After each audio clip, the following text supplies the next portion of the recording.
Pearl number 3, 4 points north.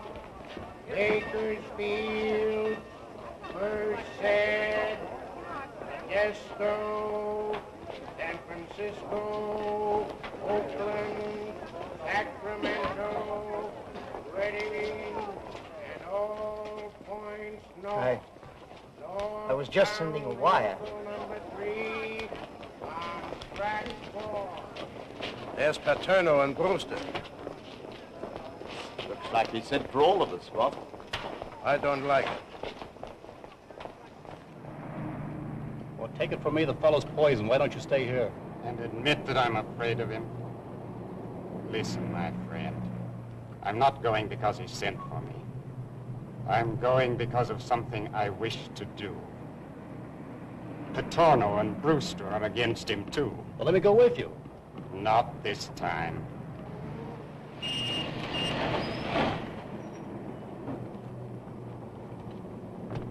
What's your step, Chief? Don't worry about me. I'll take care of myself, all right.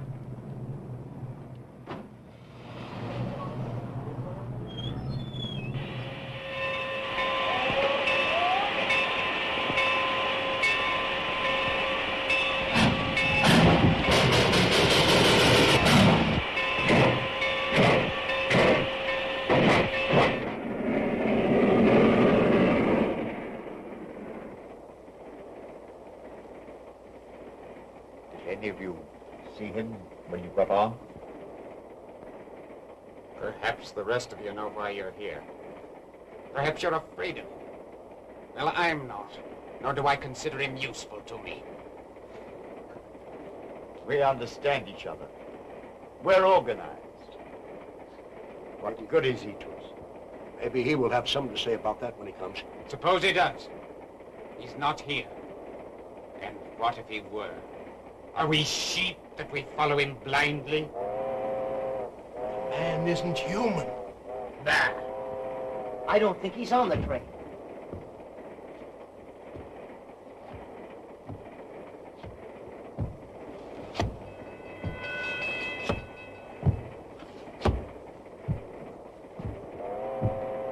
He's coming.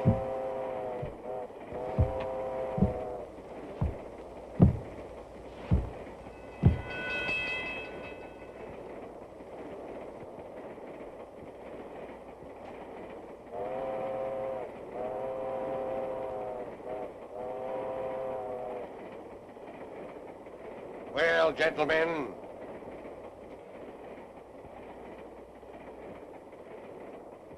you, what is your report? Fine. Yeah, everything fine. Paterno. Fine, Chief, fine. Everything's okay. My affairs are in excellent shape. You wish to hear what I have to say? Then listen. I'm through with you. The rest might be yellow and lick your boots, but not me, not me. I'm not afraid of you, nor of anything you can do.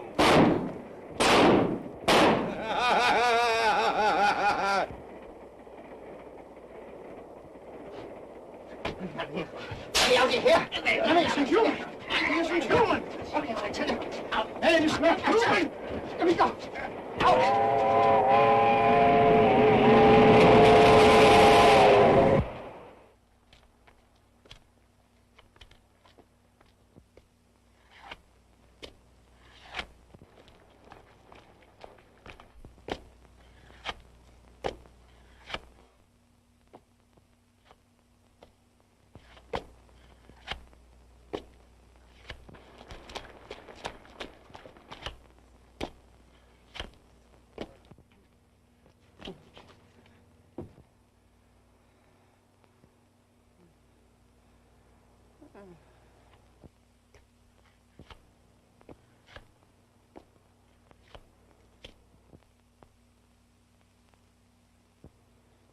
No. Oh!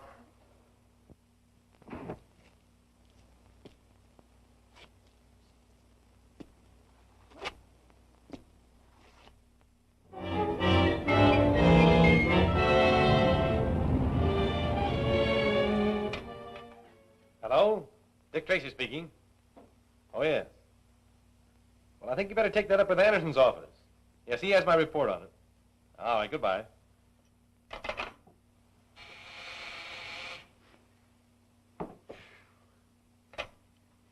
Hello? Speaking. Oh, yes.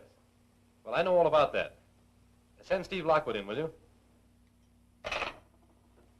And now, Gordon, what's on your mind? Well, I'm thinking you're about the busiest man I ever saw. But listen. Hello, Gwen. Hello, Steve. Stern reports another spider mark case. Strange how every single person branded with the spider mark and then murdered turns out to be some well-known criminal. Patorno, Benson, Corvich. Were all those men victims of the spider's mark? 7 of them here. And now Stern reports another. Ceased to be a job for the local authorities. The murders have taken place all over the United States. Before I can expect to receive any notice from my G-man brother, I guess I'll have to become an arch criminal. What was it you had on your mind, Gordon? I think it was something to do with the fact that it's your birthday. Well, We had sort of planned to celebrate. That is, if the nation can spare you for half a day. What are you talking about? Why, the circus. Circus? It's more than just a circus. Ellery Brewster has hired performers to give a show for the little orphans at his country estate. And we promised him that we'd drag you along with us. I can make it, Gwen. Oh, Dick. Hey, can I go, Chief? I guess so, Mike. I think it's wonderful of Mr. Brewster to do all this for the orphans. Oh, it's swelling. Hey, come on, let's sit down, shall we? Well, look who's here. Hello. Oh, hiya, Steve. Hi, Mr. Brewster. And Miss Gwen, I'm glad to see you. Hello, there, Gordon. Brewster. Well, where's that brother of yours? Oh, working hard as usual. He can't take time off now. Here, let me have that ball. You kids don't know how to hold that ball. Did you play football, sir? Did I play football? Say, I was a shortstop on an All-American team. I was. Shortstop? You mean quarterback, don't you? Oh, well, it's all the same thing. You know what I did? I made 3 touchdowns in the first inning, and I made a home run in the last quarter. And how did I do it? Just like this, with a drop kick.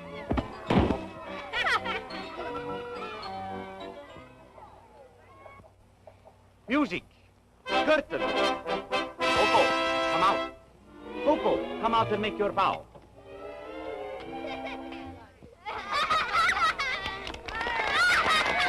And now, kind people, I must leave you with Coco, because without me, the puppets, they have no voice and cannot talk.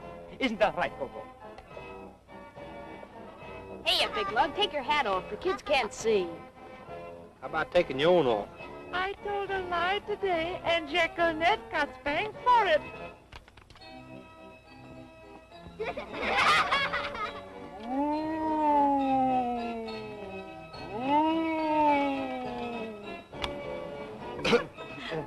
Yes? A long-distance call is waiting for you in your study, Mr. Brewster. A long-distance call. Yes, sir. All right, I'll take it. Will you excuse me for just a moment, please? You bet, you bet. Why was your little sister Jacqueline spanked, Coco? Because I told a lie.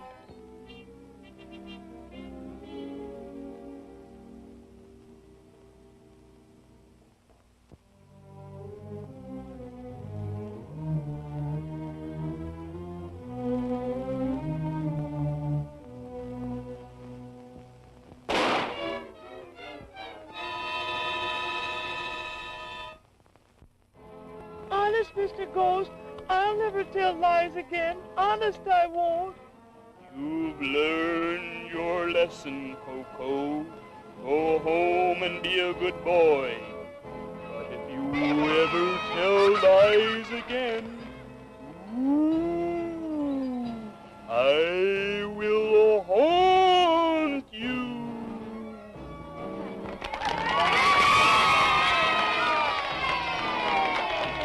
Help! Help! Mr. Brewster's been murdered! Hey,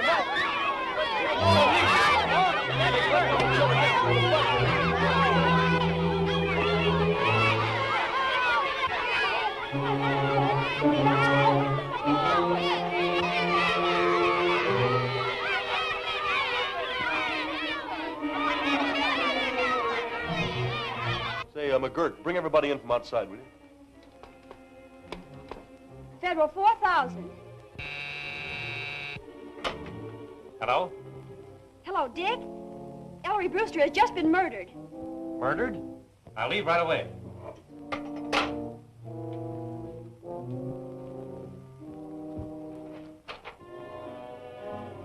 There's a footprint. This is the direction from which the shot must have come. Make an examination of that.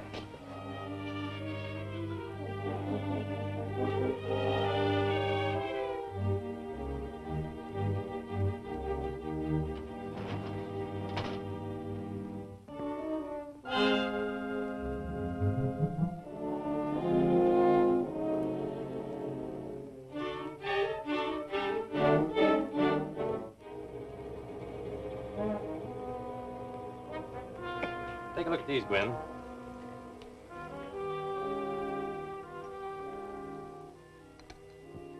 See what you think. The two specimens of sawdust are not the same. They come from different types of wood.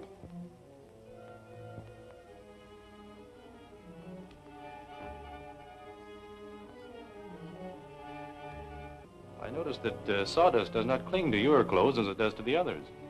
We are puppeteers, sir. We do not perform in a sawdust rain. We can all vouch for the puppeteers, Mr. Tracy. They were giving their performance at the time of the murder. I see.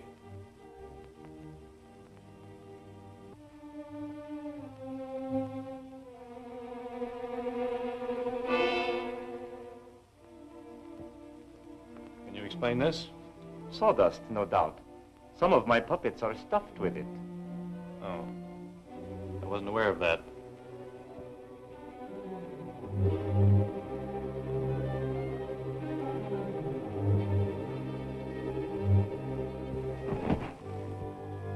Watch yourselves. Mr. Tracy!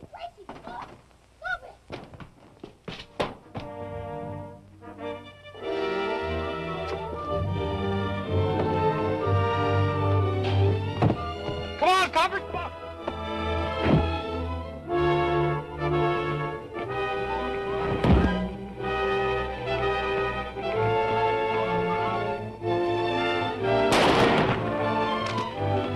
All right, let him go. I got him covered. All right, boys, take these two crooks back into the house. Let me take care of these fellas, Chief. Here's something they left behind them. Let me see it. That was a pretty good tackle you made there, son. Oh, gee, that was nothing. But say, you sure can use a gun. You're Dick Tracy, aren't you? Yes? I'm just an orphan. But someday I'm going to be a G-man, too. Well, now's a good time to start. Come along.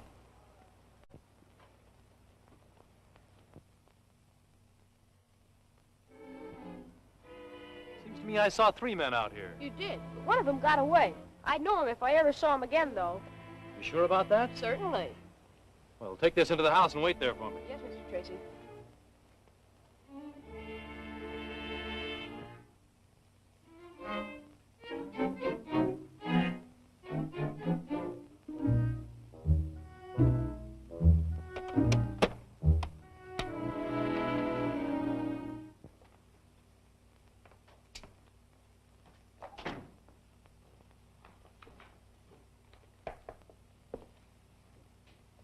How about it, Gwen?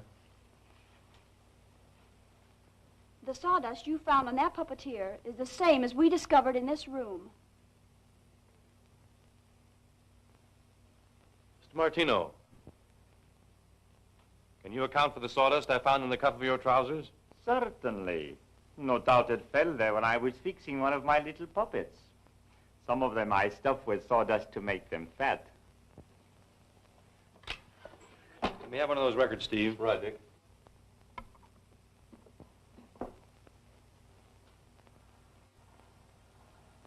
Please, please, Mr. Ghost, don't hurt me. Why was your little sister Jacqueminette spanked, Coco? Honest, Mr. Ghost, I'll never tell lies again.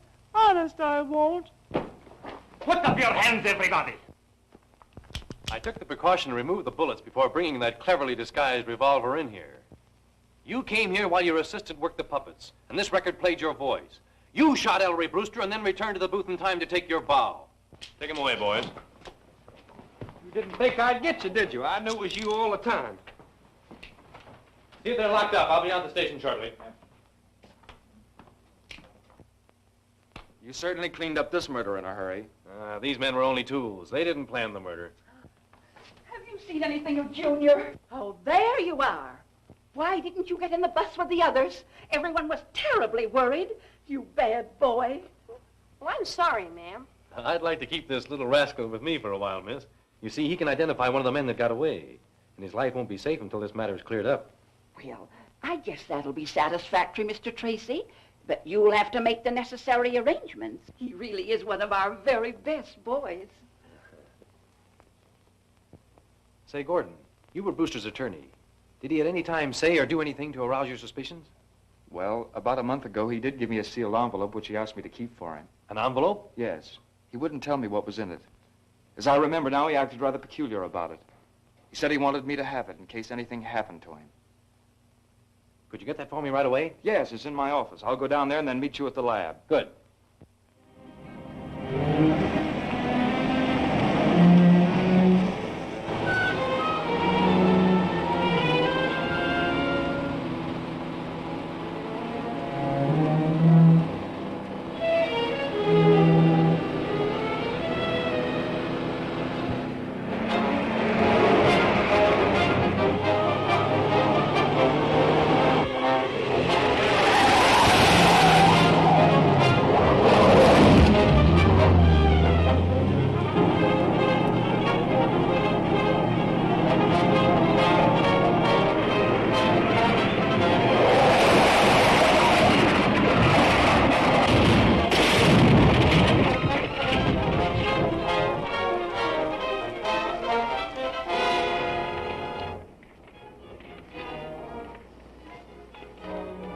Still breathing.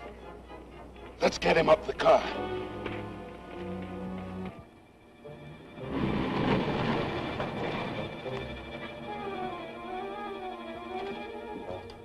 Is he still alive? Bring him inside, quick.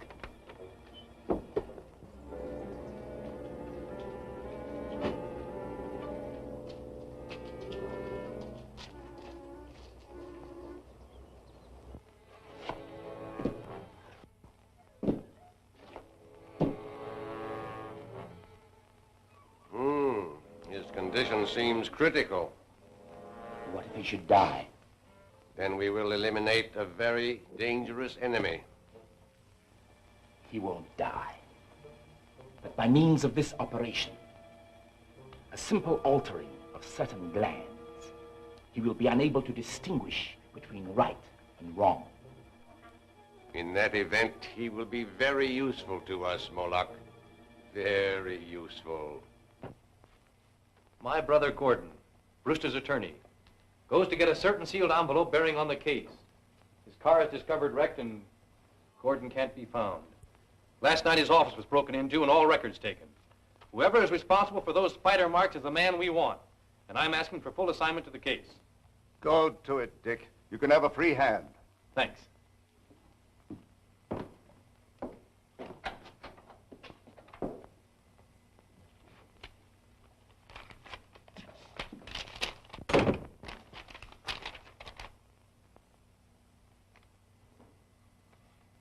Looks like the work of some crank.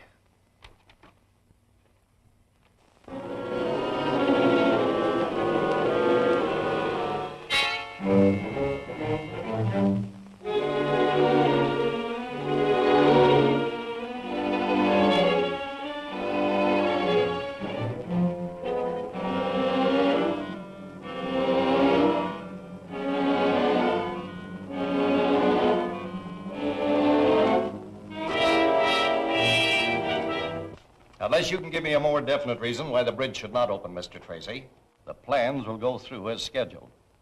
I have 2 weeks in which to work. Perhaps I may get a lead from these notes in that time. Meanwhile, if you receive any more, will you please let me know? Certainly. Gladly. Thank you. I have just removed the bandages. The transformation is complete. Will his face be recognized? No. There is a slight scar, and the facial nerves have contracted. There is also a white streak on his hair. Is the operation completely successful? Can he be dominated? He is entirely incapable of recognizing evil from good. Wait.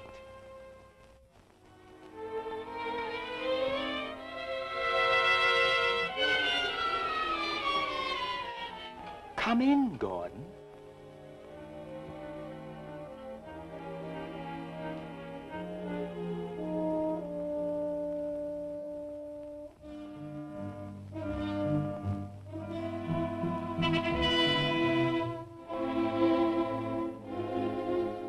Stop, Gordon. We are your masters. You are my masters. You regret nothing that has happened. I regret nothing. Your brother is your enemy and a fool. He is a fool. It is well that you feel that way. You will be privileged to share in the power which is mine. It is time we startled these fools out of their smug complacency. This little machine is only a model of the big one which we have, the one we shall use to destroy the Bay Bridge. Watch that phase.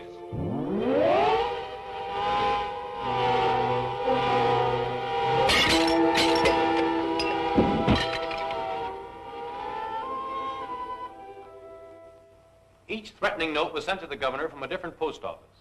Each one was written on a different typewriter. There is one note, however, which gives us a real clue. This letter was typed on a 5A Underton. That model was discontinued 3 years ago. Each letter is imperfect. The clue is the G. The letter G is new, was replaced from a different type model. That means it was repaired in some shop. Light. I want you men to find out where that 5A Underton was repaired, who paid the bill, and the address of that person. Time is short. This clue must lead us to the man back of the Spider murders, the man who is threatening to destroy the Bay Bridge. Get going.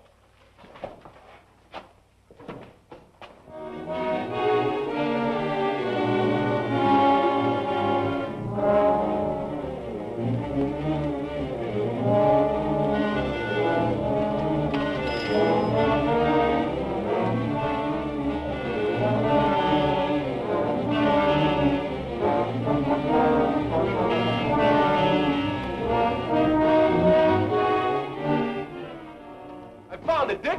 You found the shop where the typewriter was repaired? No, better than that. Here's the address of where it was returned. 238 Bourbon Place. Chief, we've located the address. 238 Byrd Place.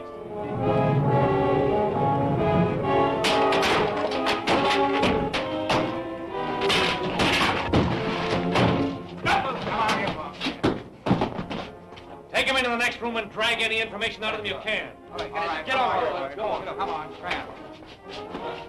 Hurry up. They're due to make an attempt on the bridge in less than an hour. We've got to work fast. The bridge is being patrolled. No one will be anywhere near it. You know, I never saw a chart like that before. 20,000 cycles, crystallization point. 36,000 cycles, steel brakes. Steve, name everything that's calibrated in cycles. Well, years of cycles. Electricity, sound. Sound. That's it. Sound vibrations. Caruso's voice could break a wine glass. It's not impossible. These fiends may have just such a machine that will disintegrate matter by sound. Yes, but there may still be time to save the bridge. Send out a police conscription for every available truck to be driven onto the Bay Bridge. The more heavily loaded, the better. Well, but Dick, Caruso's voice could not have broken the glass had it been filled with wine. We may be able to load the bridge with tons of extra weight and thereby destroy all their calculations. Mobilize every truck in the city. Right. Hello, give me the old operator. Calling all cars. Mobilize every truck. Send them to the Bay Bridge.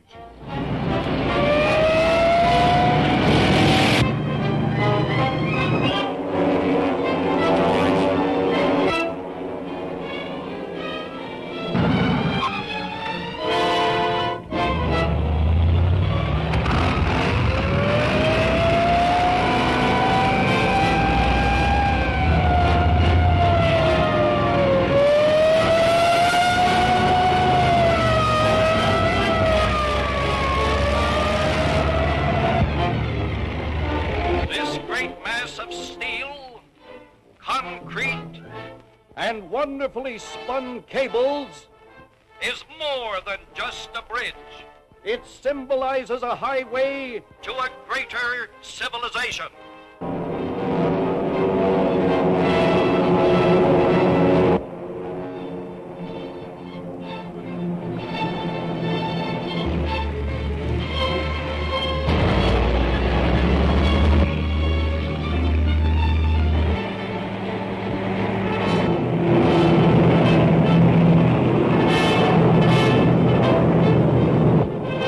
Everything in order? Right.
I got.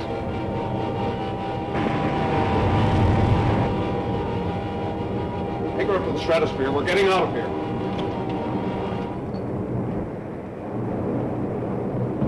Here's the guy that jammed the entrance to the bridge. Have him held for questioning. I've got to get to a telephone. Okay, take him away, fellas.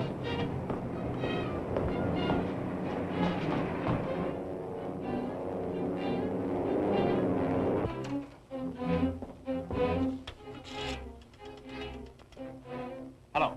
Hello, operator. Dick Tracy speaking. Get me the police airdrome. Hurry it up.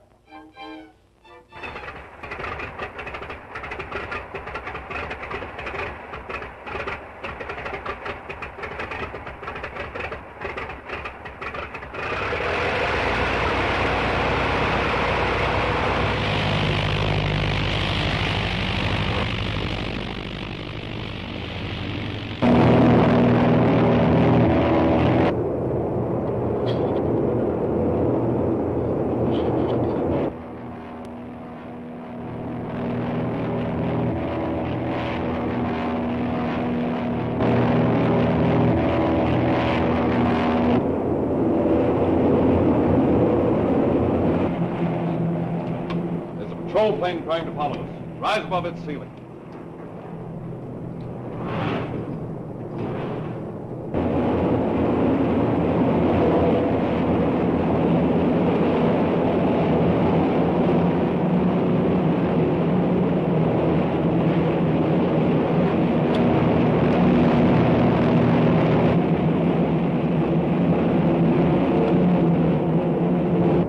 Level off. They can't climb any higher. We'll land at the power plant.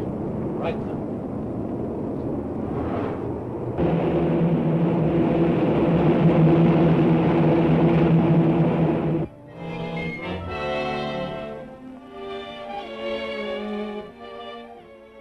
Okay, thanks, Ed. Police report that the wing disappeared into the stratosphere. But naturally, they were unable to follow. It'll probably hover up there and descend at night. Say, I've been questioning Byrd. You know, the fellow had his truck jammed on the bridge. Couldn't get a thing out of him. You know, I have a hunch he's tied up with the spider ring. The sound disintegrator that nearly wrecked the bridge is a menace to the entire nation. It is vital that we destroy it within the shortest possible time. Gwen, you and Steve better go to the lab and see what you can find in those vacuum cleanings. Right. Hey, lady, you can't come in here. Young man, I report you to your superior. Yeah, but Mr. Tracy doesn't want to be bothered. Well, you take your hands off of me. I never saw such an impertinent young man in all my life. Dear sir. Which of you be Mr. Tracy? I'm Mr. Tracy. What can I do for you? Well, who are the other two? Well, these are my superiors, Miss, Hankins. Hankins a name. Well, Miss Hankins, won't you be seated? Well, I don't mind if I do. It's about my white-legged chickens, Mr. Tracy. Mr. Tracy's very busy. I'm sure there are other departments to take care of your trouble. No one else would listen to me. So I came to you. I knew you'd listen to me. Well, I'll be glad to. My white-legged chickens were mighty fine layers once. But ever since that peculiar humming sound come from that old power plant on the other side of the hill, they won't lay worth a ding-dang. Not a ding-dang, Mr. Tracy. Where do you live, Mrs. Hankins? T'other side of the hill from the power plant, I told you. Of course. Now, let's see. That power plant belongs to, That is the old Sierra Pacific plant. They don't use it no more. And I want that humming sound investigated. Well, I don't blame you. Thank you very much, Mrs. Hankins. I'll see what can be done. Mike. Yeah, Chief. Mike, will you escort Mrs. Hankins to the elevator? Come with me, Miss Hankins. Humming noises. Old power plants. It's a wonder we ever get anything done. And yet, Chief, we've obtained leads from stranger sources.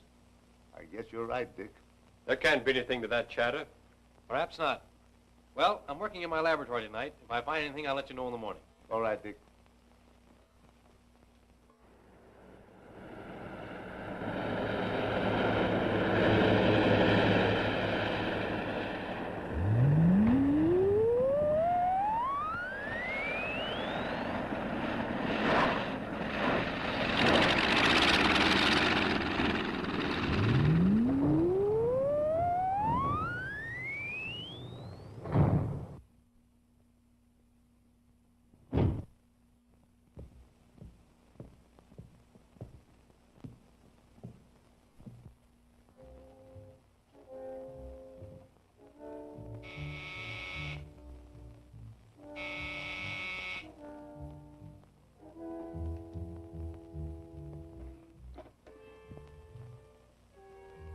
Yes? That G-Man brother of mine messed things up at the bridge. Don't talk of failure, Gordon. We can and must gain the power we seek. I'll remain here with the wing until morning, then fly in with an ordinary plane. Tomorrow, then. Brother against brother. One good, one evil. I wonder which will win. We shall eliminate the G-Man.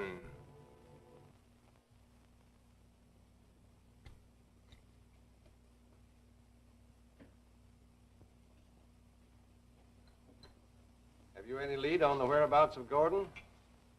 I can't tell you a thing, except that I feel certain my brother is alive. Do you attribute his disappearance to the spider ring? Spider Ring is guilty of a great many crimes. We've got to wipe it out. Well, Dick, I see you're pretty busy. Well, you know how it is. I'm sorry. I guess we'll be running along. Good luck, fella. Thanks. Good night. Good night. From the vacuum cleanings taken from Burke's clothes, we can pretty well tell where the man has been in the past week. Check over that list, Gwen. Brick dust, 12%. Mustard seed pollen, 20%. Coal dust, 8%. Asbestos fiber, 43%. Asbestos fiber. Where would a man be apt to get that much asbestos on his clothes? Well, he might have worked in a factory. Asbestos. Now, let me see. Ding dang! Let go of my ear! Junior. Well, he runned off while I was reading to him. Young man, it's time for you to be in bed. Now run along with Mike. Oh, okay, I'm going. Junior! What was that expression you just used? Ding dang? Ding dang. That's what that little old lady said in my office this afternoon. How long would it take to drive to the Sierra Pacific steam plant? Well, we could make it by morning. Why? It may be a wild goose chase, but the pipes and boilers of a steam plant are usually well covered with asbestos.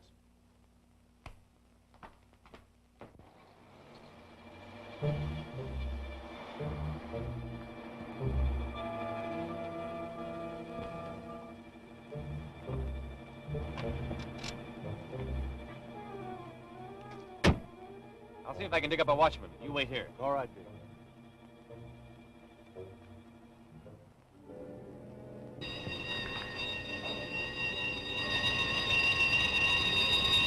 I won't take off until the coast is clear.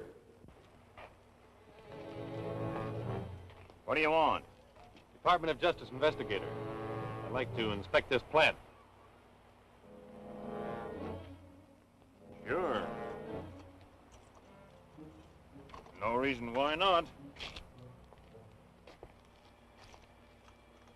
You can't see much, though. Plant's been closed down for a long time. See who it is.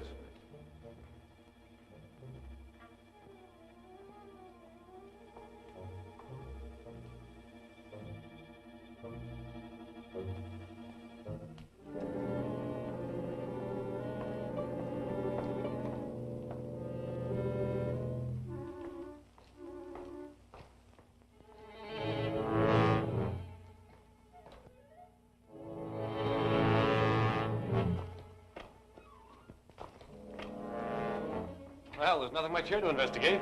No? Okay.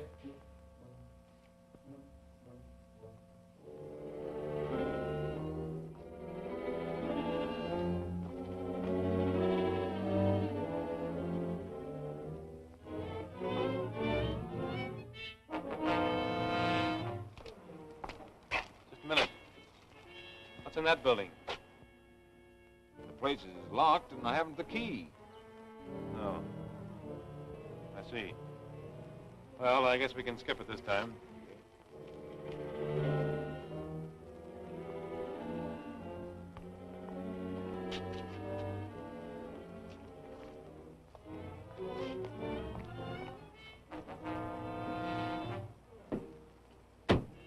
What's up? We're being watched by a dozen guys. That's the spider's den, all right. Start the car and let's go.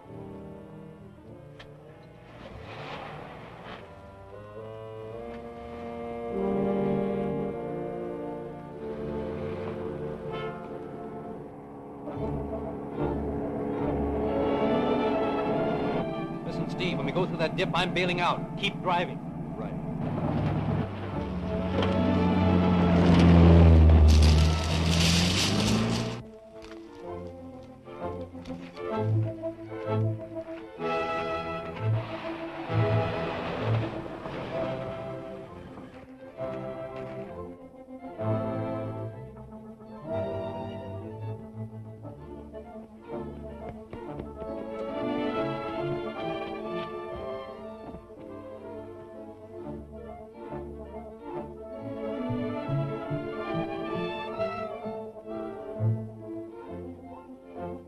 Stand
by the plane ready to take off at a moment's notice.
We're taking off. There they go. They're trying away that plane.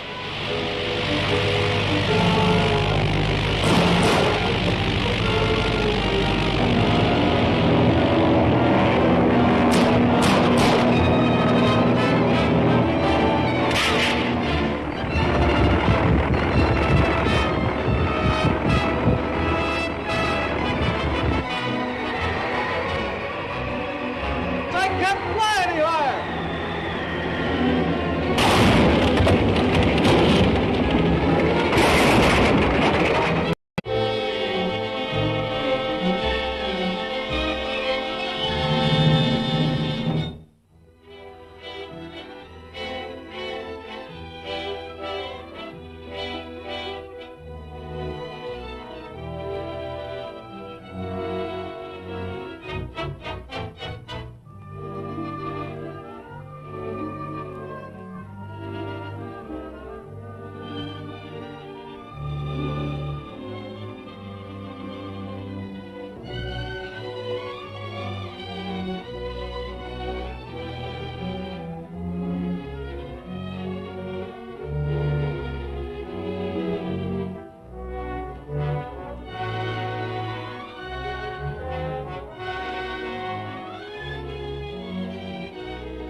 Steve. We're taking off. There they go. Got trying to get away in that plane.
Taking off. Guess there's not much we can do about it, is there? Well, anyway, I destroyed the sound disintegrator. That menace has been removed. I wonder where they can be taking the wing. If we can make Byrd talk, we'll find out.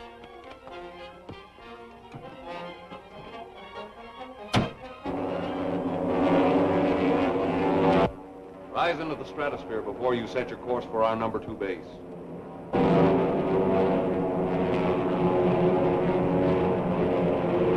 I tell you, Byrd, the law may show more leniency in your case if you give us the information we want. What can I say when I don't know anything? What about my brother, Gordon Tracy, who disappeared 2 months ago? I'll bite. What about him? All right, boys, take him away. I'd give a fortune to be able to locate the headquarters of the Spider Ring.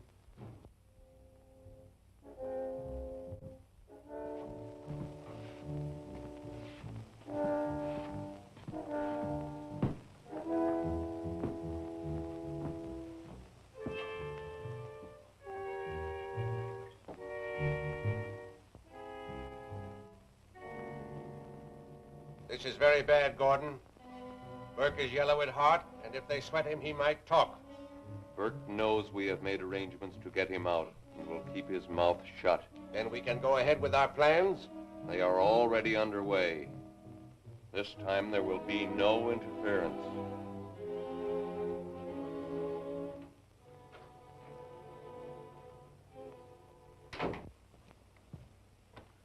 Did you get anything out of Burke? No, not yet. Doesn't he know where your brother is? If he does, he isn't telling. But it doesn't seem possible for a man like Gordon to disappear without leaving some trace. Oh, well. It'll work out somehow. How do you like your new radio, Junior? Oh, gee, Mr. Tracy, it's swell. May I come in? Certainly, Commander Brandon. Come right in. Oh, hello, Junior. Guess we'll have to postpone this, Gwen. How do you do, Miss Andrews? How do you do? Won't you sit down, Commander? Thank you. Well, is this a business call or social? Business, Dick. The steamship Mauravania docks this afternoon, 1 full day ahead of schedule. Well, there's nothing so bad about that. No. But the captain radioed that he expects trouble on his arrival.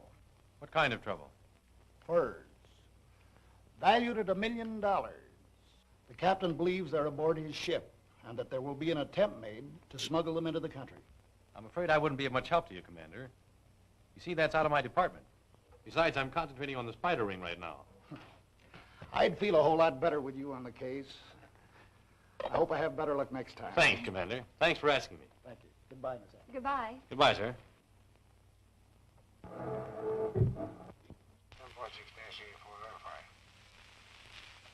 Steamship Martin, 7.0 Harvard. 7.6-84, like that. Steamship Martin, 7.0 Harvard, contact. 7.6-84, verified.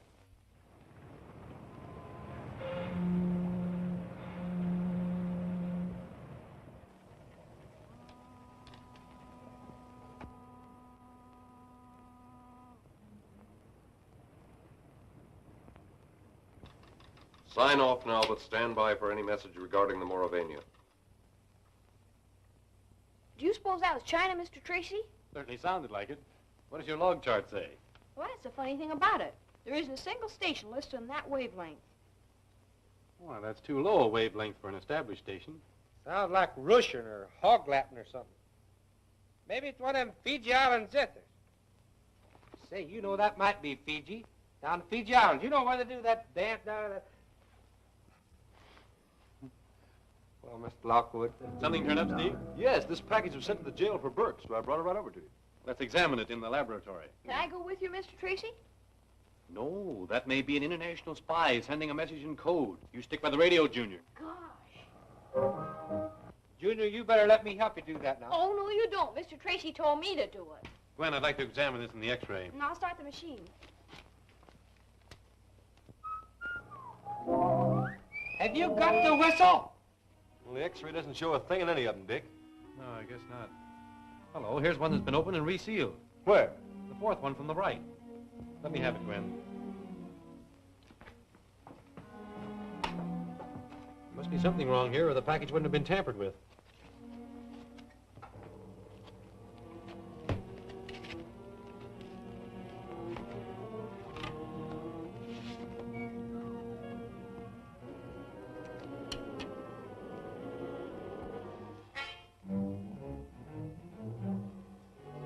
They couldn't have used any disappearing ink on these, or it would show up.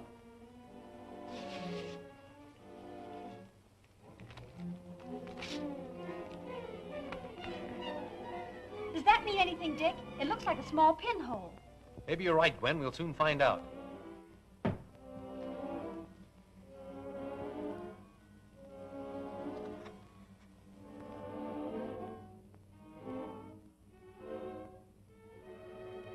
Moravania alters plans. Release you tomorrow. Moravania?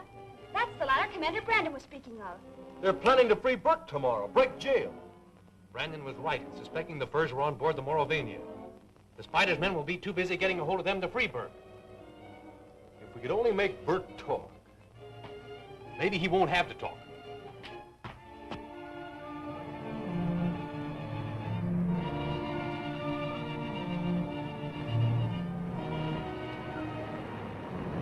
What's the idea of moving me to another jail? It's orders, sonny boy. Get in.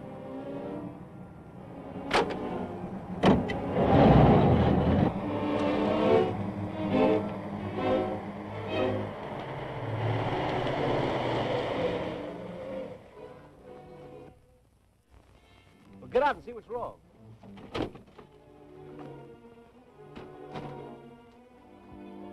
Put him up, copper. Easy there, copper. As far as you go, Byrd. Swell. Good work, fellas. Take this off, wise guy. Come on.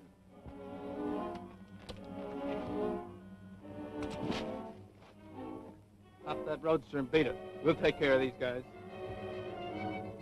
Thanks. G-men.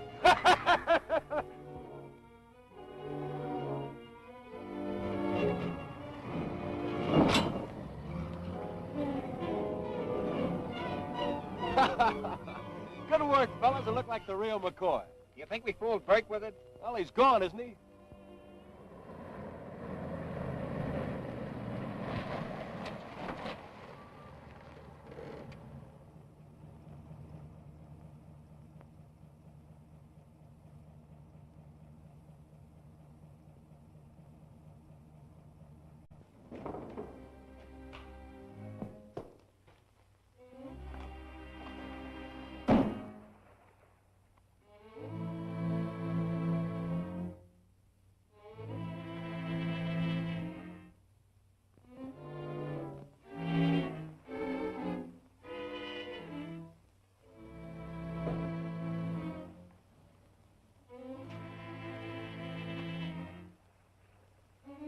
I tell you, the Spider's expecting me. What makes you think so? Listen, you don't think the Spider would pull a jailbreak if he didn't want to see me, do you? Oh, all right. I'll have somebody take you out to him.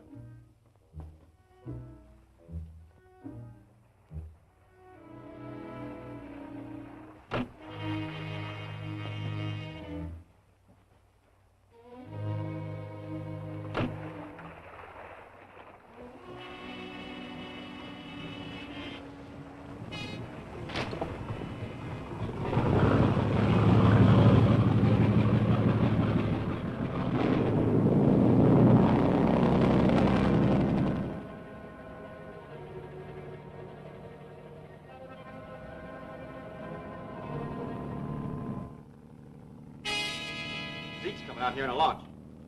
There's a man with him. He says it looks like Byrd. Byrd!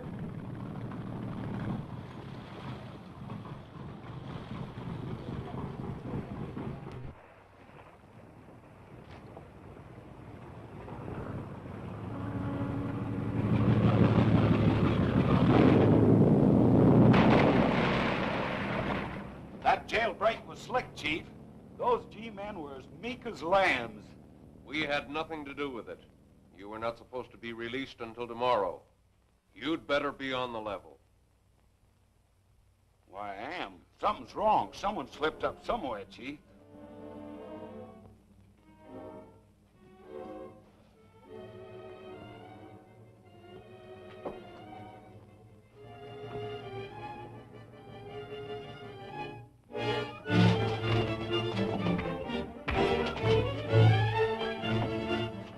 Well, Mr. Tracy told me to stay tuned in on that station.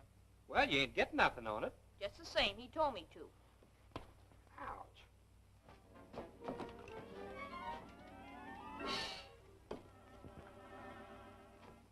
Calling Mike McGurk. Calling Mike McGurk. That was Mr. Tracy. Calling Junior. Hello, Junior. Can you hear me? Now you don't. Well, if it ain't Dick Tracy, we didn't expect to get you this easy. Now that you've got Dick Tracy, I suppose you intend to keep him prisoner on this tramp steamer in the river basin. Maybe we won't bother keeping you very long. Police know all about the abandoned boats in this river basin. They know all about the Mauravania and the $1 million fur deal, too. And Mike McGurk is right now telling Steve Lockwood to have the police boat meet the Mauravania before it docks. Why, you...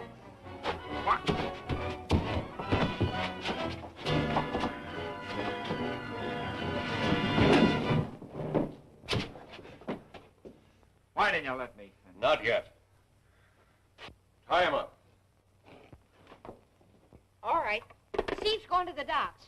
He is, huh? Say, we gotta get on my motorcycle and get down to that dock before they leave. Come on! The Mauravania is entering the harbor. The wind is just right for a smoke screen.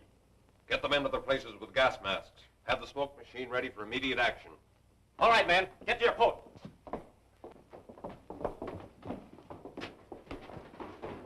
Burke, Be right with you. come along.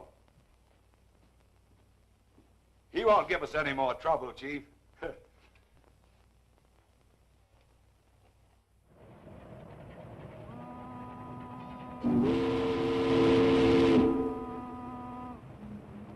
Start the smoke.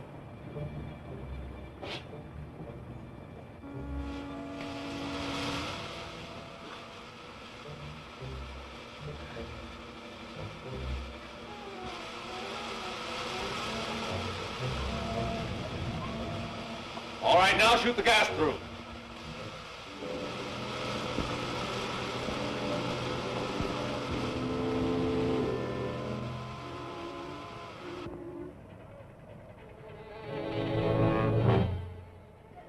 Reduce speed. Aye, aye, sir. It's gas.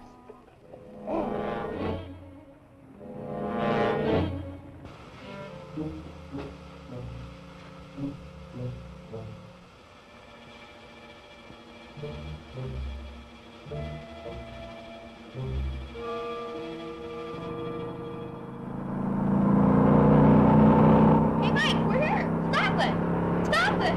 I can't stop it.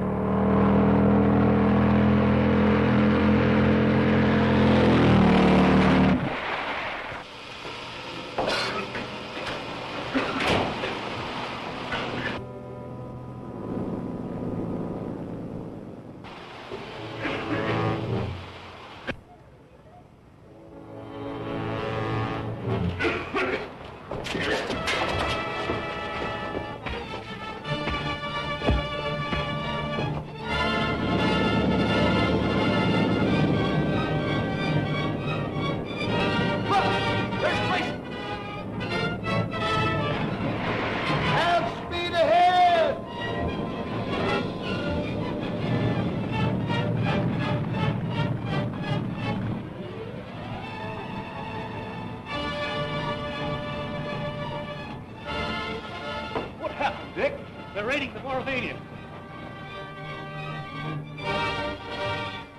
Full speed ahead!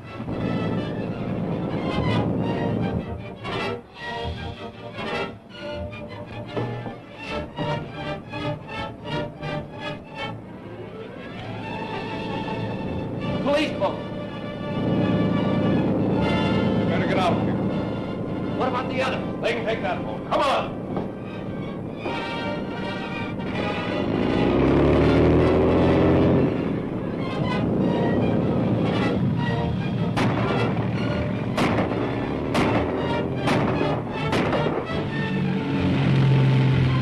All right, you men, get aboard. I'm going after that launch.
Dick, they're raiding the Moravian.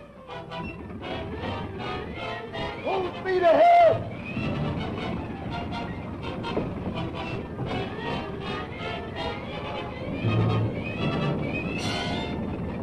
Police boat. Come on!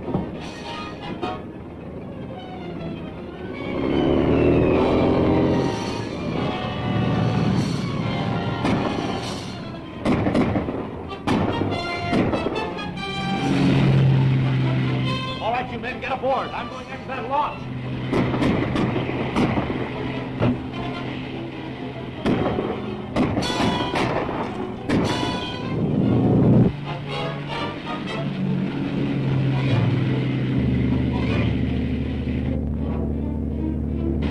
You're up.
Why you want to ride your motorcycle off the end of a dock beats me.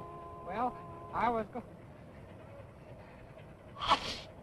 You what? We was gonna... You don't say so. Seems like a lot of good equipment for such an old tub. This tramp steamer was one of the Spider's hideouts, Steve. If we're lucky, we may find something which will tell us more about them. Dick, the men we captured have been searched. One of my men found this. Does it mean anything? Thanks, Brandon. It may.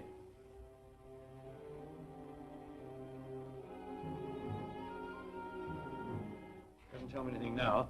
Steve, your pockets are dry. You better keep it.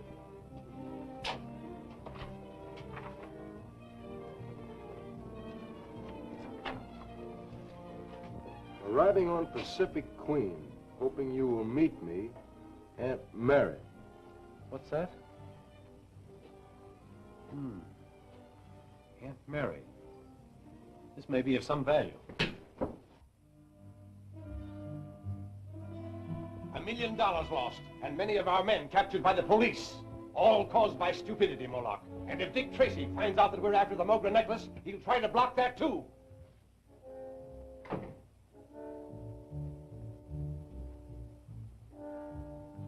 I have just received word that the wireless message concerning the Mogra necklace has been found by federal men. And that means Dick Tracy.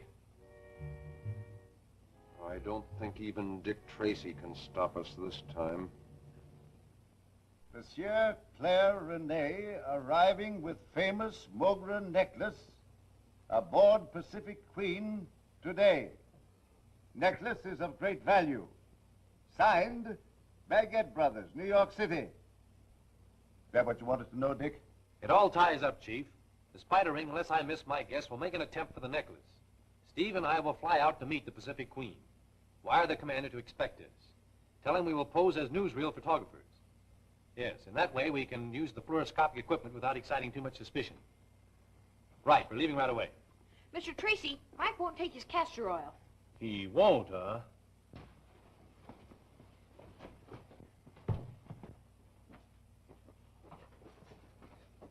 So don't you get away, huh? All right, Doctor. Take care of your patient. Come in. Oh, Mr. Odette. Glad to see you. And Mr. Potter. How do you do, sir? How do you do? We just dropped in for a moment, Dick. Congratulations. Oh, for what? We've heard about your cleanup at the waterfront. Oh, that's ancient history now. Oh, Steve, you better put that stuff right in the car. All right, Chief, but we'll have to hurry. Yeah. Going away? Oh, just one of those things. Be back by night. Hey, wait a minute, Steve. I'll help you. Hey, I thought you were sick. I never felt better in my life. Dick, have you heard anything? Found any trace of your brother Gordon? I'm sorry, old man. Oh, well, it'll work out some way, I'm sure. I'll have to be running along. I'm awfully glad you gentlemen dropped in. Goodbye, sir. Goodbye. See you again. Bye, Dick.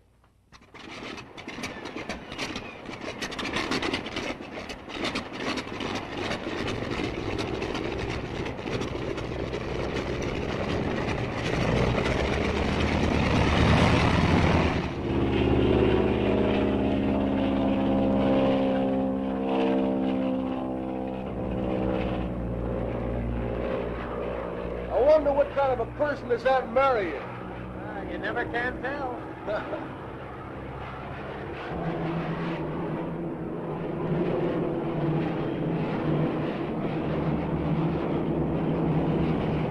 Hey! There she is now. Radiogram, sir.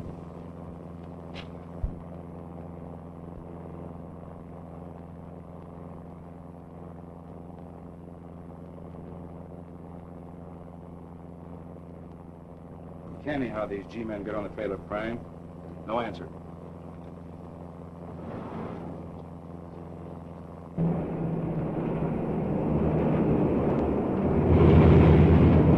See that the pickup gears are readiness for the landing. And stand by to render all assistance. Yes, sir.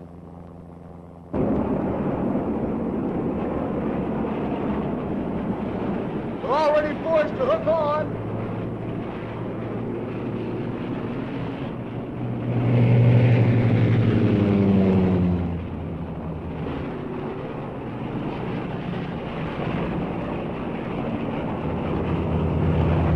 right, lower away.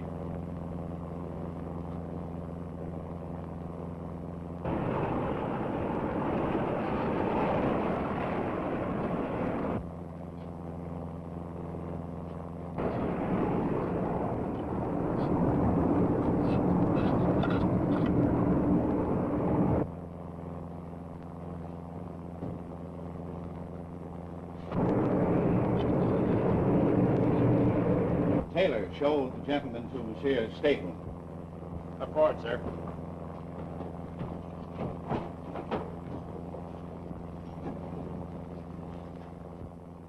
But of course you are mistaken. Only an hour ago I put the necklace away in his secret hiding place. I hope our suspicions are groundless, Monsieur Rene. It's gone. I was afraid it would be. Monsieur, the Mogra necklace. It was the king's ransom. I can't understand. Monsieur Rene, we must work fast. I believe that necklace is still aboard the dirigible. Can you describe what it looks like? I can do better than that. I have a very fine imitation of it. An imitation? Every valuable jewel purchased by our company has a synthetic duplicate made of it. I'll show you.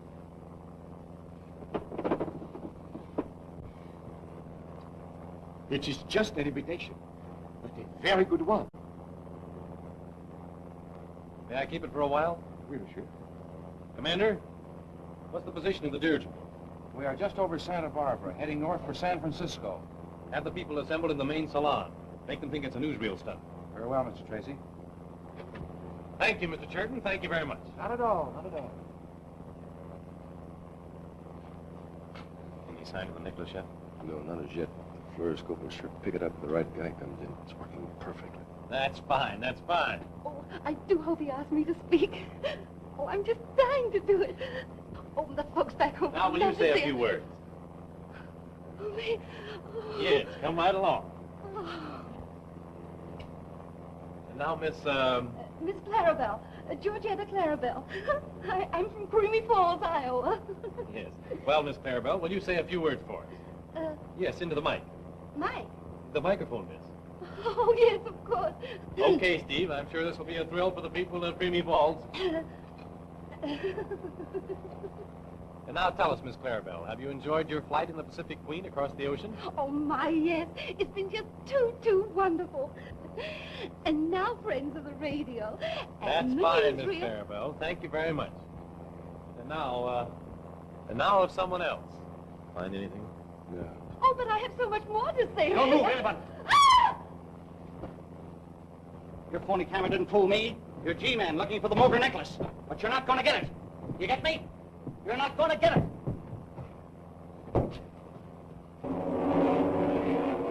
Got the necklace, Steve. Come on.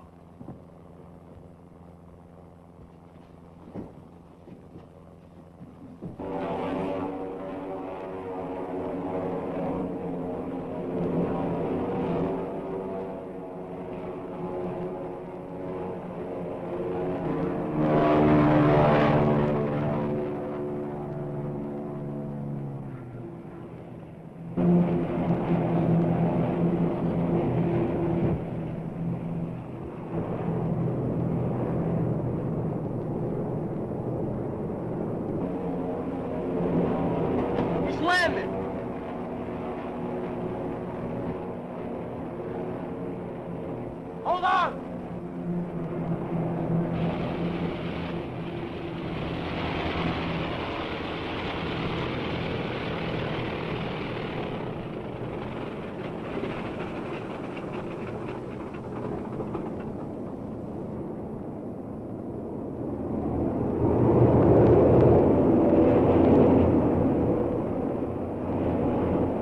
Careful now. Careful.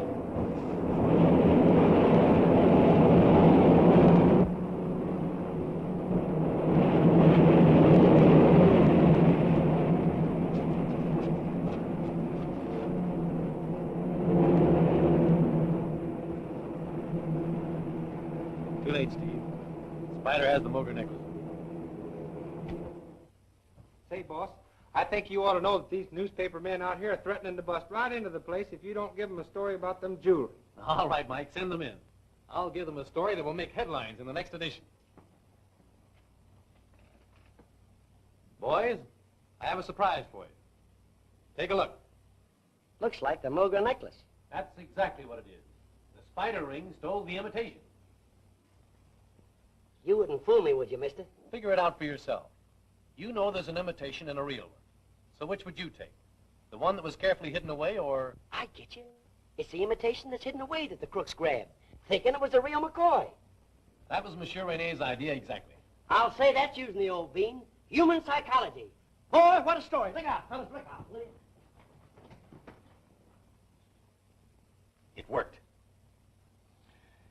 But I can't understand. You will. Now, here's the idea. You will take off this afternoon on your announced flight east. Once in the air, a robot plane controlled by radio will take the course you were supposed to follow. I am banking on the spider reading the report of the imitation having been stolen and trying to get the real one. Oh, I begin to understand.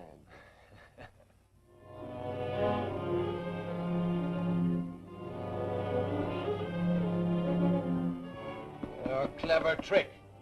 But Monsieur Rene has not outwitted us yet.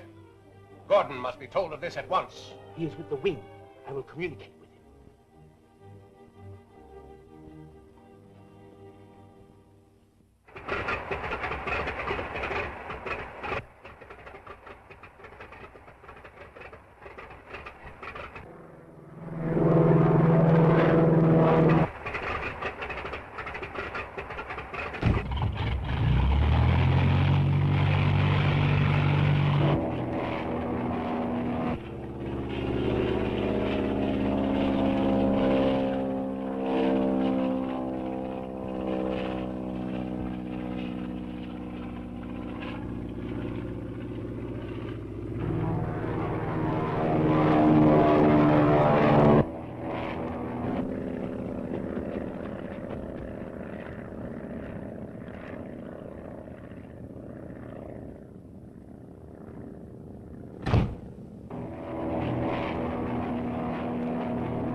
Not that the robot plane? Yep, that's it.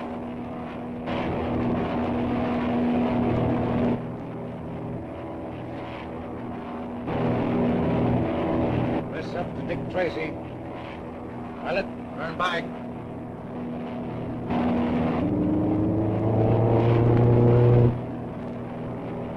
The regular plane's heading back, Dick.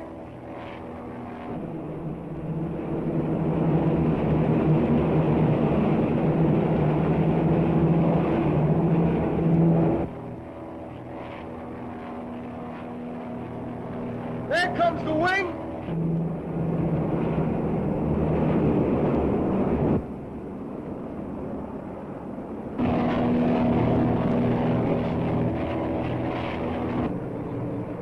We just sighted the passenger plane. When we get within range, let them have it. Head straight for the robot plane, Dick.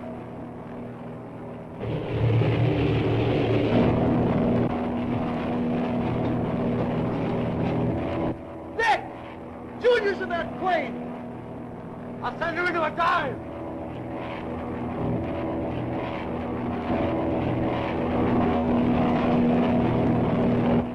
Radio control is out of order!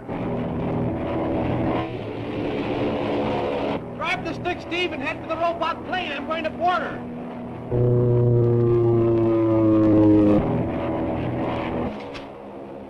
There's another plane coming at us, and it carries a machine gun. Tell the other gun crew to stand by. Yes? Circle and get back into position again.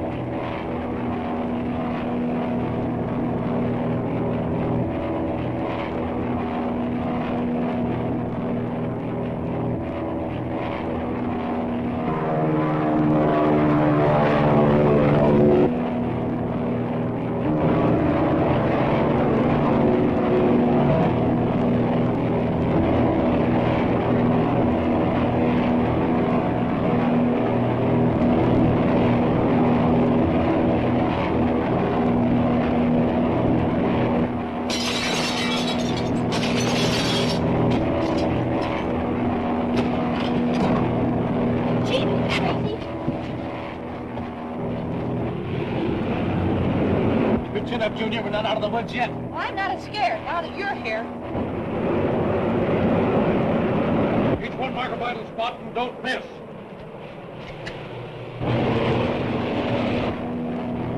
Fire!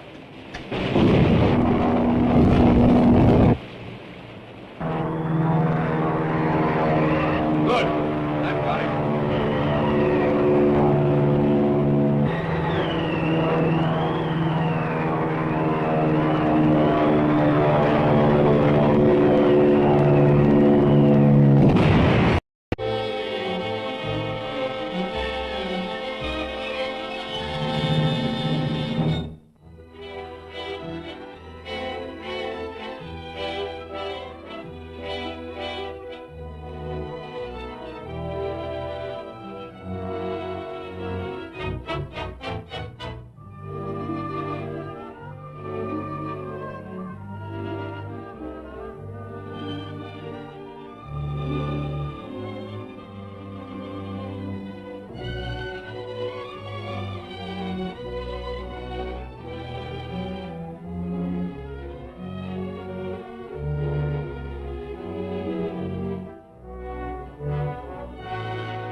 Junior's in that plane!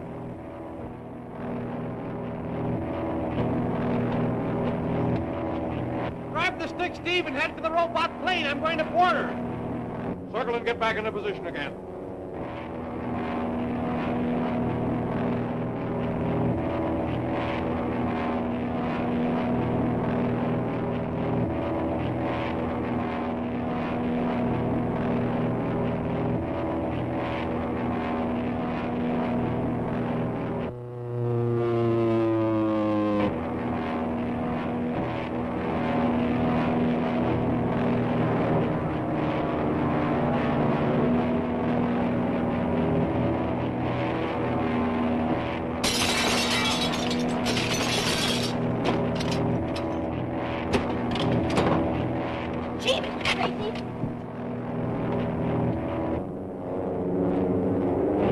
Junior, we're not out of the woods yet. Well, I'm not as scared now that you're here. Each one mark a vital spot and don't miss.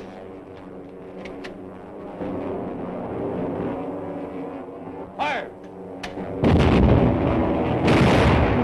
Good. I've got him. You'll have to jump for it, Junior. I'm not afraid. Go ahead.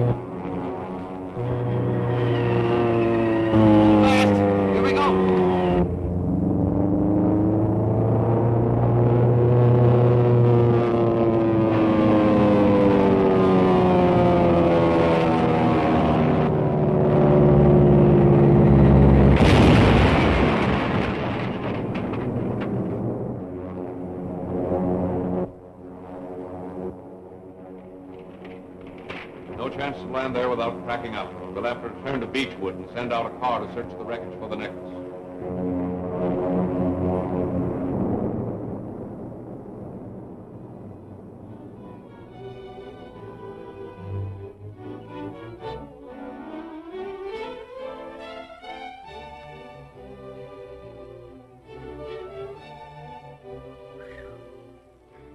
Are you all right, Junior? Sure. Gosh, that was exciting, Mr. Tracy. Yes, I'll say it was.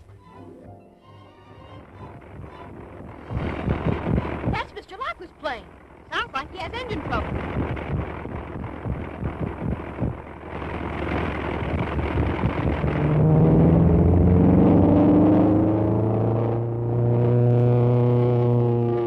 He'll be lucky if he doesn't crack up.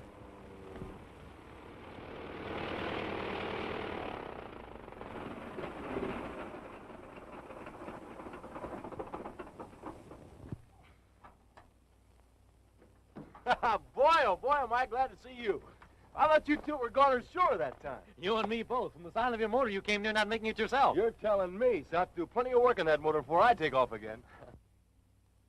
I want to get to that wreckage and plant the imitation necklace before the Spider's men get there. Right, by the time you get back, I'll have this bus running. Oh, boy, I hope this radio works.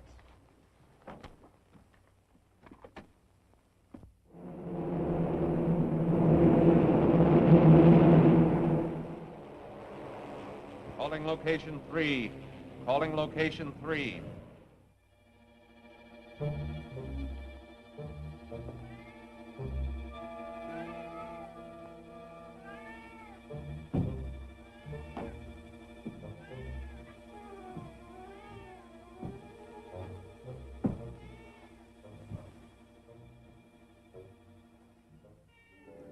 Your cat shows more intelligence than many humans, Moloch. Sometimes I'm tempted to try another experiment. And what is that? Transplanting the brain of a cat into a human. It would be even more interesting than the operation I performed on Gordon Tracy. Perhaps someday you can try that on his brother, Dick Tracy. He should make an even greater criminal. Well? Gordon Tracy is calling from the wing, sir. Stand by, Flying Wing.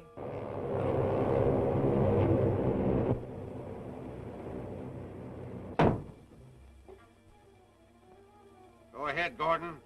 Plane with the Mogren necklace crashed just off Kendall Road. Impossible to land. I'll await you here. You heard the location. Send a car there at once. The real necklace is in that plane. We have no use for this, Moloch. It's an imitation. It's worthless.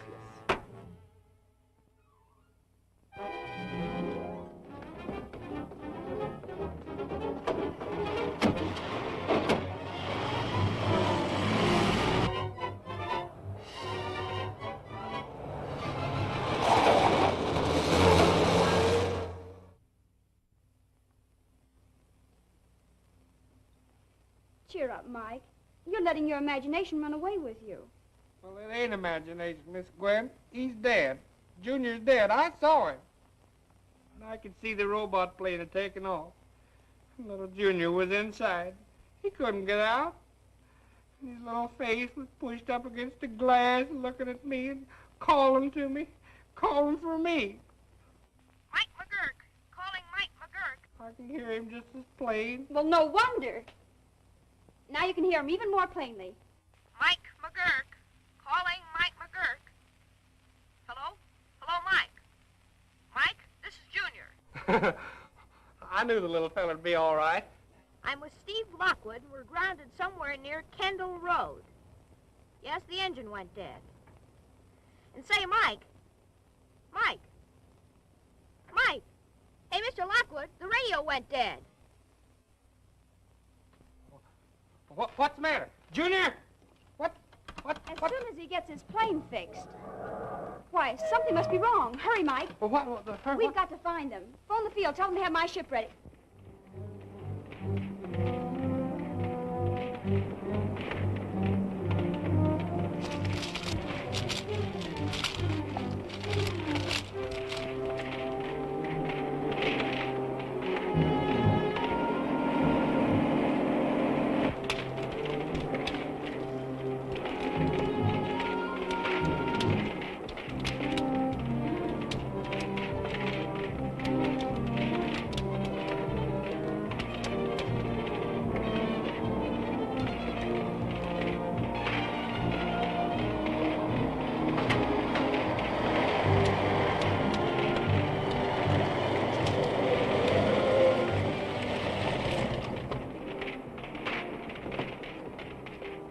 There she is. Come on.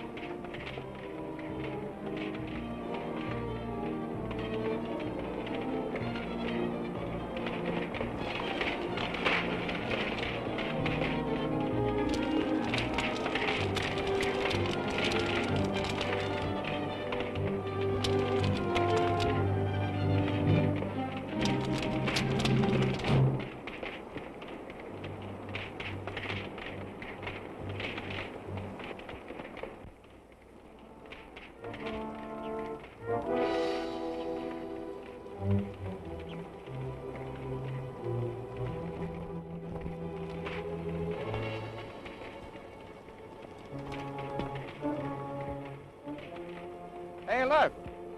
This must be the case the necklace was in.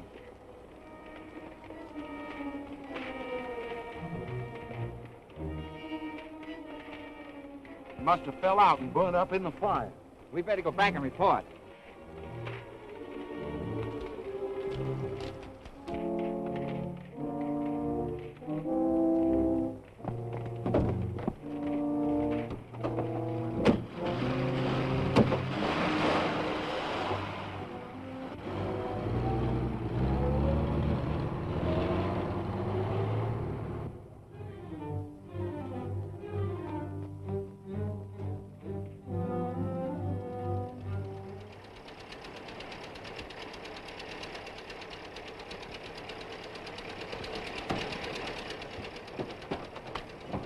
Hey, you follow that car. Oh, don't shoot, don't shoot, don't shoot. I said follow that car.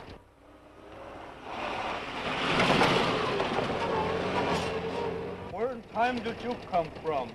If you're one of them hitchhiker fellas, you got your nerve, isn't it, Elmer? Well, he ain't one of them hot hoochoffer. He ain't a hoochoffer. He's one of them hold-up guys. I'm not a hold-up guy. I'm anxious to follow that car. Will you step on it? Your car? No. Well, if it ain't yours, how can you lose it? I'm not interested in the car. It's the people in it. I want to see where they go, but I don't want them to see me. If this gal's out of riding with another feller. I wouldn't be a dad blame bit surprised. You know, that's Paul always said you can't trust a woman or a mule. There may be something in that, but will you keep that car in sight and step on it? Well, Paul said never pull her down past the third notch. But boy, you asked for it, so get out and grab your hats, boys. I'm really gonna pin it out Kenneth's ears back.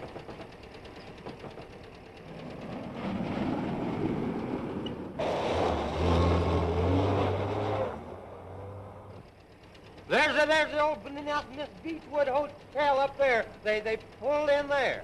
Doggone if I can see why they turned in there. Hotel's been closed for 2 months.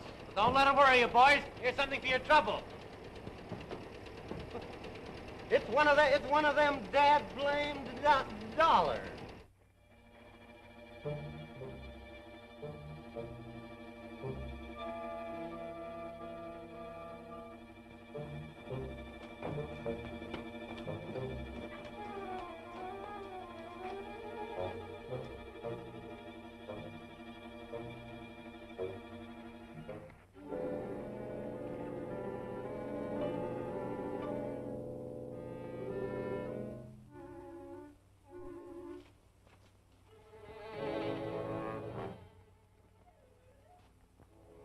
Plane had been burned to ashes. We didn't find a thing, only this case.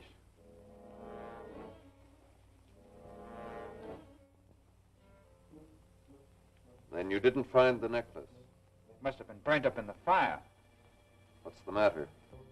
Oh, nothing. I just twisted my foot a little. That's too bad. We must attend to it at once. It may be serious. Remove your boot. It's nothing. Nothing at all. Sit down. Remove his boot. It's all right.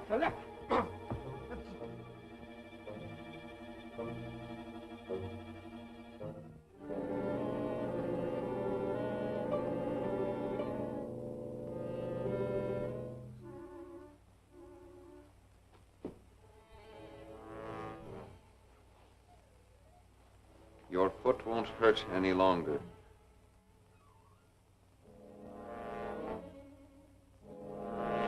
No! No, not that! No!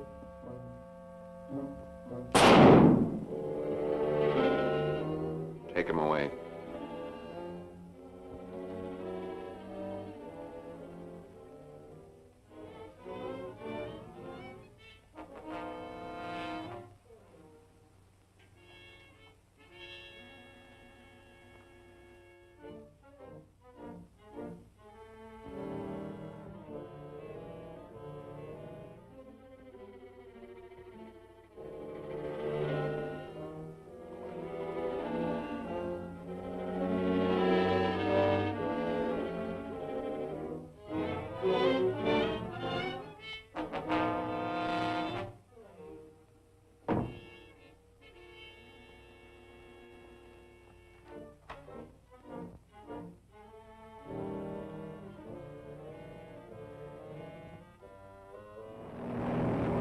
I can't hear them anymore.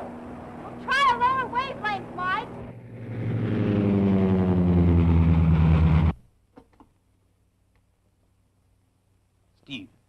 Steve Lockwood.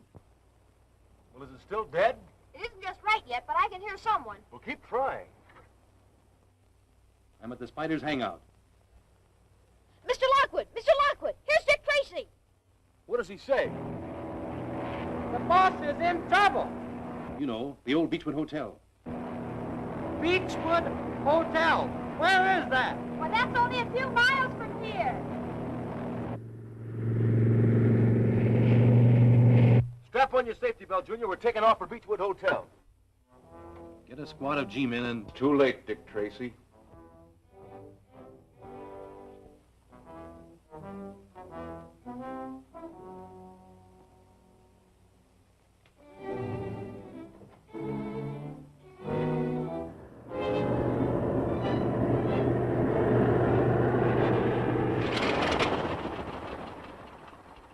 I'm glad that's over.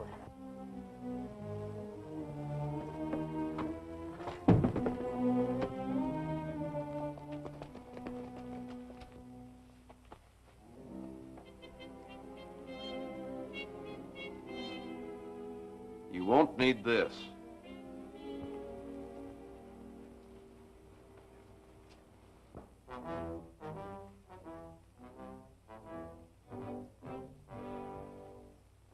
Why were you so anxious to get this imitation?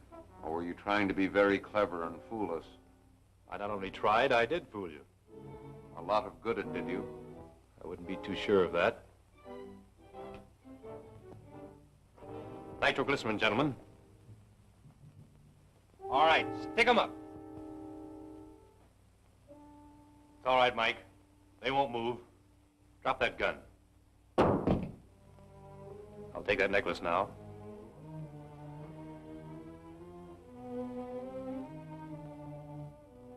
Go ahead, blow us up now and kill him too. All right. I will. Oh.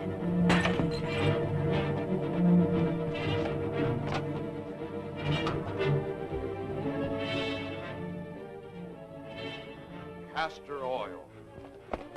Give me that gun. Get the plane started. I'll stall them long enough for you to get there. It's our only chance.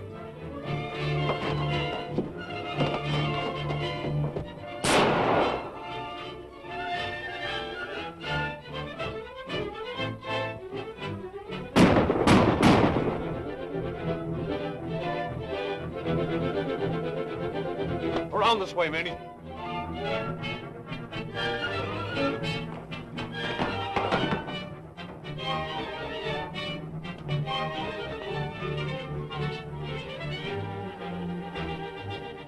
Around the house.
Take that necklace now.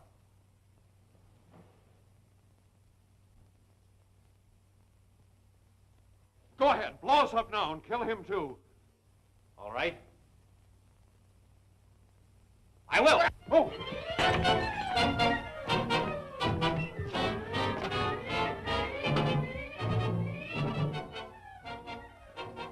Castor oil. Give me that gun. Get the plane started. I'll stall them long enough for you to get there. It's our only chance.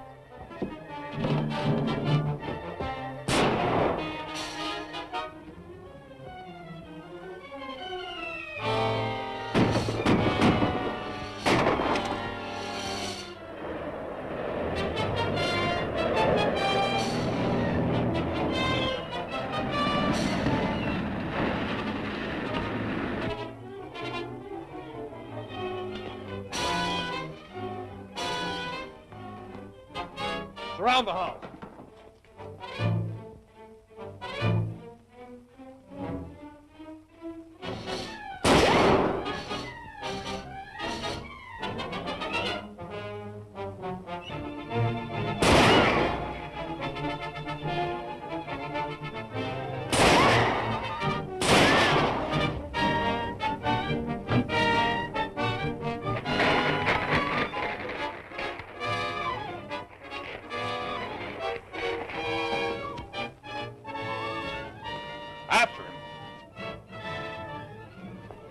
Tell Moloch and the lame when the wing is ready. I'll be waiting for them.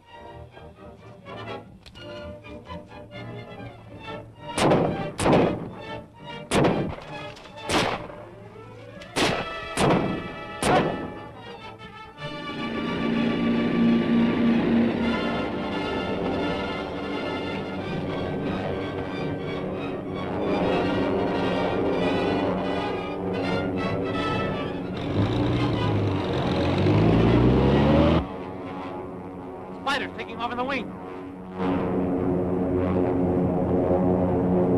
Rise to the stratosphere. We want to be sure they don't follow us. Well, no use trying to chase them. My plane won't go that fast. Anyway, Steve, I got the necklace. Let's get back to town. Can I look at the necklace, Mr. Tracy? Sure, here you are, boy.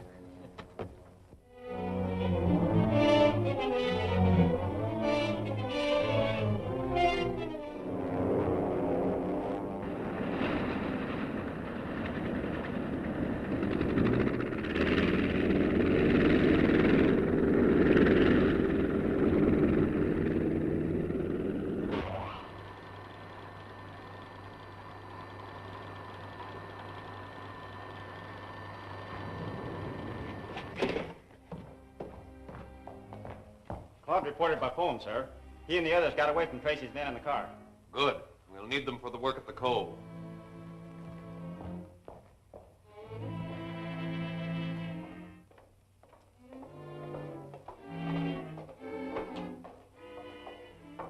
Claude will be at Whitey's. You can start now, Caston.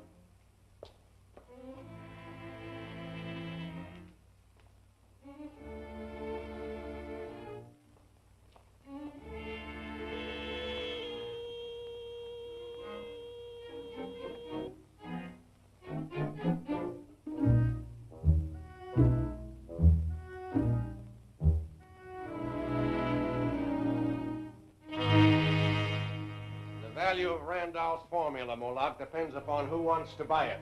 In that case, the formula of Nicolanium is very valuable to us, thanks to Mr. Callion.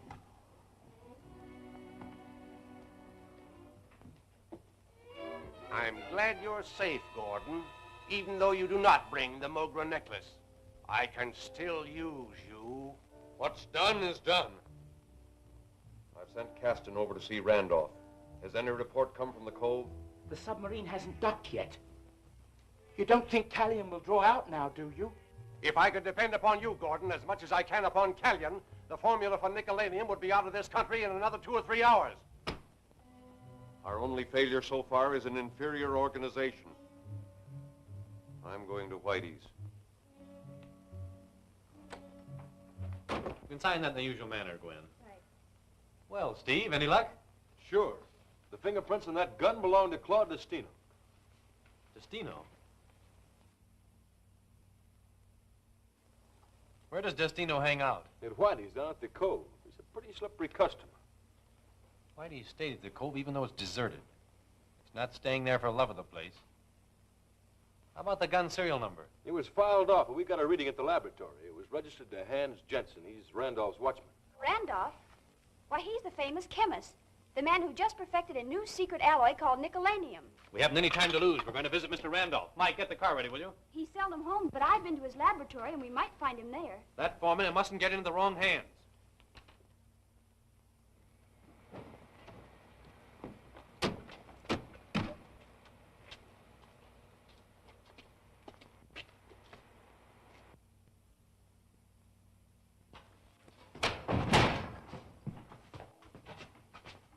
Come on in, boss. It's open.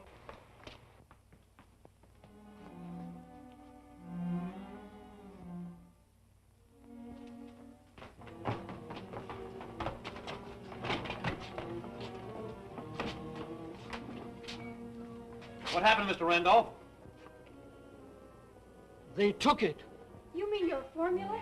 Hey, Chief, there's a footprint and some oil over here. You reckon that means anything? Better take a look at that footprint, Gwen.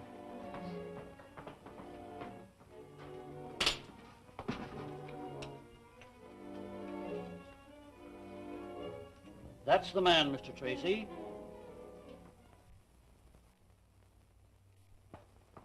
I think I've got something, Dick.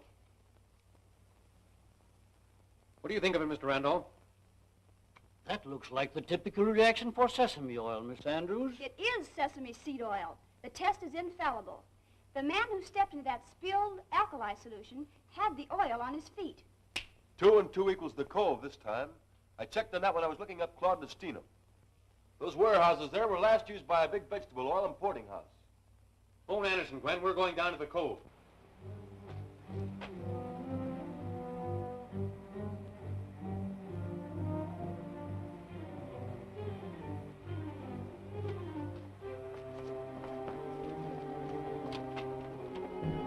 Head right for the waterfront, Steve. Right.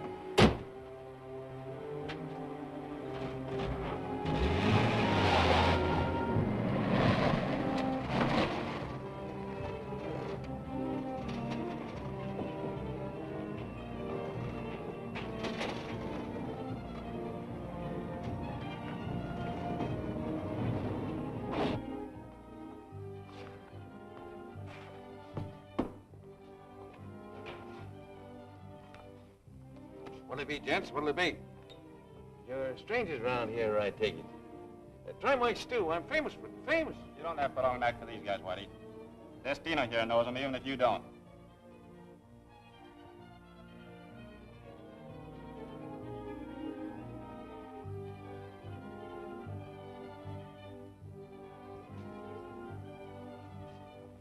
Come on.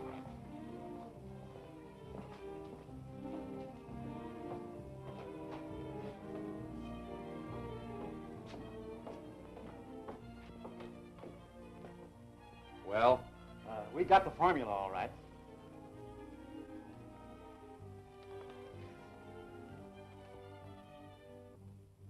Good. Come on.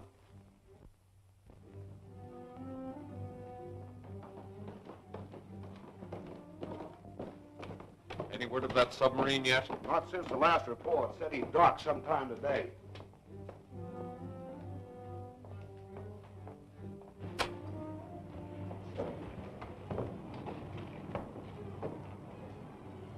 It's about time Canyon's submarine arrived.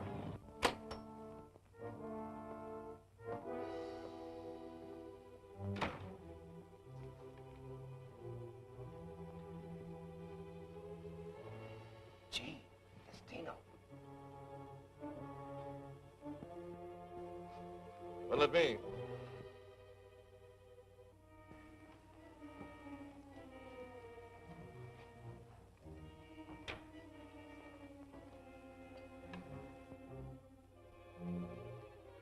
I'll take some of this stew.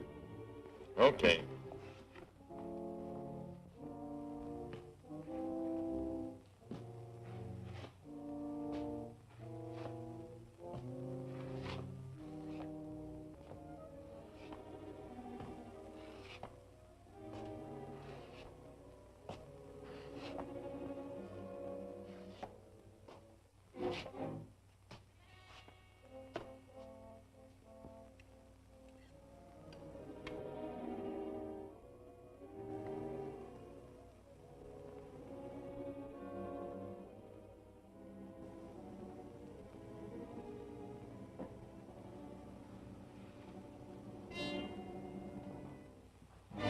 Where do you think you're going?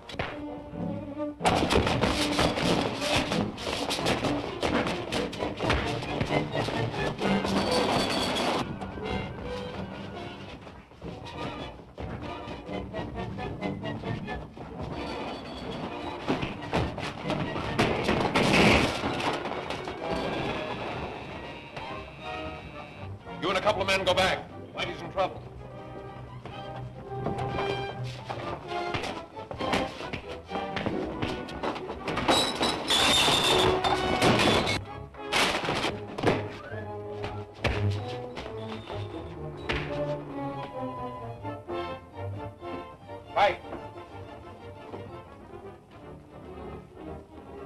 Tracy is coming through the passage. Get him and bring him up to me.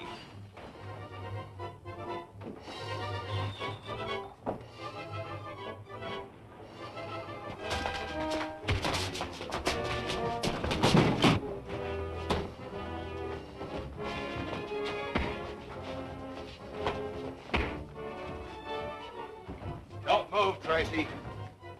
Easy, copper. Get going, Tracy. Up the stairs. Come on.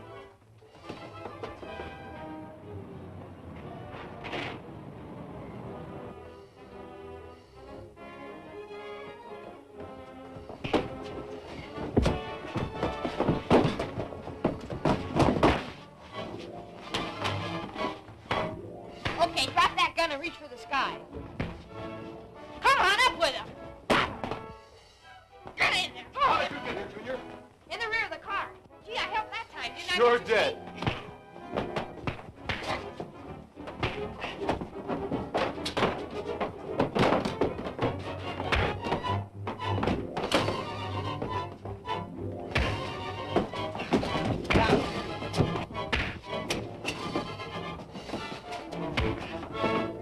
Come on. On your feet. Get down those stairs. Step on it.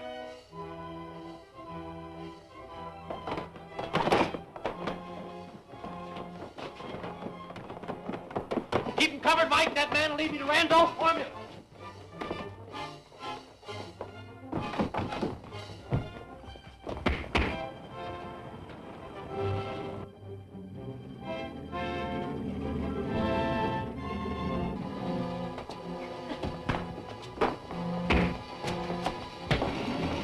There's the stuff now.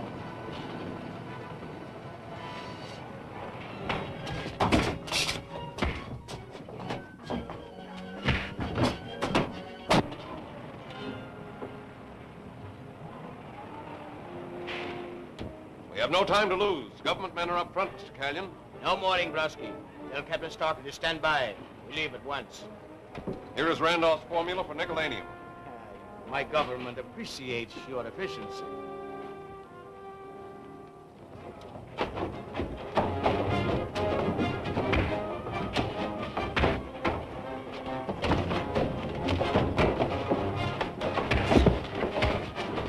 Prepare to submerge.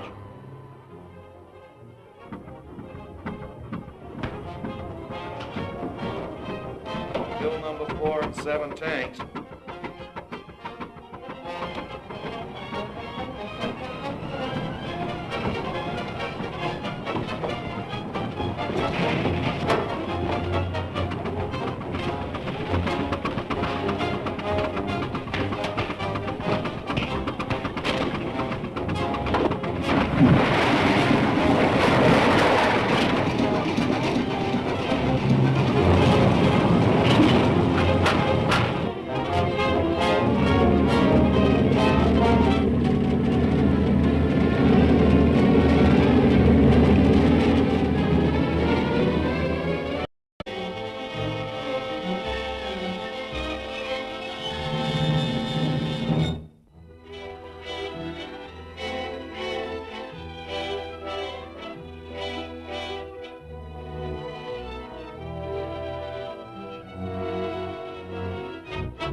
We have no time to lose. Government men are up front, Mr. Callion.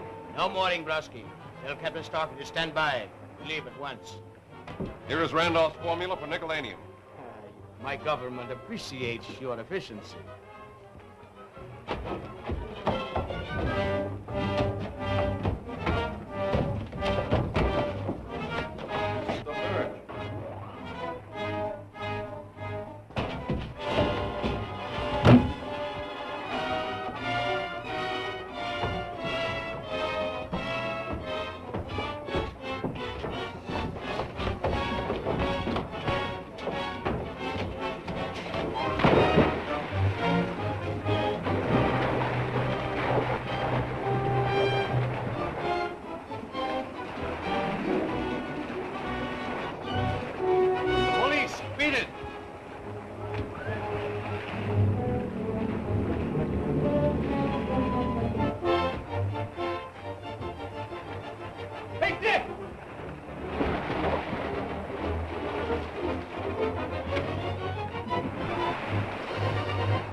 the men got away with the spotter, Dick, but we captured a few. Anyway, the formula's safe. Come on.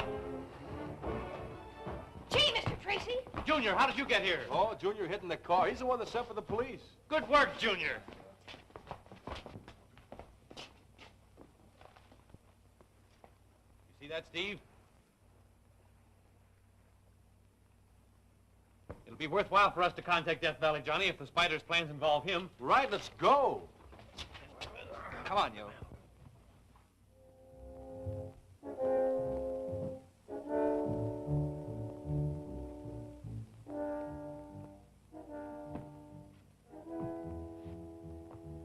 It is most important that we find this secret mine before the old prospector reveals its location.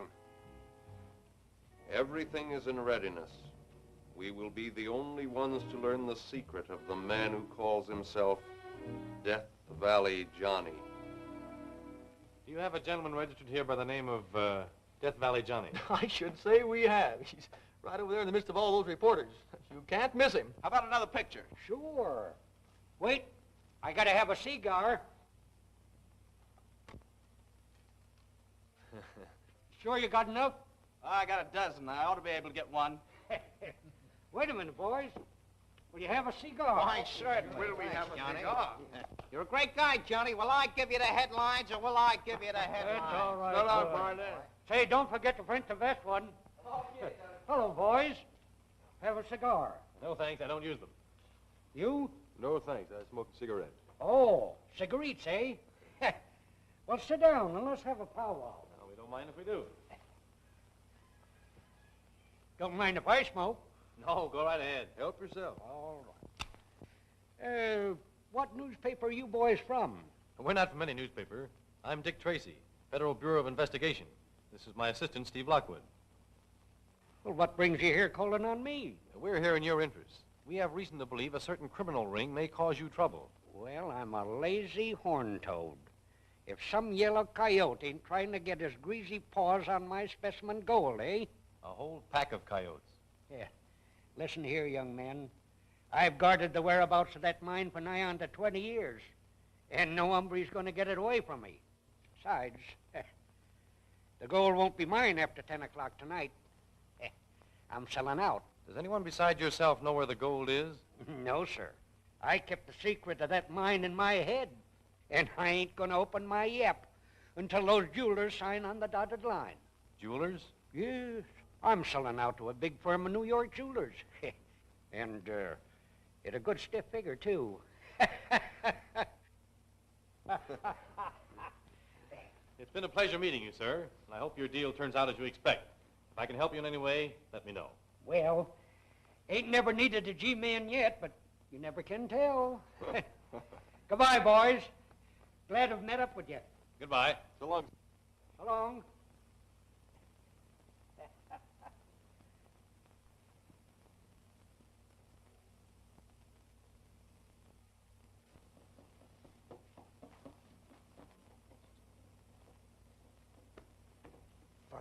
Past 10. I see no reason for this delay. I'm always punctual in my appointments. Oh, will you stop that confounded tapping? I'm sorry.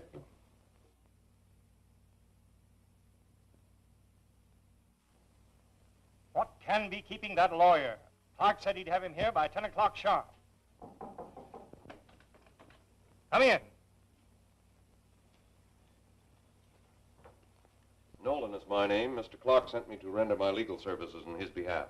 Mr. Nolan, Mr. James, Mr. Noble, Mr. Wickland. Gentlemen.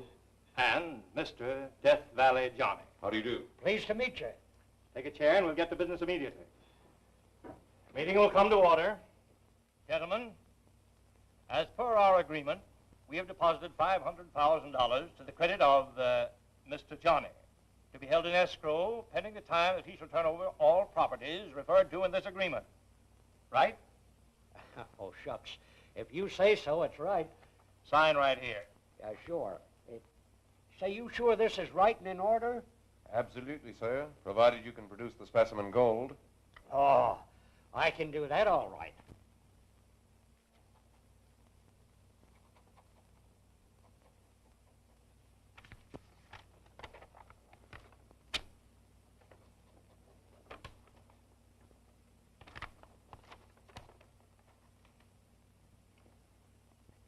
Now, sir, I suppose you won't mind disclosing the whereabouts of your hidden mine.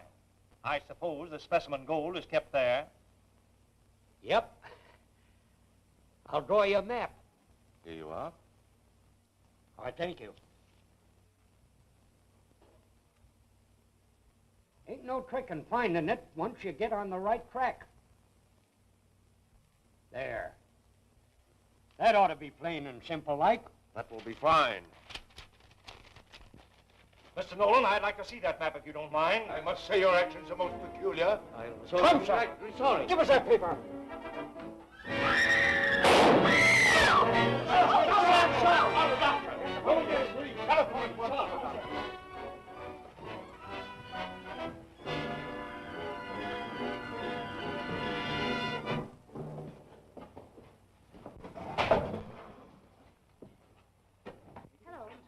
Take it easy.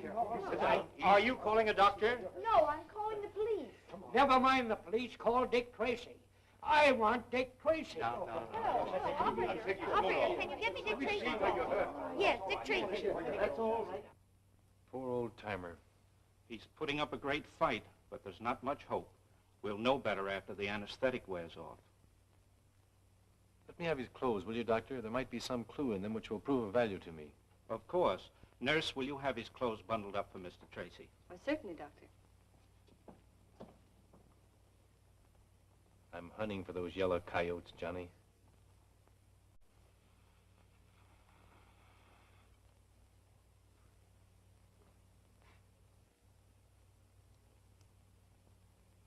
Reddish brown.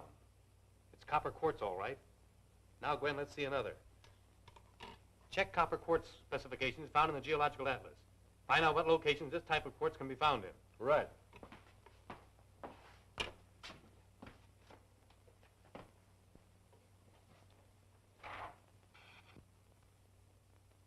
Do you think we're getting anywhere, Dick?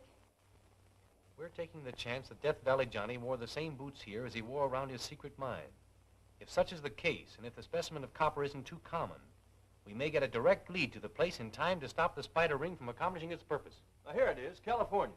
Thunderhead Mountains in Death Valley. Only mine. The old Acre mine. Produced 100,000 tons annually. The stuff's rare. Where's the mine, Steve? It's located near Coyote Wells. The mine shut down in 1905 when the town was deserted. Ghost town, eh? Steve, we're going there tonight. Gwen, phone the airport. Tell them to have my plane ready. Good luck, Dick. Thanks. Dagnabbit. Think they can put one over on me, do they? Hey, doctor! Nurse! Here, Hey, sir. You're a sick man. Hey, where... Hey, listen, I'm not sick. The way you folks act, you think I never been shot before. Where is my clothes? He hasn't any fever. No, what do you hold my hand for? It's regular. Certainly it's regular. Say, I want to see Dick Tracy, and you get him for me quick. All right, nurse. Call Dick Tracy. Yes, Doctor. And listen, young lady, you tell him to make this hospital give me back my pants. There's something in them I want. Yes, sir. Yes, sir, I will. Yeah, and don't you tell me no, I'm sir, sick. don't accept I know, Just but a there's minute. nothing the matter with me. All right. I'll be right over. Yes, I'll bring his clothes. Mike, will you get the car? We're driving right over to the hospital. You get right back to bed, young man. Yes, ma'am.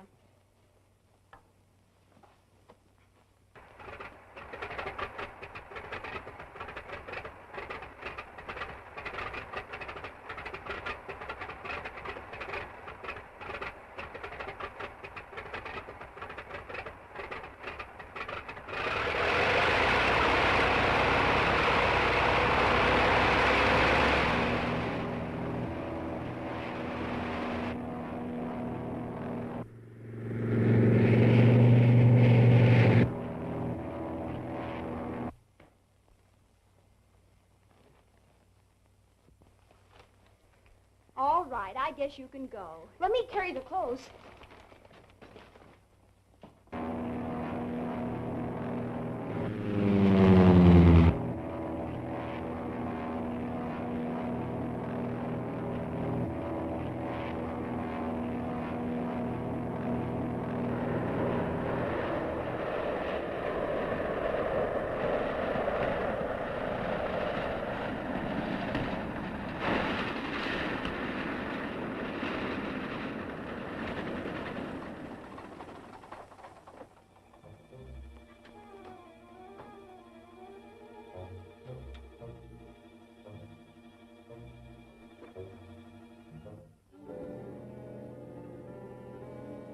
Spooky-looking place, isn't it? Looks dead enough, but you never can tell. Let's close in on it. Right.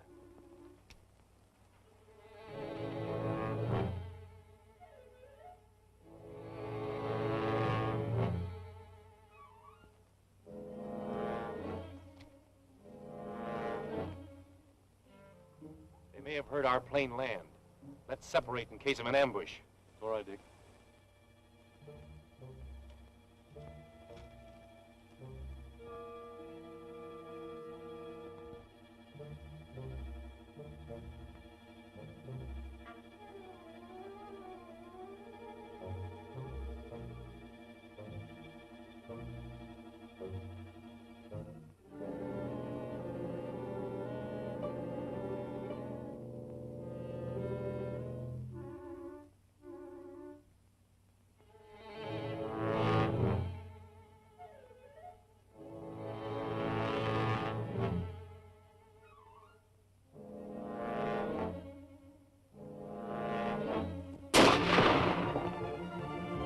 Steve.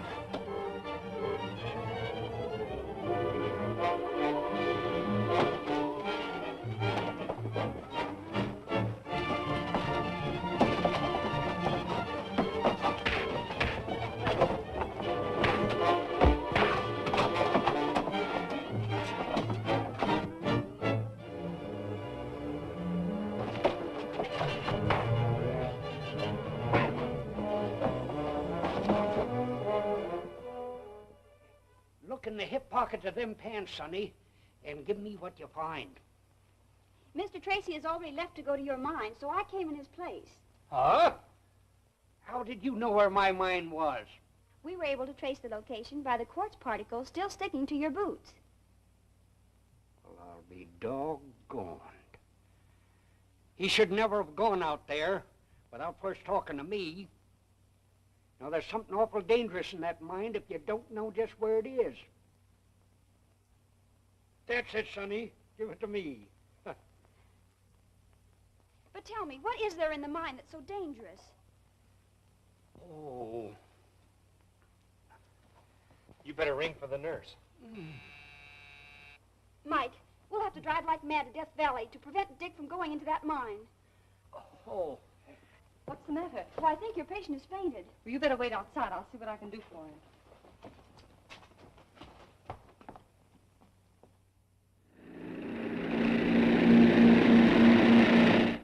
Come on, you guys, snap into it. The spider will be here any minute. Hurry it up.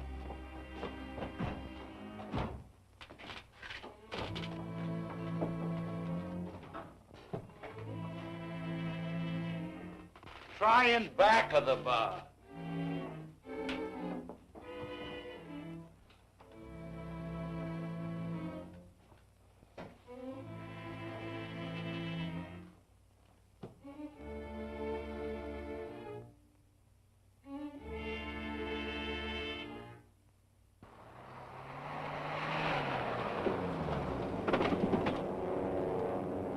Look, there's the wing.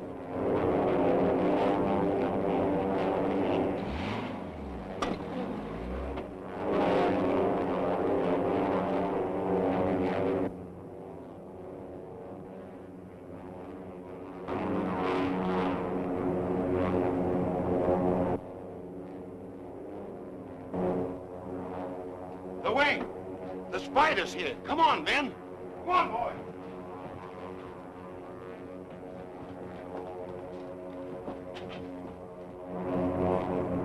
We'll land only long enough to load the specimen Gould aboard.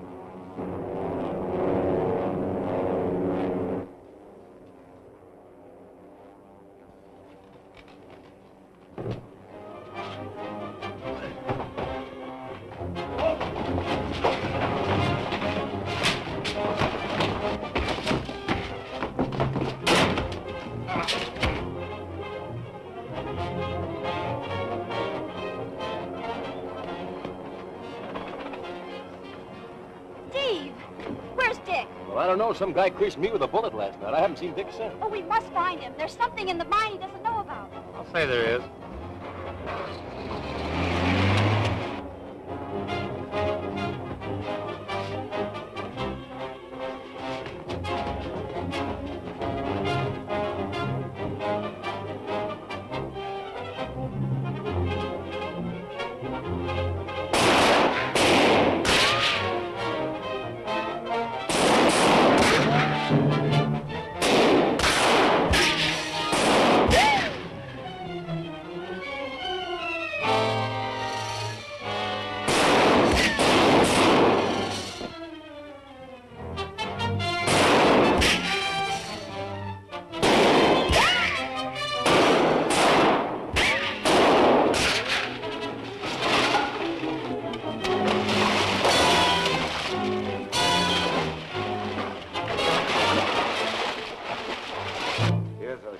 I sure won't miss.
The spider will be here any minute. The wing. Come on, boy.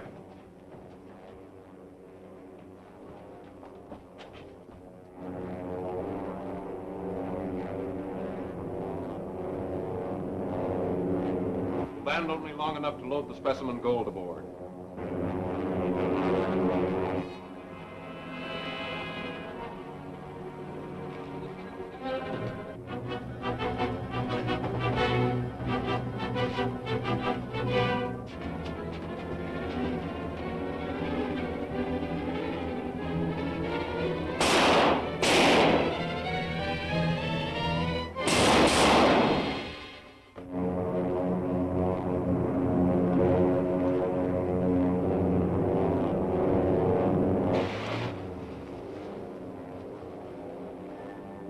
Don't land. Dick Tracy is ahead of us again.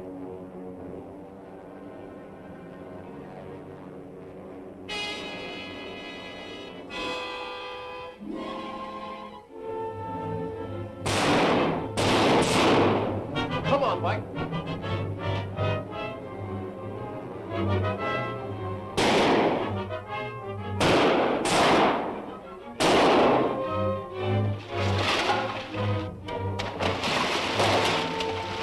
Done for.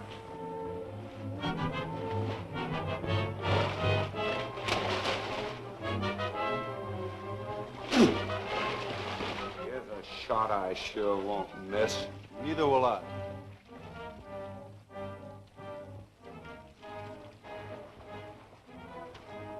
Help Tracy, Mike, while I attend to these rats.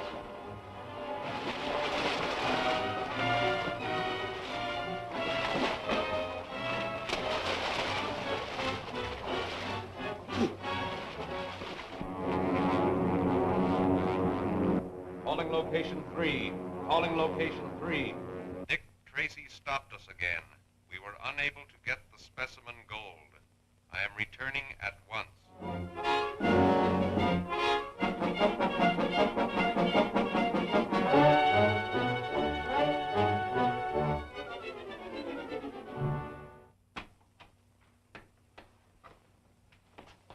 Well, Mike, let me in, will you? Hello, Dick. Well, well. Mr. Odette. Yeah, Mr. Potter, I'm glad to see you, gentlemen. We took the liberty of having your servant let us in. I was anxious to know if you'd had any luck concerning Gordon. No.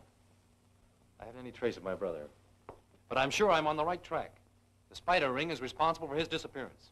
If you can think of anything we can do to help you, just call on us. Thanks. Thanks a lot. Good afternoon.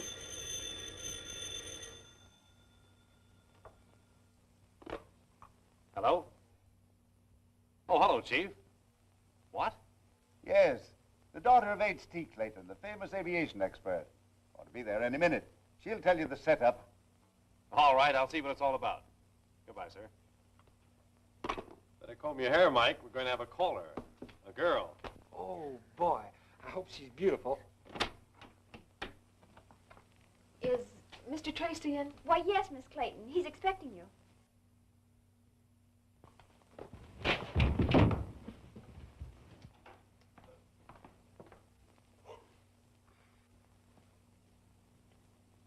Oh, Mr. Tracy? And you're Miss Clayton.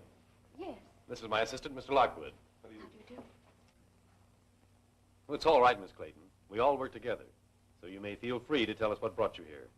It's my father, Mr. Tracy. I'm worried about him. Well, won't you sit down? Thank you. Now tell me what it's all about. Well, you see, Dad's been working on a new high-speed plane. Something much faster than anything ever flown before. We've been working in the utmost secrecy, and the hangar's been under guard day and night. I see. Well, I've had a feeling for some time that something was wrong. Dad only laughed at me and told me I was imagining things. Then, last night, someone broke into the house, and they rifled his desk. Someone after the plan of his motors? Yes, I'm sure that was what brought them there.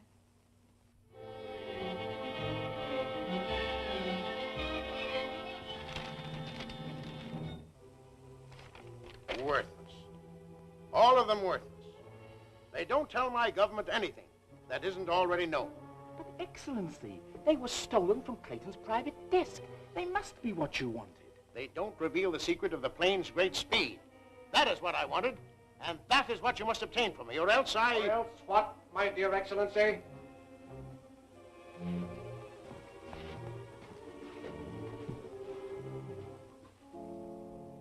Or else I must contact the dirigible to pick me up at once and return to my country. My government will pay well for the secret of Clayton's new motor, but for these useless papers, nothing. I said I would get it for you. That should be sufficient. I will expect word when you have accomplished our agreement. Good day.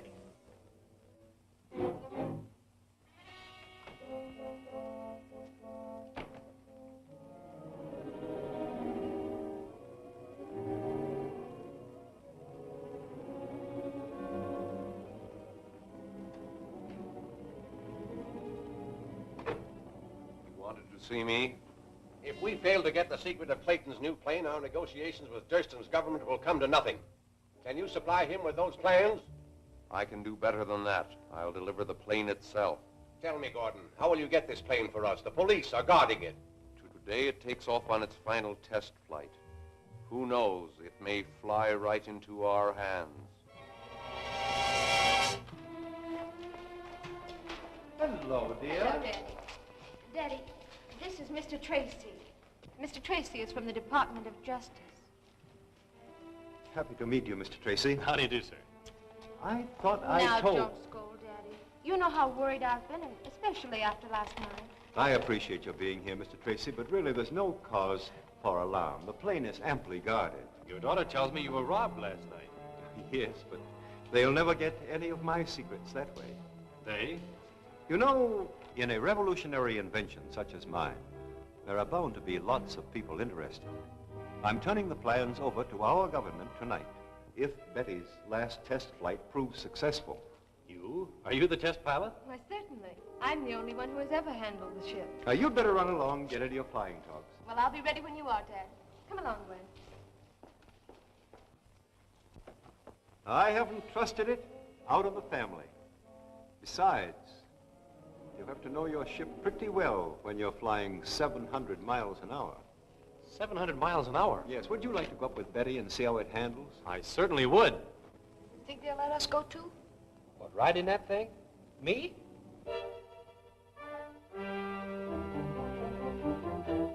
Everything ready? Plenty of gas and oil?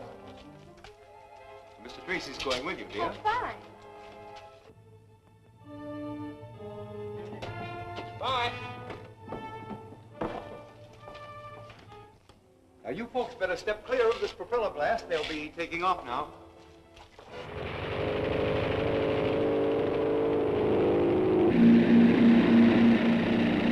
Well, happy landings, Dick. Women drivers in automobiles is bad enough. Heaven help old Tracy up there in that crate.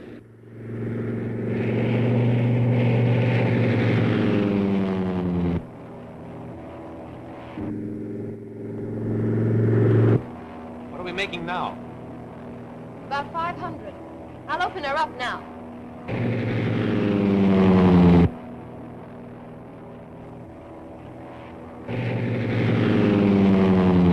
She's turning over perfectly. I think I'll go back to the airport now. No, you won't.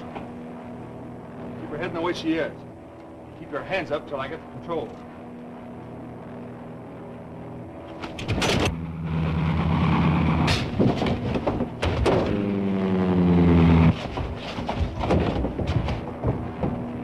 Head back to the airport! He's going about a jillion miles an hour. That's more than 100, ain't it? She'll land in a minute, right back of the hangar.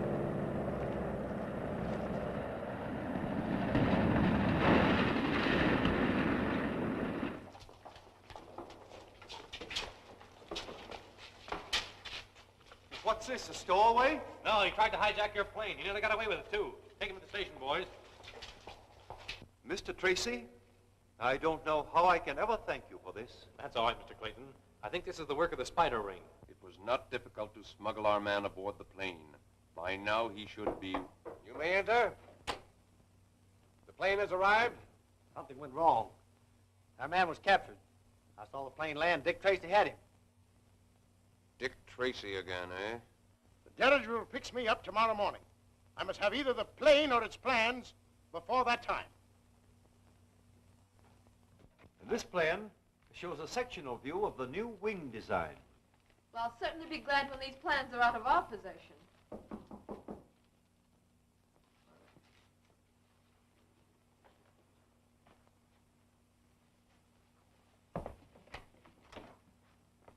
Mr. Clayton?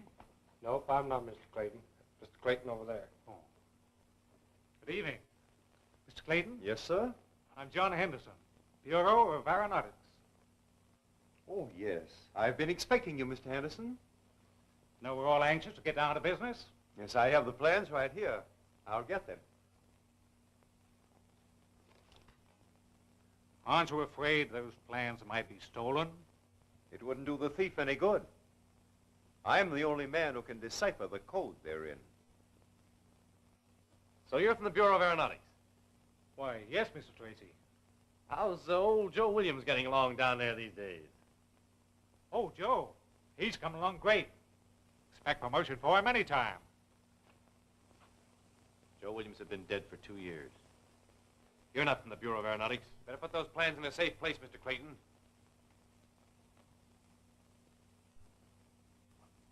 Mike, get Steve. Tell him I got some of the Spider's men. Okay, Chief.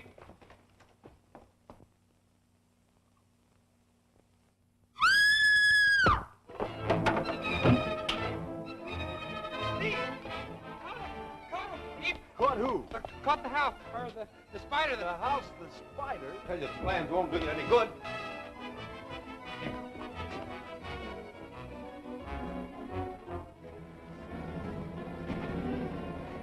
Hey, stop!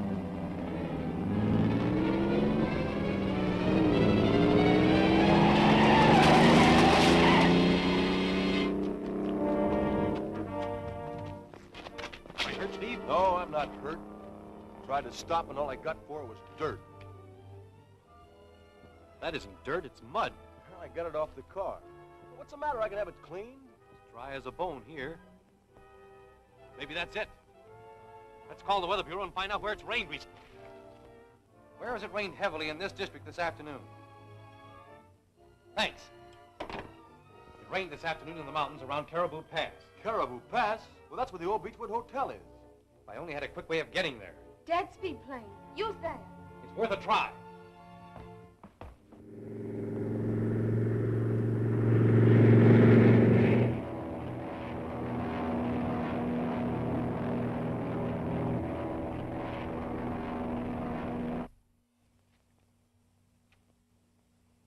So you still refuse to translate your plans for us, do you?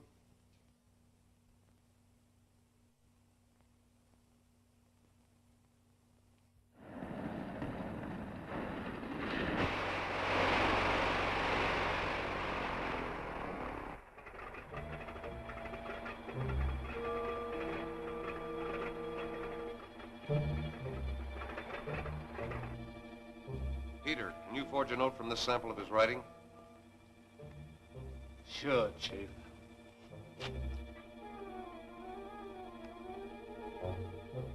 Write a little note to his daughter.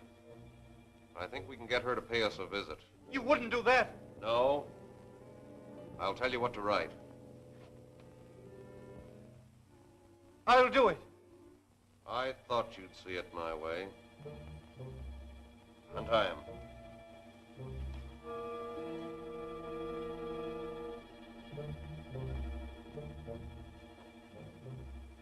Now get busy. I expect you to have everything ready by daylight.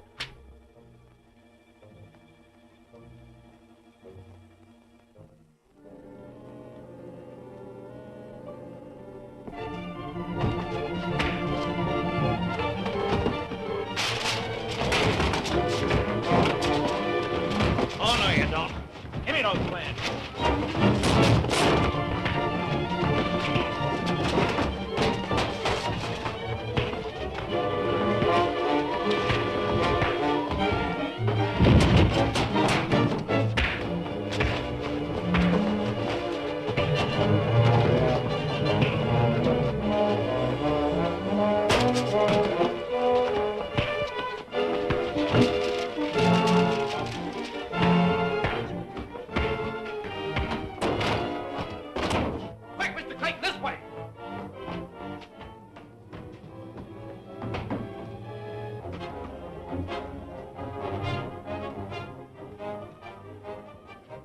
What happened?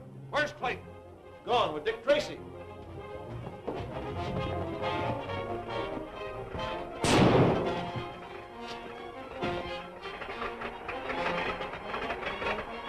There they go. Get the wing ready.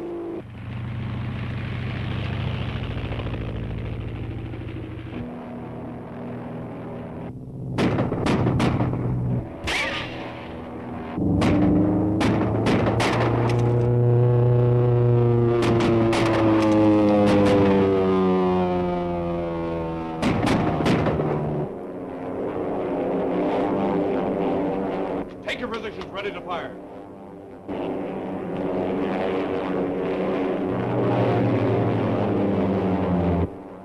Fire! Blast them out of the sky! You must have hit the motor. That got him.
Oh, no, you don't.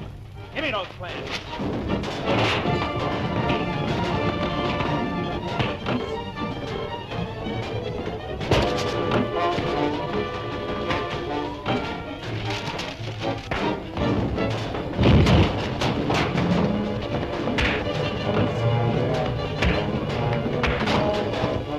Quick, Mr. Clayton, this way!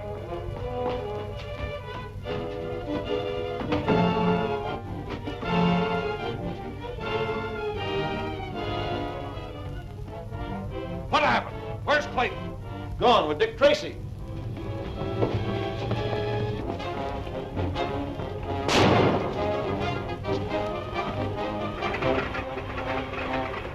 Get the wing ready.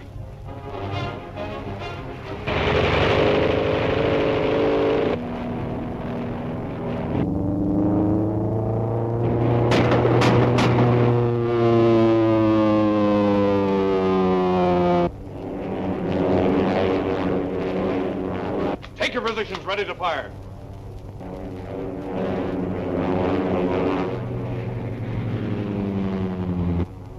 Fire! Blast them out of the sky! That got him!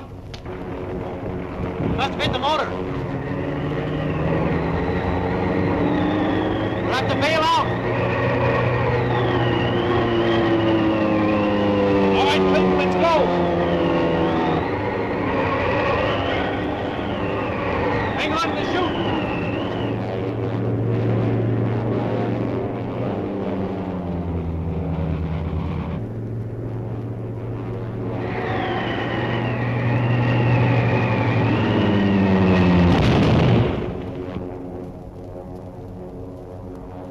We'll make them wish their plane had ended it quickly for them.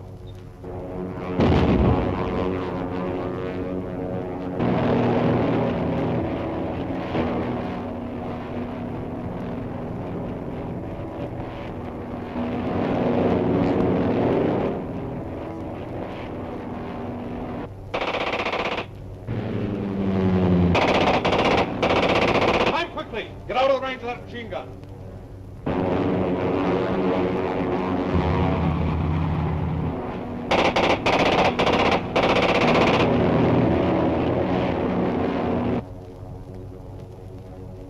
Stay at that altitude. We're too high to expect any further interference.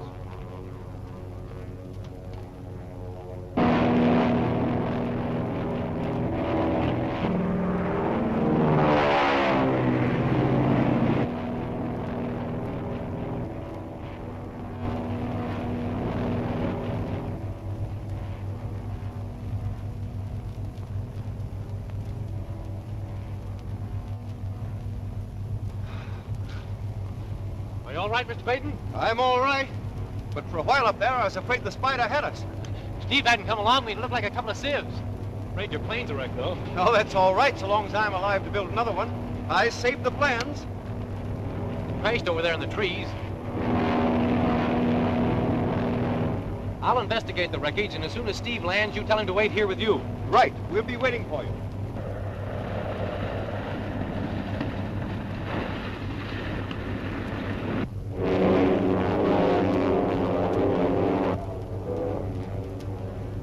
Calling location 3. Calling location 3. Go ahead, Gordon. The speed plane crashed at Drury Field, but I think the motors might be salvaged.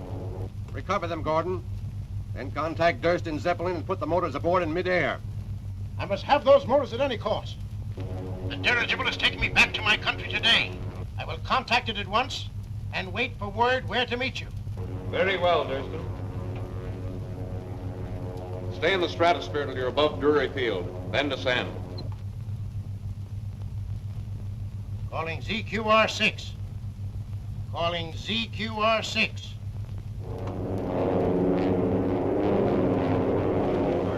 Get it, get it.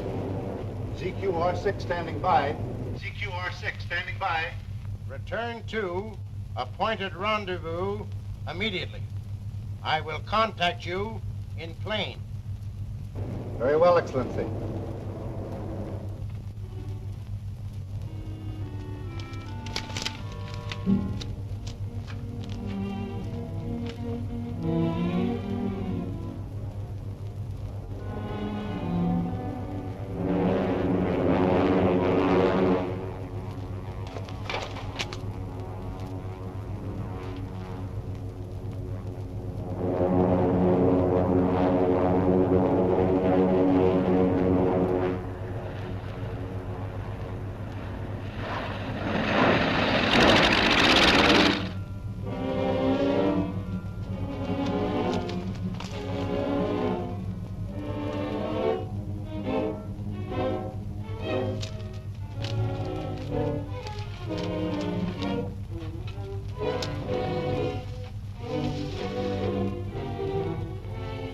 Motors don't seem to be hurt a bit. Yeah, come on, fellows, up she goes.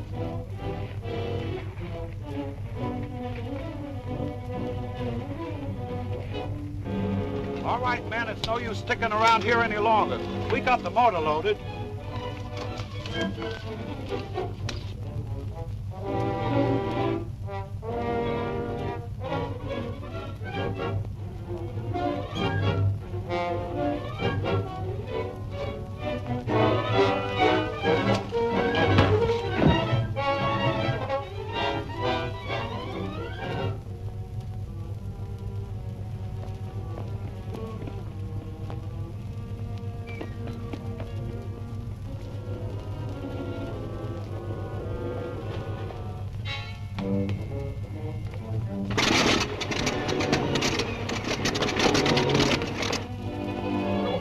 to him. He seems to be taking an awful long time.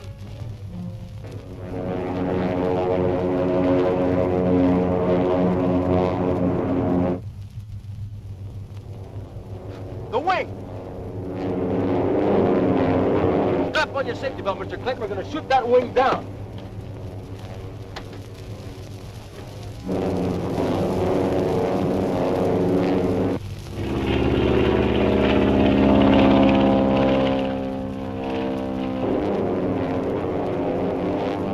Rise to 35,000. We meet the Zeppelin above the channel off San Francisco. Stand by to transfer those motors as soon as we contact the Zeppelin. Everything's in readiness, sir.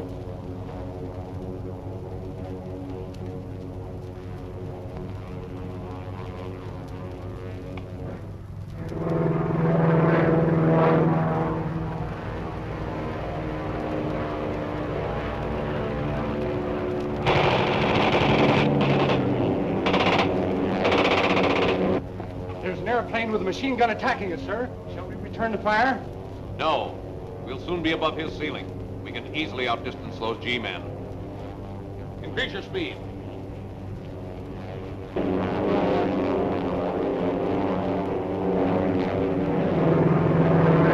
My ship has reached its ceiling, but I want to follow him as long as I can.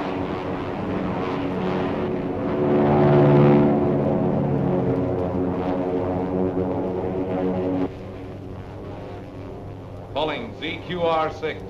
Calling ZQR-6. Calling ZQR-6. ZQR-6 standing by. ZQR-6 standing by. Proceed. Have recovered both motors in good condition. Advise position for contact. Refer to code book 6211. Acknowledge. Verifying 6211. Verifying 6211.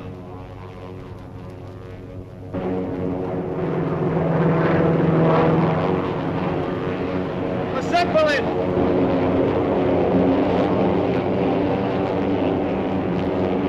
The wing is going to contact it!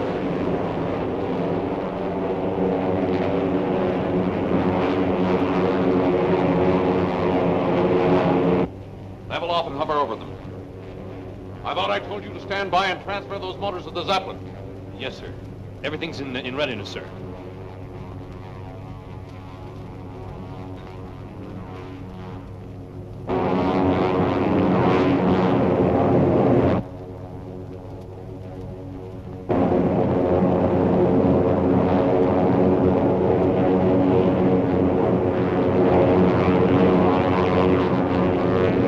All right, lower away.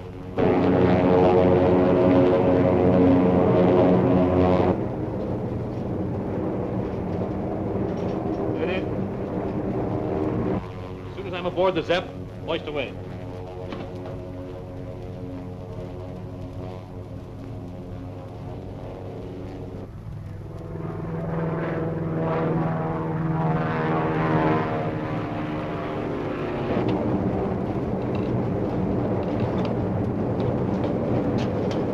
All right, store that motor after the other one.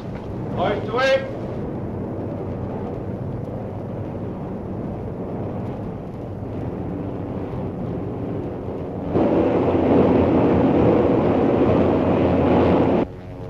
Cut loose. Rise.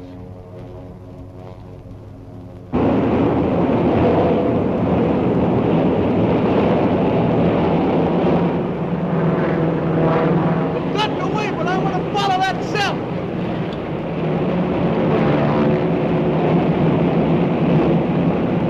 ZQR-6 signing off. Don't make a move. Stand up.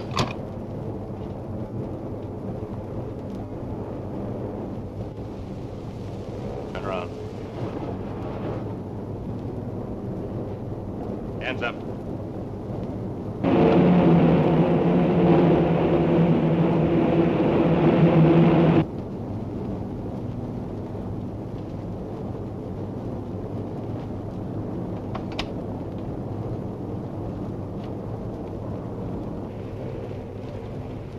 SOS. SOS. All radio stations stand by. SOS. SOS. Dick Tracy calling. Attention Harbor Police, federal officers. Stand by. I'm in a dirigible over the ocean, off San Francisco. I'm going to try to bring it back to land. SOS. SOS. Don't know where the dirigible will land. Contact the shore patrol in case I don't make it back. Dick Tracy calling federal office. Calling federal office. Something's happened. He stopped talking. Here, let me at the face. Here, give it. Oh, give it. That's it right there. Federal, 6400. Commander Brandon, please. Dick Tracy's office calling. Hello? Yes? Oh, we just received his call. I'll send them at once. All departments. General alarm.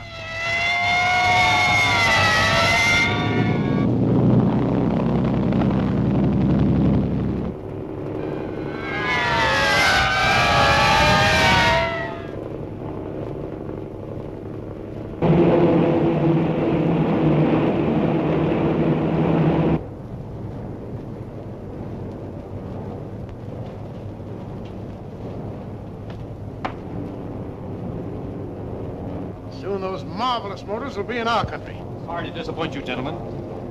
I don't think my government wants those motors to leave the United States. I turn your back.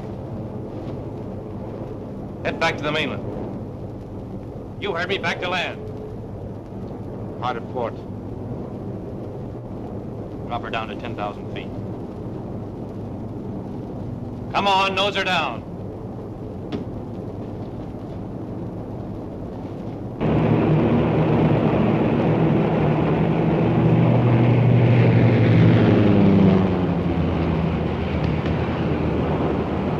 They're coming back!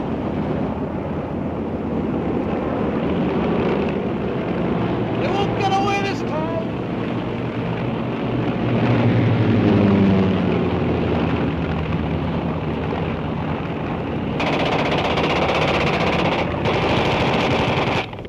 Steve! Hold her. Is there any way to contact that plane by radio from this cabin? No, only from the radio room.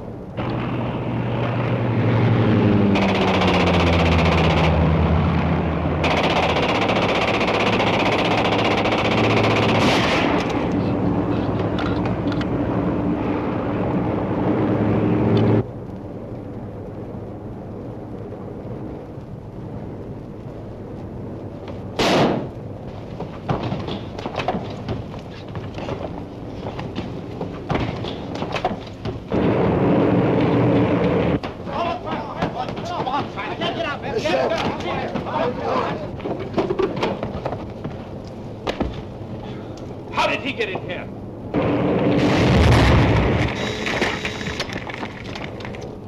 The port motor? The port motors. Look out! Let me out! Let me out of here! Get out of here! Help! Help! Try to get a parachute! No, we gotta get out of here! No!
those marvelous motors will be in our country.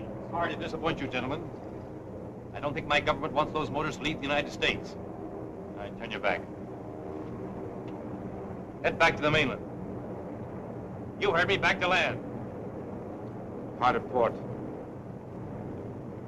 Drop her down to 10,000 feet.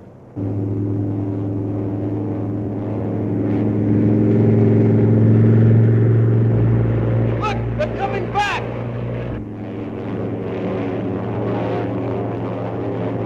They won't get away this time!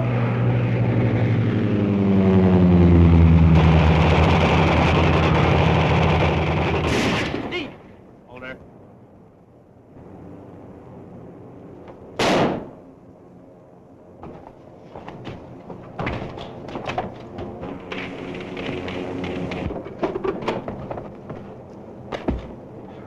How did he get in here?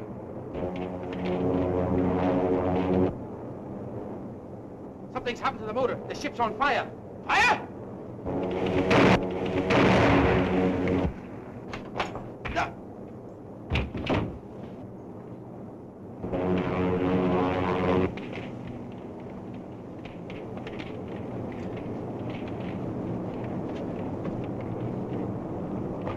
Ah! Let go! Let go! This parachute won't hold us both. Going to have to, Dirección. Let loose!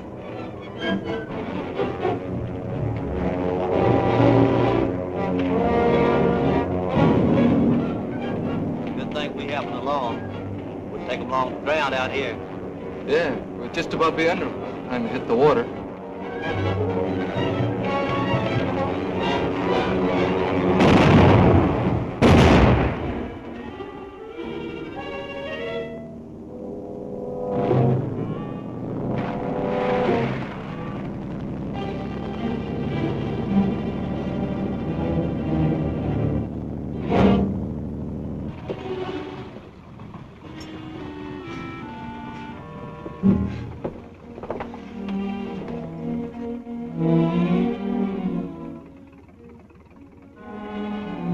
Are you all right? Okay, thanks. You better get dry. I only have plenty of time to dry off. For several years. Take us in the shore, will you, buddy?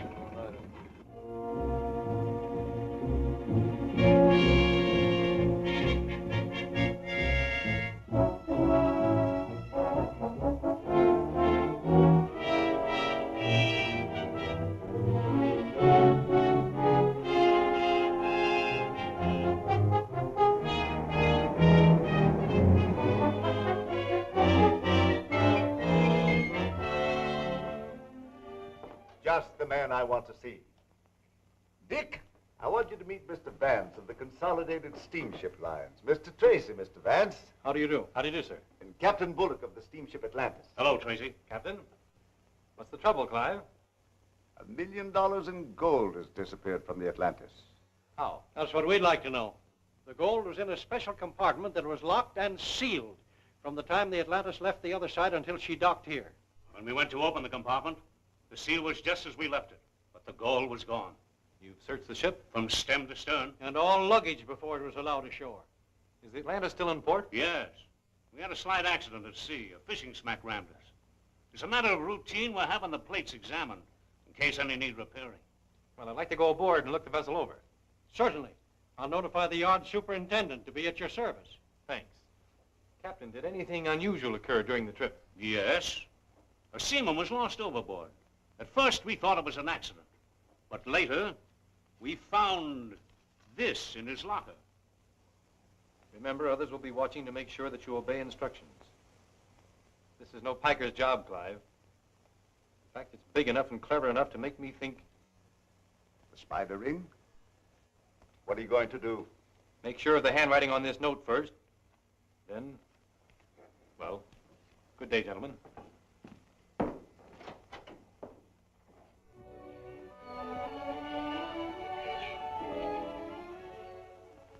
What'd you find out about the note? Well, the handwriting does check with other notes. Then it is from the spider ring.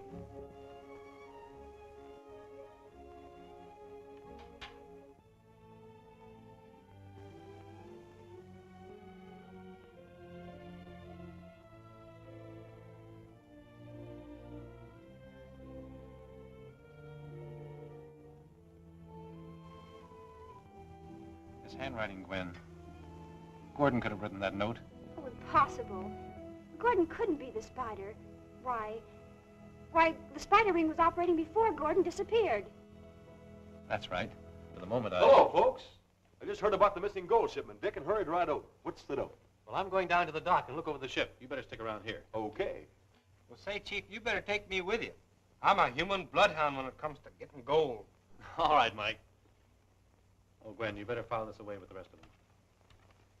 You better go get your hat on. Hurry up now.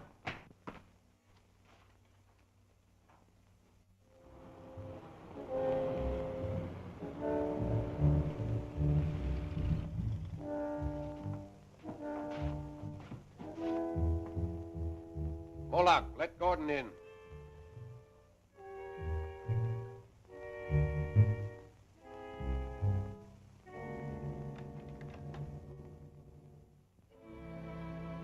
We've been waiting for you. Everything is ready? Here's the working diagram of the Atlantis. This is where our ship rammed her. That accident was a very brilliant inspiration, Gould. And the gold? Here, near the bow, where we can get to it when we are ready.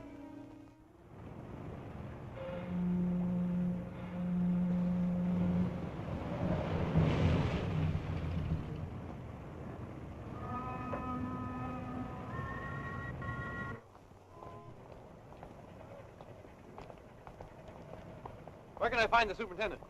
I'm the superintendent. Oh, Mr. Stevens. My name is Dick Tracy. Oh, yes. Mr. Vance told me you'd be here. What can I do for you? Well, I'd like to have a little look around, if you don't mind. Sure. Come along. Thanks. Junior, you know in some localities I'm known as Knot Tying McGurk. Really, I'm one of the finest rope tires that you've ever seen. Have you found any damage? Some. One plate seems to have been sprung a bit. I'll show you. Could it have been done deliberately? Well, it could. But I don't see what good that would have done anybody. Where was she hit? Just aft of amidships. Here's the plate that was sprung. Oh, there I go, spilling ink all over again. I guess I'll have to get a new pen. Here, take mine. Oh, thank you. Now, here's where she got rammed.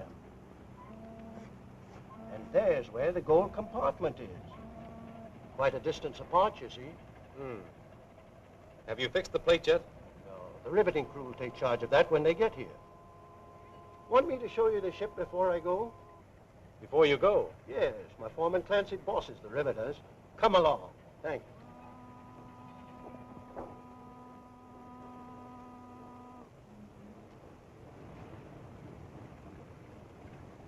See? It looks solid. It is solid. There's nothing wrong with it. I've tried it in Indochina. And What's the gag, Mike? Oh, I was just showing Junior a little rope trick I had here. High class. Now, you take the two ends, see, and you put one on each wrist like this. Now, pull them tight. I mean, that's it. Pull them good and tight.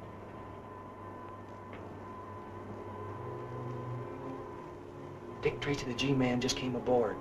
He's making a complete inspection of the ship. Better notify the lame one.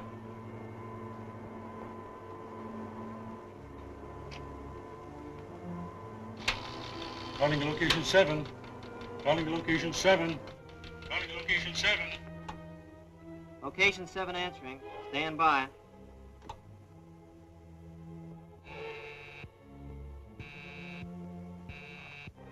I'll take it.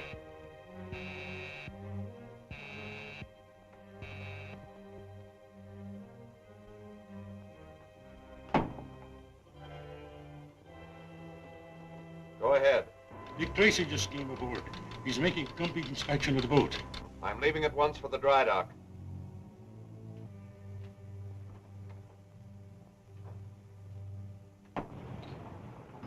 Want me to cut it? Oh, you don't think I can get out of it, huh? Me, what sail the 11 seas? Well, I'll fix it this time.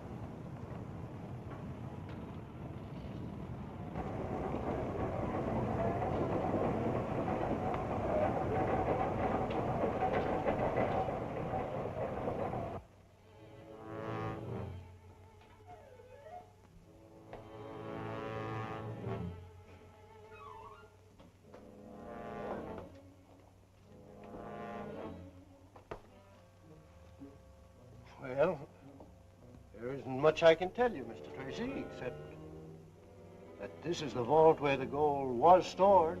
Well, I'd like to take a look inside. Go as far as you like. Clancy will cooperate with you. Glad to have met you. Thank you. Thank you very much.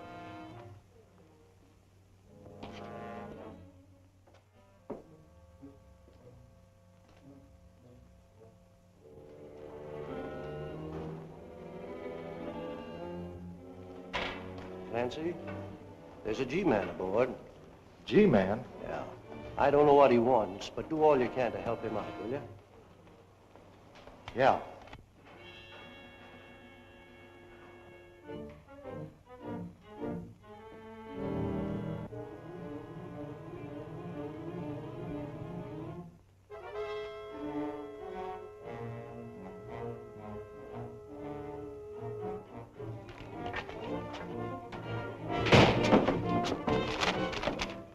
Gee, I didn't know anybody was in there.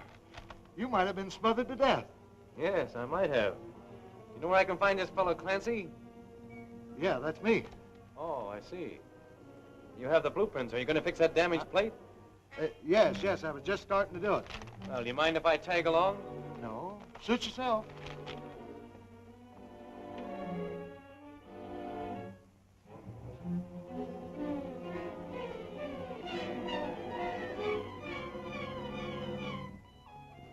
Barley, I've already marked the plate. Cut it according to this blueprint. All right, boss.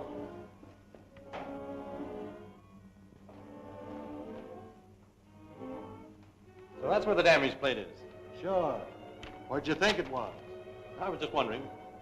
Thanks.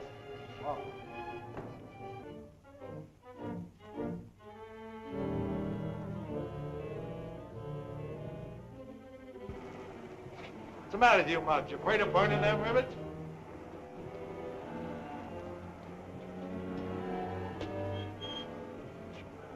Could I see that blueprint for a minute? I suppose you're going to try to tell me my business. No, I'm just a curious sort of a guy.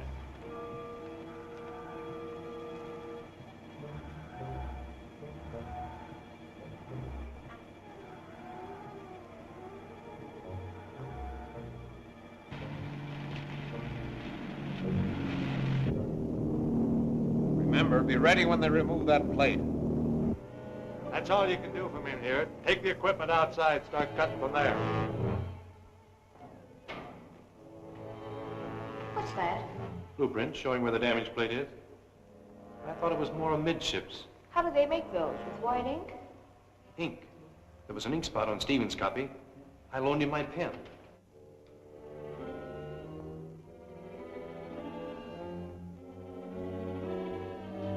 This isn't the right blueprint, Junior. You wait here for me.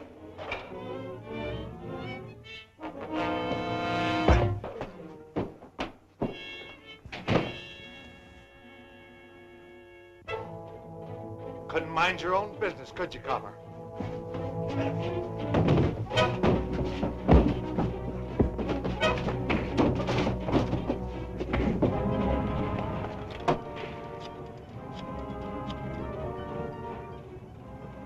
Oh, Junior?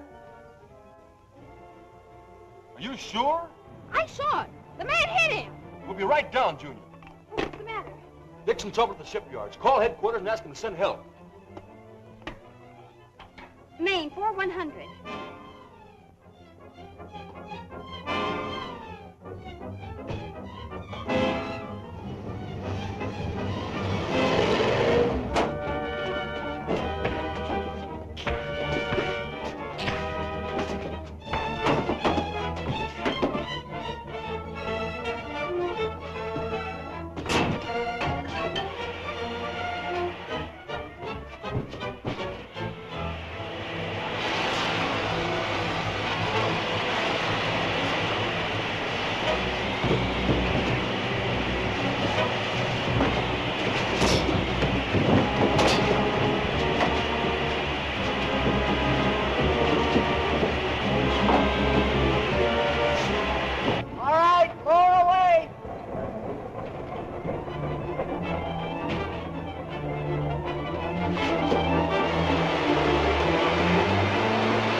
when they remove that plate.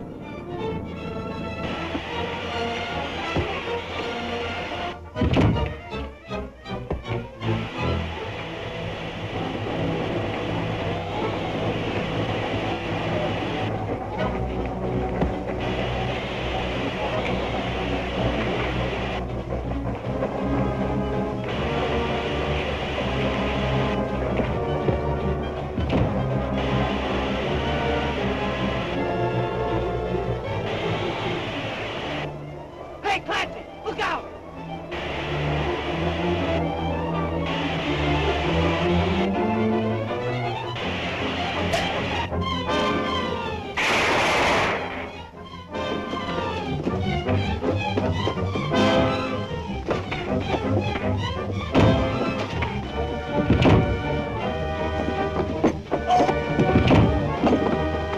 Stop!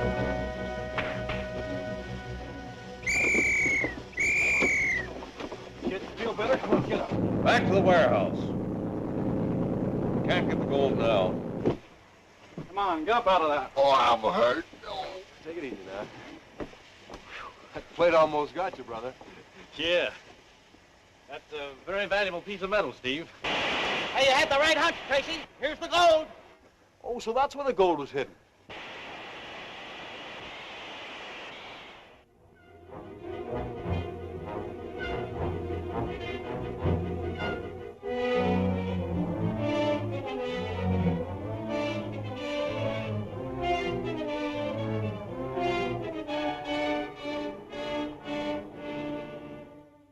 We can make good use of your skill as an engraver, Mr. Coulter. It will be most convenient to manufacture our own money.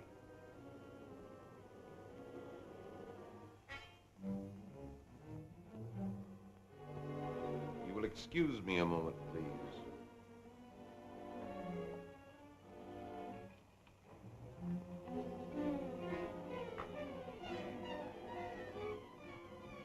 Coulter, delivered as per plans. Everything in readiness to proceed. That's very kind of you, Mr. Odette, but I don't know if Dick will be able to make it.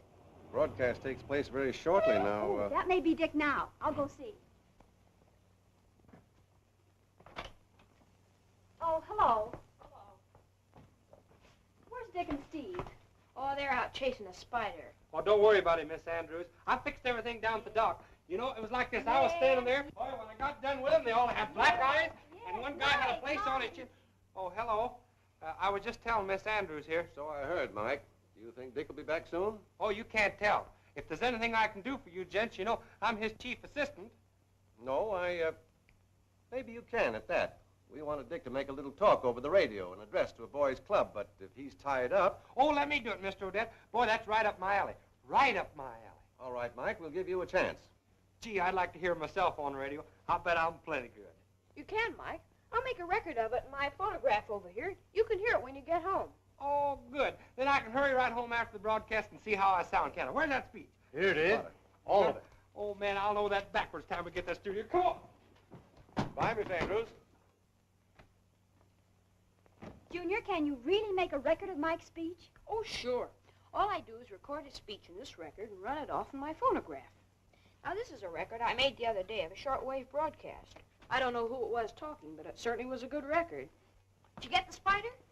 No, Junior, but the police found something on one of his men that I wish I could figure out. Does that mean anything to you?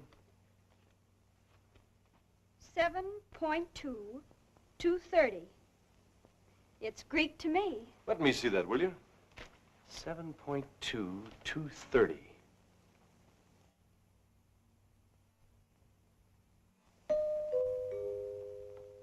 You will now hear a brief address on crime prevention by Michael McGurk. Mr. McGurk. Now? Please. The ABC Finance Company will... I want to tell you about this case, in case you didn't know about this. What was I talking about? Oh, murder, yeah. Be sure you play it right. I won't miss.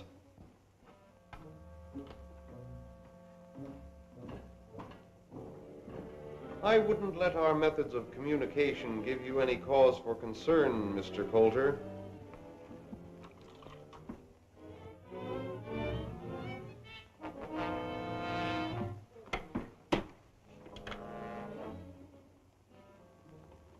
Submarine will pick up. When you have crime, you don't need prevention. When you got prevention, you don't need crime.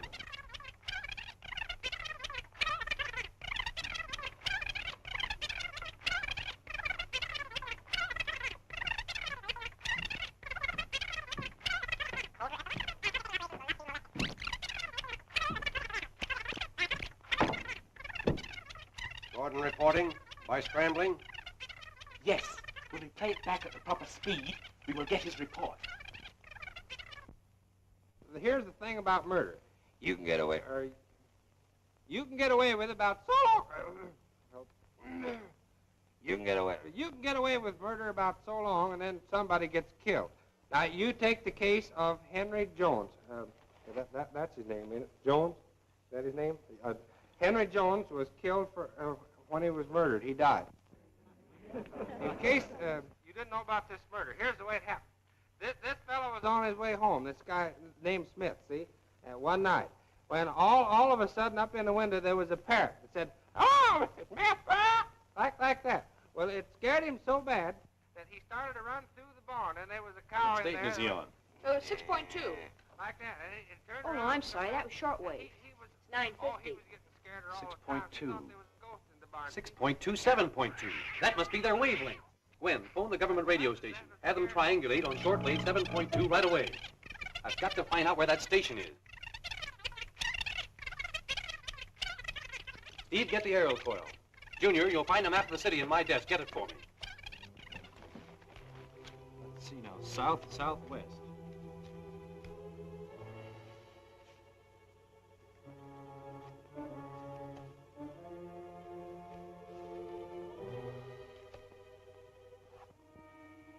Due west. Due west. Here we are, Steve. We've got it. Yes, we can find the exact location. Find it. We can't miss. It's right on the waterfront. Get the car ready.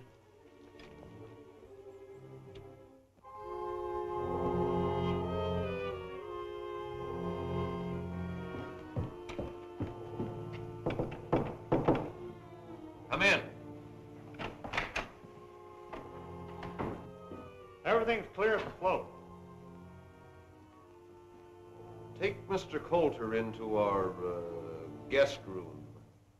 Stand guard below. Yes, sir. Let's go.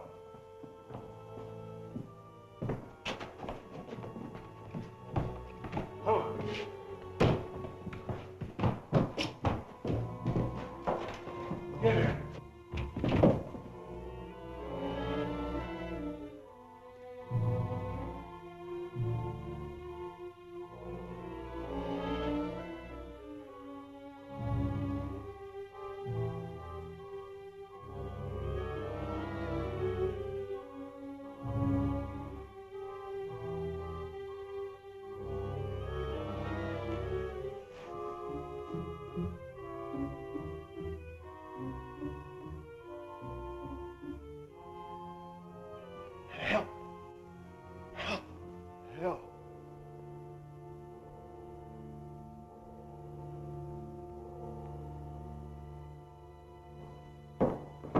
Mr. Coulter, get those ropes off, Steve. Hurry it up.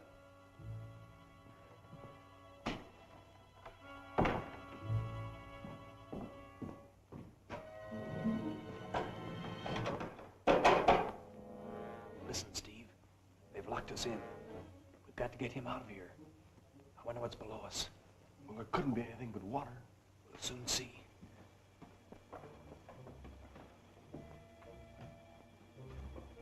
Here's a loose board. Steve, give me a hand.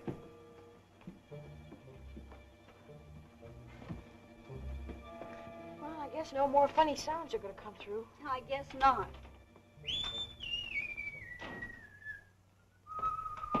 Hello, Mike. Now, you talk about a broadcaster. How did I sound? Want to hear yourself? Sure, I want to hear myself. Now, here's the thing about murder. You can get away. That ain't me. get My away voice with don't about- sound like that. Hey, stop it. You're slowing it down. The submarine will pick up Coulter at the warehouse. It will proceed to location 10, where our counterfeiting operations will not be molested. That's coming from the Spider, and Dick's gone down there. Where? Well, I don't know, somewhere near the waterfront. But they took the map with them. What'd they say about a submarine? I'll find out. Come on, make that thing work some more. Turn on, let's Try, see. Mike. See if you can hear some more. Federal, 6400. Right. Commander Brandon, please. Harbor Police Headquarters, Brandon speaking. Oh, how do you do, Miss Andrews? What? We'll be there right away. Mike, Junior. Never mind monkeying with that. We've got to get down to the harbor.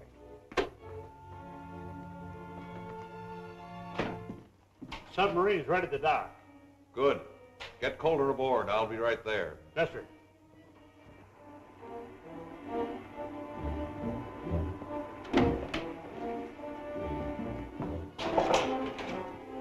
Hey, Dick, beat it. There's somebody coming.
Boat's out of control.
How did he get here?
Out of control.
Take it easy.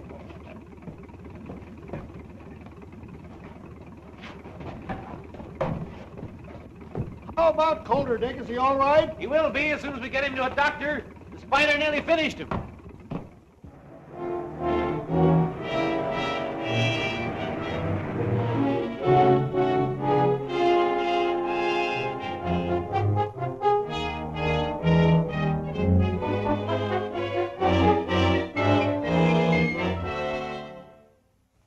Bring them in my office, Carter.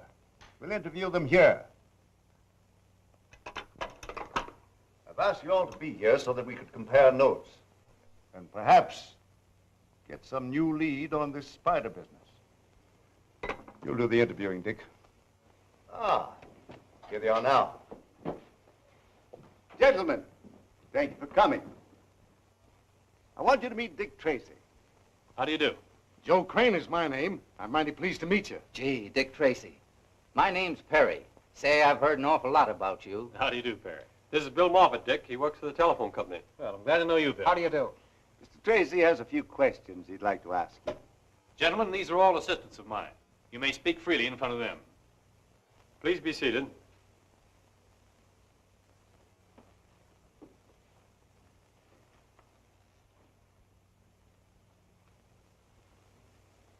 Mr. Crane, you are a conductor on the P&M Railroad, are you not? Yes, sir. I understand that some months ago you witnessed a strange meeting which took place on board a train. Would you mind telling us about it? Well, it was a late train pulling out of the P&M station for Los Angeles.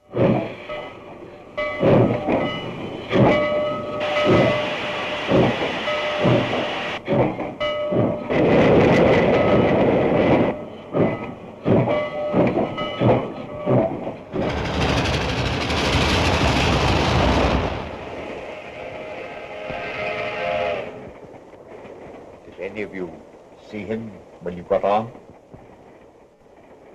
Perhaps the rest of you know why you're here. Perhaps you're afraid of him. Well, I'm not, nor do I consider him useful to me. We understand each other. We're organized. What good is he to us? Maybe he will have something to say about that when he comes. Suppose he does.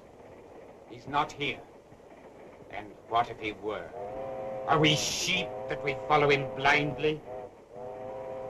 Man isn't human. Nah. I don't think he's on the train.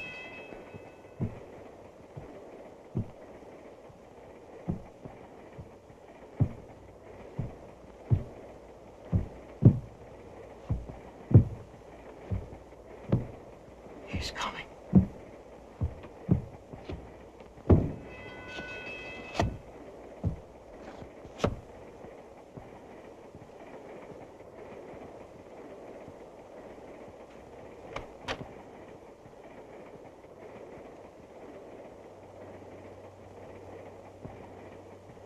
Well, gentlemen,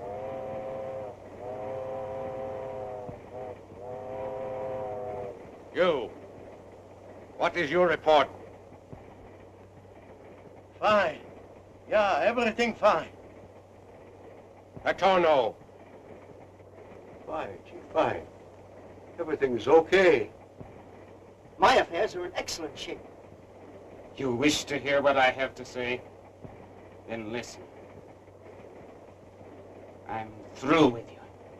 The rest might be yellow and lick your boots, but not me, not me. I'm not afraid of you, nor of anything you can do.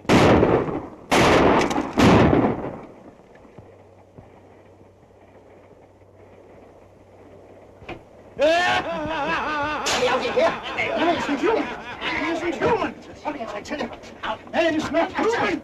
Let me go! Out!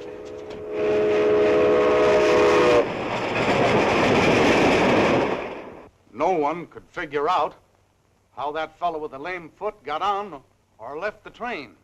The man with the lame foot is the man we want.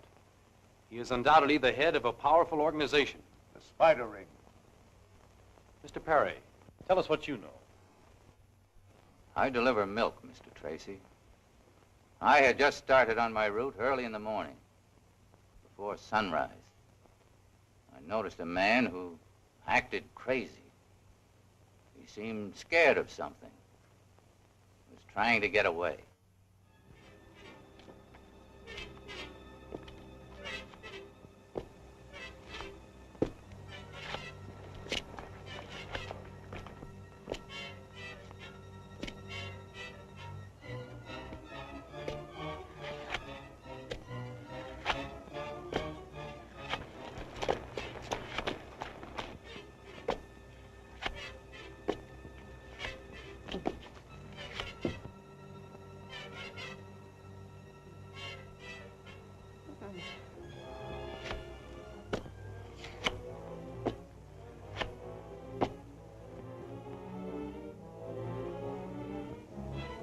No.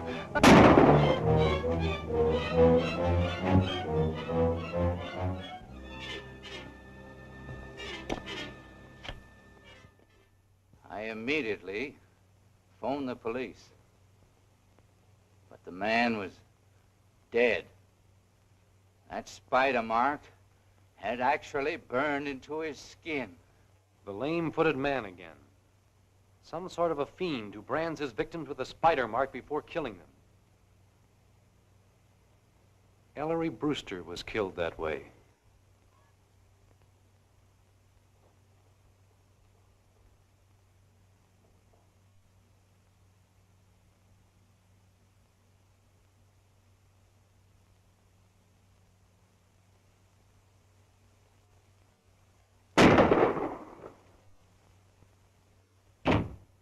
There was one victim they didn't quite kill. Steve, remember Death Valley Johnny? Steve and I suspected the spider ring was after Johnny. You have a gentleman registered here by the name of Death Valley Johnny. I should say we have. He's right over there in the midst of all those reporters. You can't miss him. Wait a minute, boys. Will you have a cigar? Why, certainly. Will we have a cigar? You're a great guy, Johnny. Will I give you the headlines, or will I give you the headlines? That's all right. So long, Burnette. Say, don't forget to print the best one. Hello, boys. Have a cigar. No, thanks. I don't use them. You? No, thanks. I smoke a cigarette. Oh, cigarettes, eh? Well, sit down and let's have a powwow. No, we don't mind if we do. Don't mind if I smoke. No, go right ahead. Help yourself. All right. What what newspaper are you boys from? We're not from any newspaper. I'm Dick Tracy, Federal Bureau of Investigation. This is my assistant, Steve Lockwood. Well, what brings you here calling on me? We're here in your interest. We have reason to believe a certain criminal ring may cause you trouble. Yeah. Listen here, young man. I've guarded the whereabouts of that mine for nigh on to 20 years, and no hombre's going to get it away from me. Besides, the gold won't be mine after 10 o'clock tonight. I'm selling out. Does anyone besides yourself know where the gold is? No, sir. I kept the secret of that mine in my head, and I ain't going to open my yap until those jewelers sign on the dotted line. Jewelers? Yes. I'm selling out to a big firm of New York jewelers. And, at a good stiff figure, too. Death Valley Johnny got it that same night.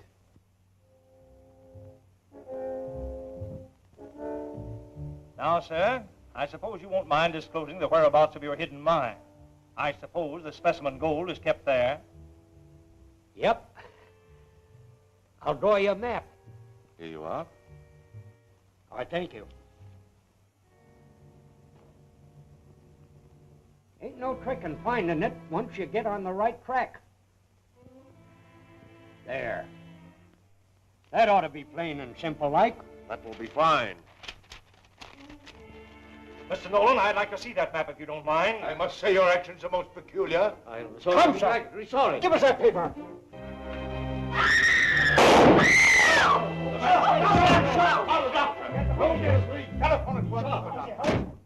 Death Valley Johnny didn't die.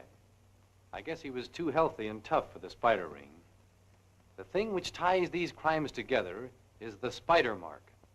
And the walk of the man with the lame foot.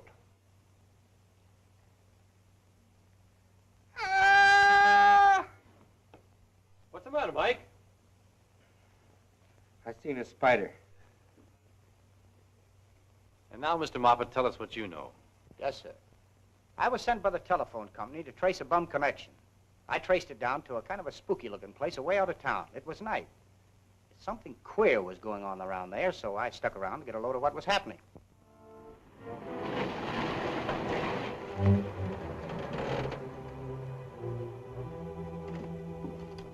Is he still alive? Bring him inside, quick.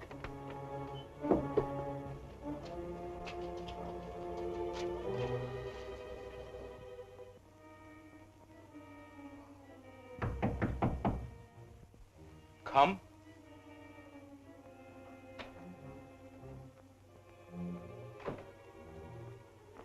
I have a report for the lame one.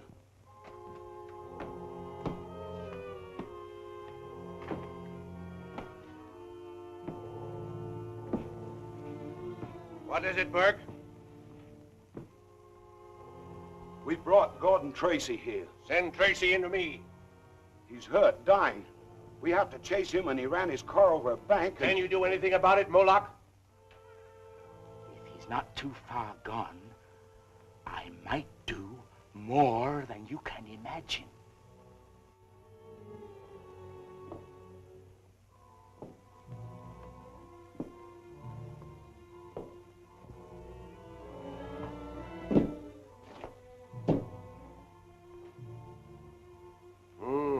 His condition seems critical. What if he should die? Then we will eliminate a very dangerous enemy. He won't die. But by means of this operation, a simple altering of certain glands, he will be unable to distinguish between right and wrong. In that event, he will be very useful to us, Moloch. It was no mistaking as to who they had, sir. It was Gordon Tracy, all right. My brother. There's no telling what those fiends have done to him. Listen.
no mistaking as to who they had, sir. It was Gordon Tracy, all right.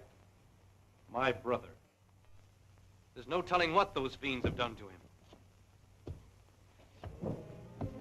Listen.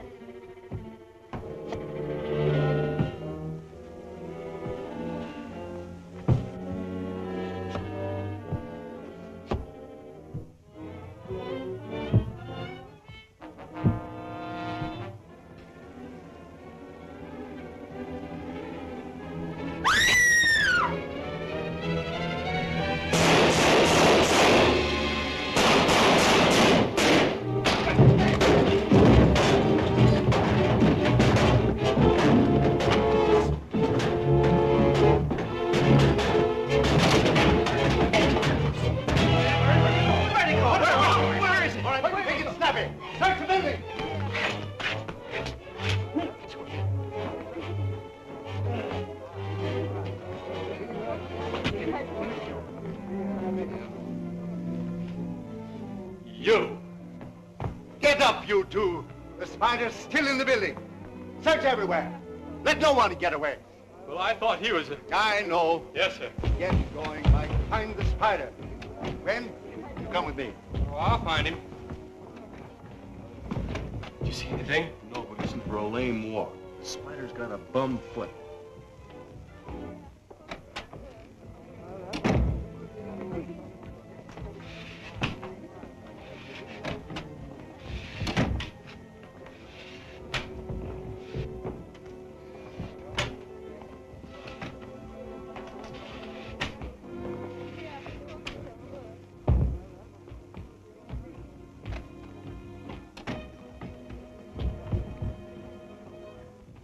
Knock, knock. Who's there? What are you doing, playing fireman or something? Hey, what is this? Say, Chief, did you catch the spider? No, I'm afraid he got away. Come on into Anderson's office. Hey, wait a minute. Will you do me a favor? All right. Help me get this bucket off my foot.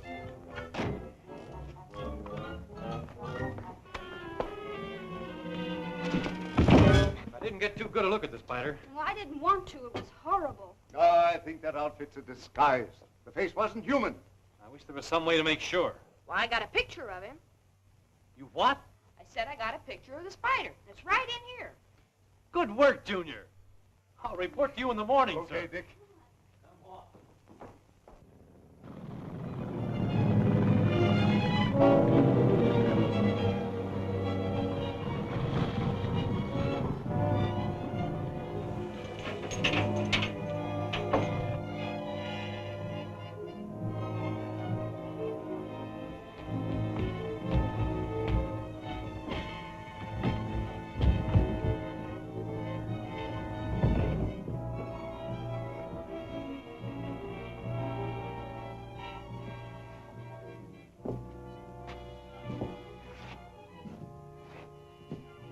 Kraft, Gordon has a mission for you.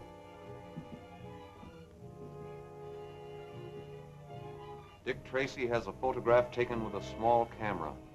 That film must never be developed. You know where Dick Tracy lives? Yes.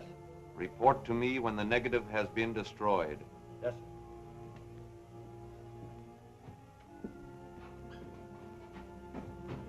We can depend on Kraft.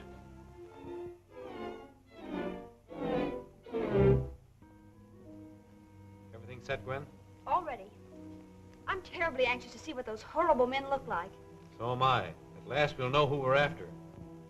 Turn off the light, Steve. Right. See that the door is closed tightly, Steve. I'm going to turn on the red light. All set.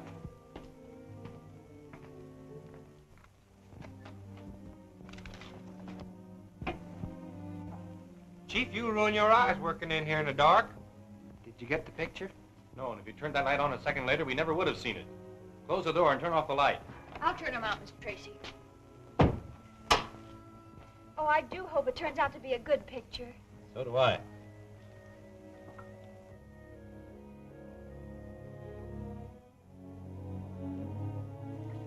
See? It's coming clearer.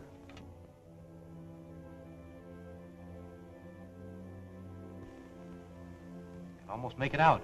It's coming clearer. Any minute now. Oh. Mike, you've ruined it! Oh. Well, I ain't done nothing. What? Hey, get us out of here! Mike, you turn this thing off! I never done nothing. I was sitting right over there. I don't have a thing to do with it. I'll get the blame for everything around here.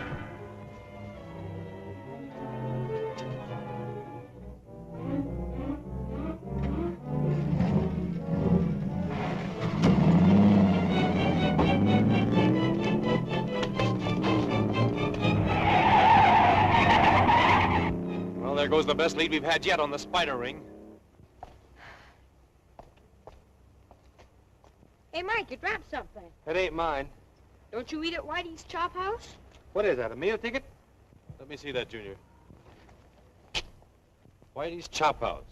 Looks like our unknown visitor left his card. This may be a hot clue, Steve.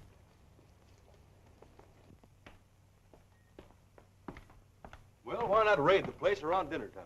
I'm not after that fellow as much as the man he takes his orders from. Oh, you figure he'll lead you to the spider? I don't know, but I intend giving him the chance. But, Dick, that's too dangerous. You can't walk right into their hands. Well, maybe walking right to the spider's web.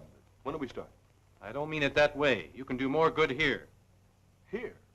It's easier to trail a man alone. If I can follow him to the spider's hideout, I'll contact you to bring the police and clean it up. Well, how will you get in touch with me? I'll show you.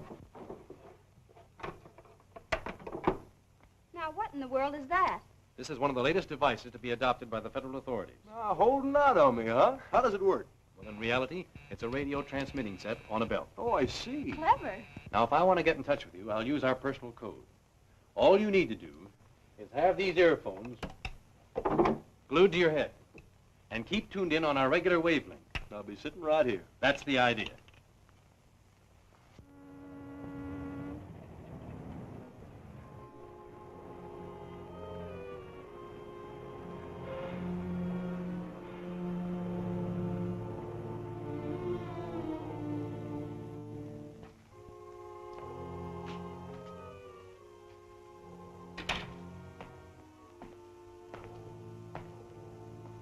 Good tonight.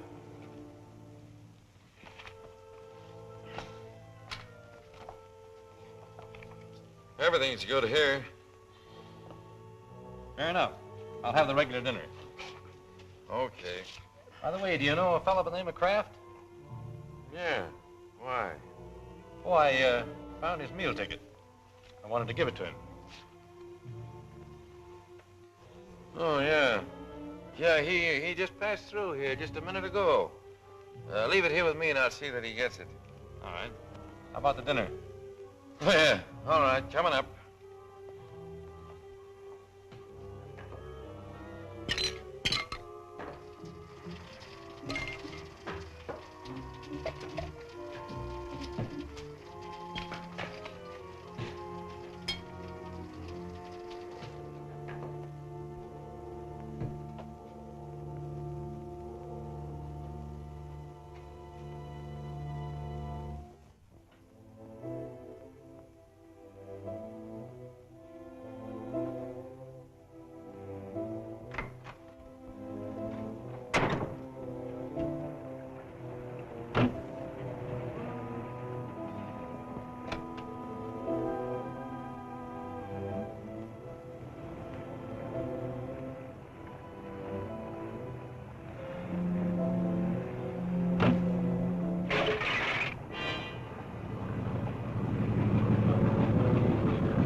Waiting for you.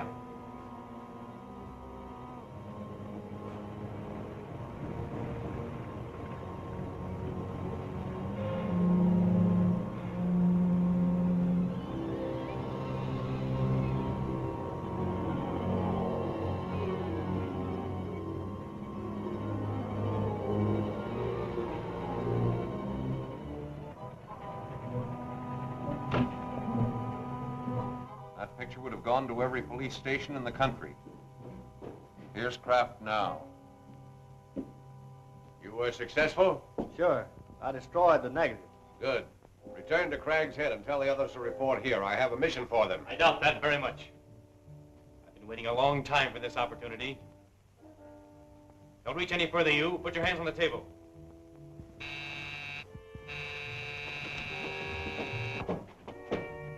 Before I turn you over to the police, there's one thing I want to know.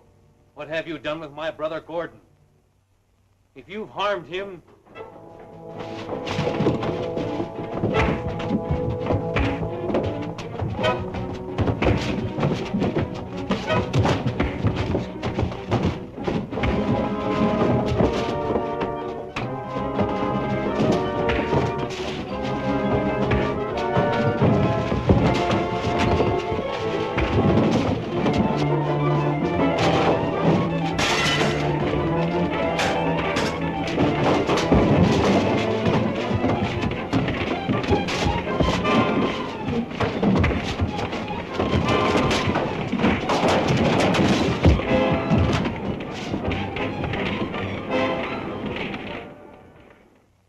I should think you'd be getting tired, Steve. Wouldn't you like a little rest? No, I'm okay. I told Dick I'd stick by this. Flames are spreading. This'll all be ablaze in a minute. What about him? When the lights get here, we'll see that he stays. Tie him up. Get to the boat.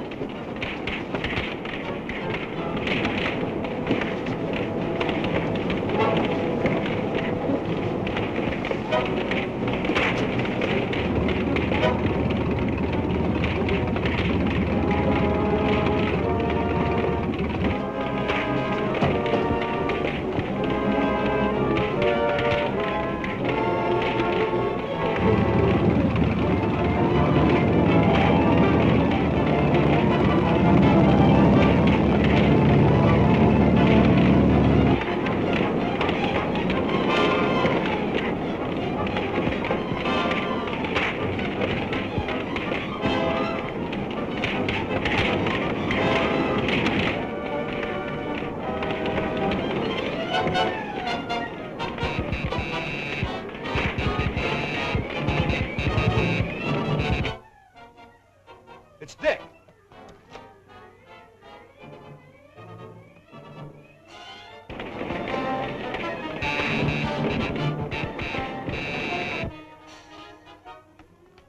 The Marine Terminal. Dick's in trouble. Come on, Mike.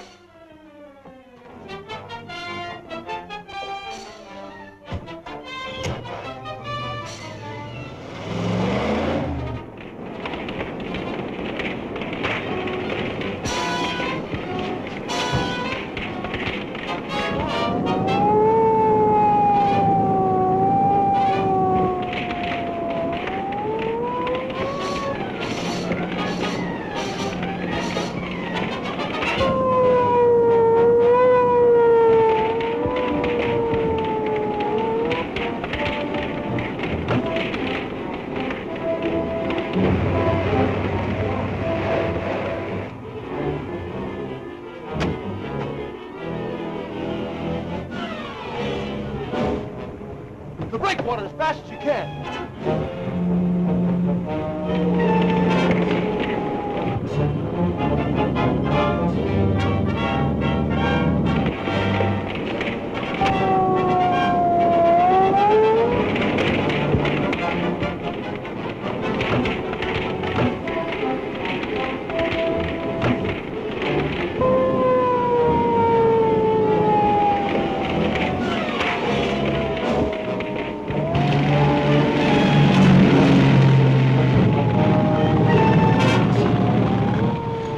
I can't get very close to that fire. You've got to. Dick Tracy's aboard that ship.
water as fast as you can.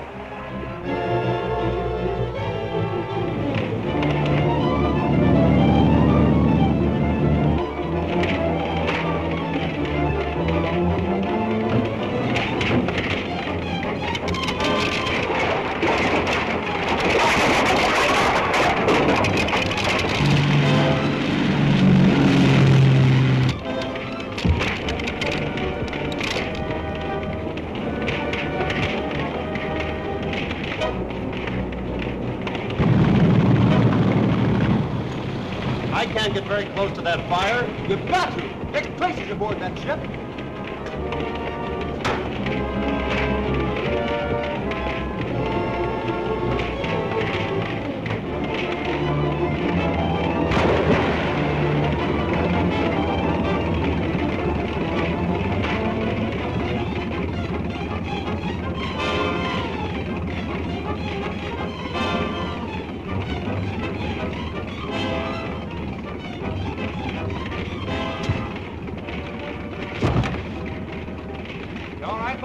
Yes, but it's mighty hot up there. Head for the big pier. That's the nearest way home.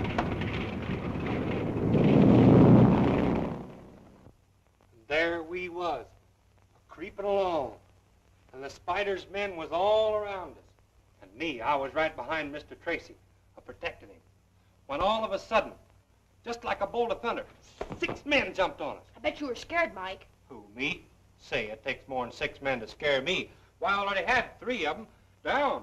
And I was getting ready to tackle the 4th one when 6 more of them jumped on me. And I looked all around, and there was a half a dozen more coming right at us. Well, how many did that make, Mike? Huh? Oh, 22. Well. Now, as I was saying... Well, I only count 12. Now, don't interrupt me, Junior. And then what did you do, Mr. McGurk?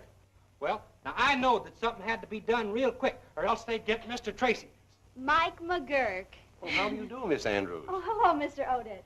Mr. Potter. Well, here I am again, always turning up like a bad penny. Why, not at all, Mr. Odette. You're always welcome, you know that. Thank you. I suppose there's nothing new regarding Mr. Tracy's brother?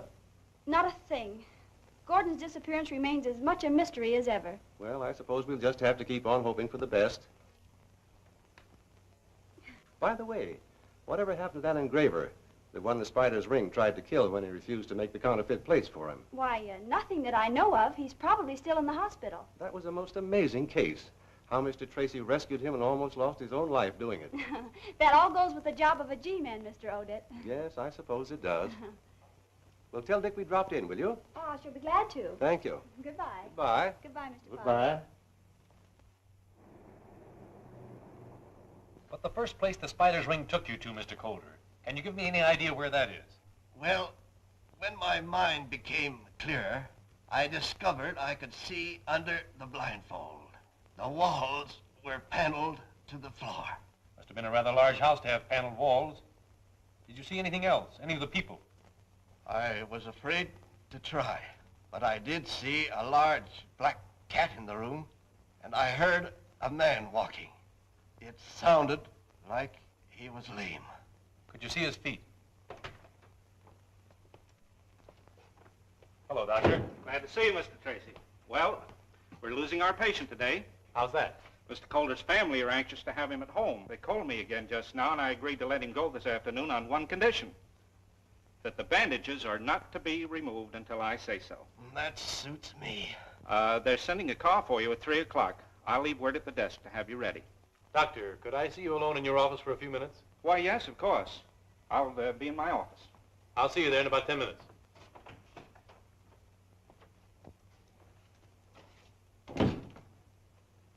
Miss Jennings, there will be a car here for Mr. Coulter at 3 o'clock. Please see that he's ready. Yes, Doctor. That's the patient in 404? Right.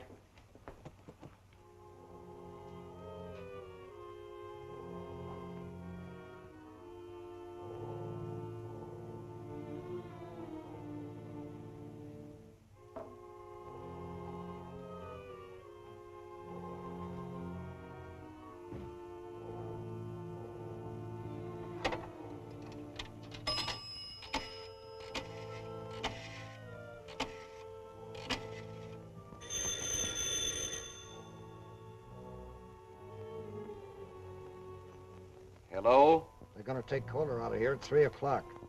Stand by and keep watch. Report immediately if there is any change in the time.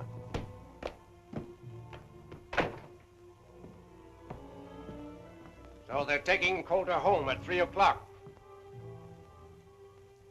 They're calling for him at 3 o'clock, but they'll never take him home. Coulter carries the mark of the spider, and no man has ever borne that mark and lived. Well, that is very true, but... There must be no exception. Gordon is right, Bullock. It will serve as a warning to Dick Tracy that the spider never sleeps. Very true, only it is too bad that we must abandon our plan to have him make the counterfeit plates. Coulter is such an expert engraver. But he has already refused. And that is also very true, my dear Gordon. But I recall a surgical case wherein a man's nature and his mind were completely changed by a simple little operation. I seem to have a vague recollection of hearing or reading such a case. The operation was on the brain. There is nothing strange about that. Such cases have always received considerable publicity. You undoubtedly read of it in the newspapers. Then you believe such an operation would bend Coulter to our will? I know it would. Then it shall be done. There is just time to countermand my previous plan and make new arrangements. But at 3 o'clock, Coulter will be here.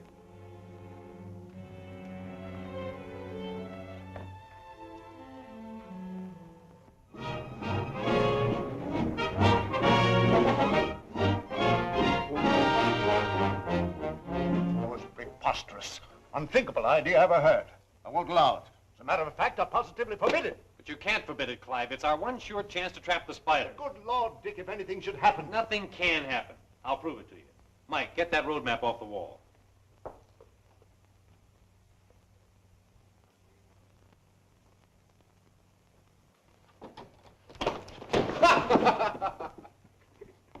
You're a lot of help. Come here. Well, I got the map, didn't I?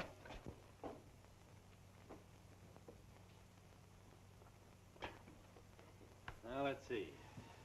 Here's the hospital. We throw a ring of our department cars with their two-way radio completely encircling the hospital. If the spider ring shows up to get Coulter, as I expect, their car will be spotted by one of our guards and its description immediately broadcast to all the other cars. What, with so many cars following Dick, Only one of our cars will be following the spiders at a time. The others will be on roads paralleling the route. Oh, I get the idea. Then there'll be a net around the spider car all the time.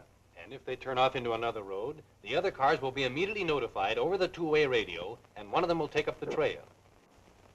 In that way, no matter how often the spider's car changes its course, a different car will be following it. I gosh, that's a good idea, Chief. They lead us to that spider's hangout without even knowing that we're following them. That's what I hope they'll do. It's a perfect setup, Dick, but the question now is, will the spider make the attempt to get Coulter? They need those counterfeit plates, and you can bank on it. The spider will try again to force Coulter to make them. All right. I withdraw my objections, but it's against my better judgment.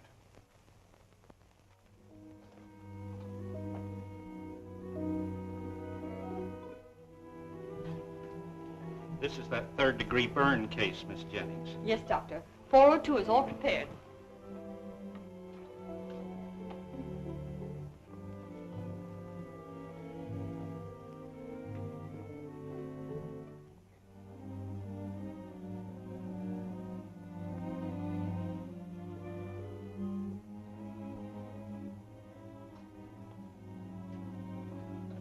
You may go now, Miss Jennings. This nurse will be all the help I'll need. Very well, Doctor.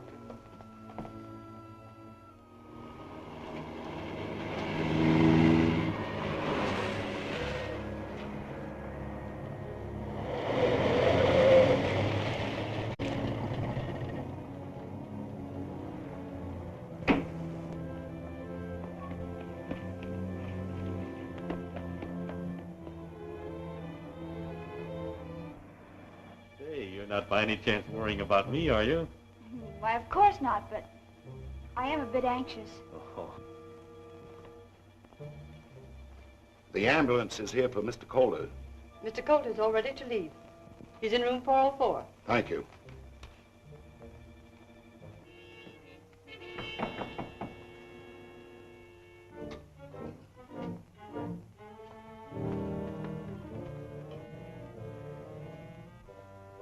All right, Mr. Calder, the ambulance is here.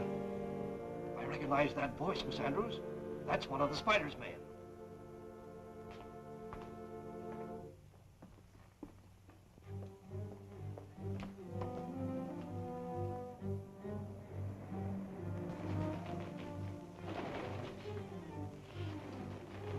There's the signal. Stand by, everyone. Jackson calling. He'll be leaving any minute now.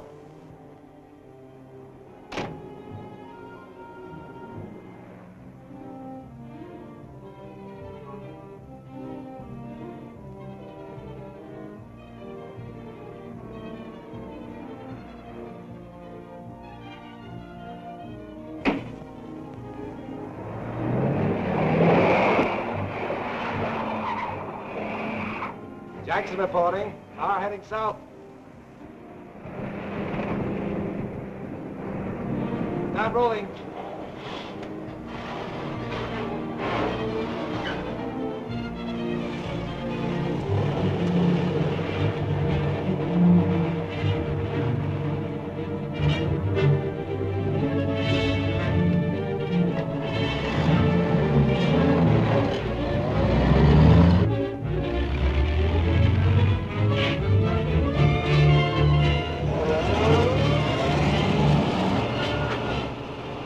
Why we got to stick behind all the rest of them. I'm getting tired of being last all the time. Well, no use taking any chances on the Spider's men recognizing us, Mike. Then they'd know something was up.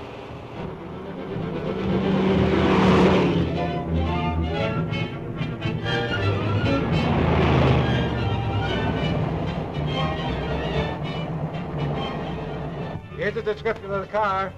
A white ambulance. No distinguishing marks. Speed 30. Passing Kane Boulevard. Jackson.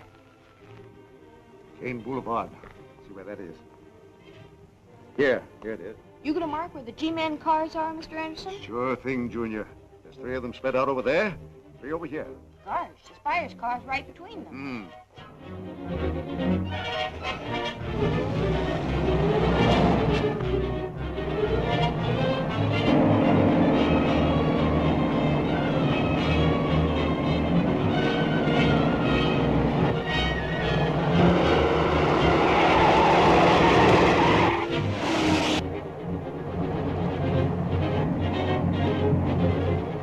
That car in back of us seems to be sticking on our tail.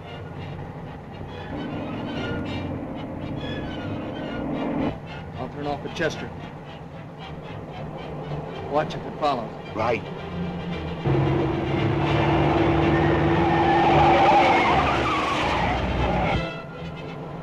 False alarm. He went right by. Car just turned into Chester Boulevard. Going east. That is all. Take over. Jackson. All right, Jackson. Anderson calling Fox. Anderson calling Fox.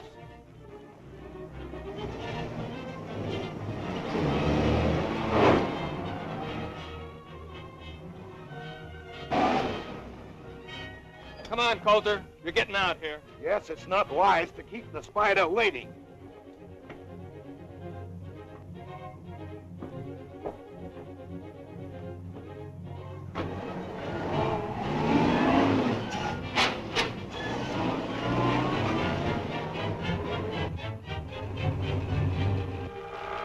Gee, do you think something's wrong with the radio, Mr. Anderson? We should have heard from Mr. Morris before this.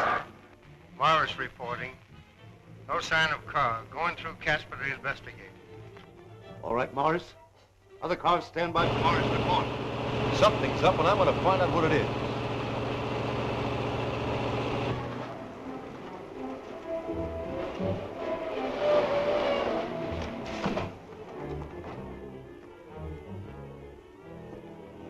Why, he's gone. They've switched cars.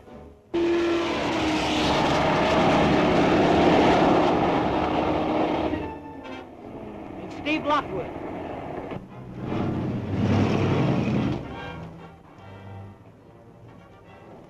Hey, what's up? That's what we'd like to find out. Here's the ambulance, but Dick Tracy and the Spider Gang have disappeared. So there's been another car here. Did any car turn out of Casper while you were watching? Yeah, a flower slate delivery car. It headed south. That's it. They switched ticket to that florist truck. Quick, broadcast the description of that truck to the other cars. Come on, Mike. Gotta locate that truck.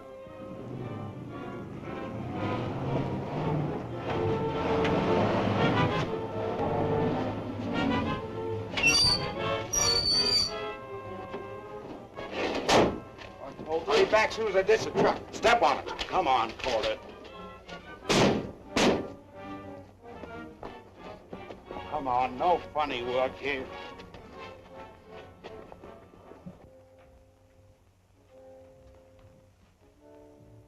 Welcome, my dear Mr. Coulter. We are delighted to see you again. We're wasting time. Take Calder to the operating room. All right, stick him up. Get over there. Get over there. Now, back up. Back up!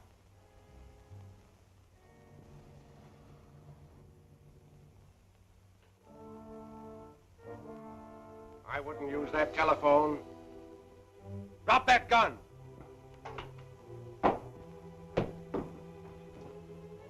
Mr. Coulter seems to have made a sudden and remarkable recovery. My dear Moloch, you had better examine Mr. Coulter's head. It may need a new dressing. Dick Tracy. Seems your wish has come true. Dick Tracy is here to take Mr. Coulter's place. A marvelous opportunity. Take the great Dick Tracy to the operating room.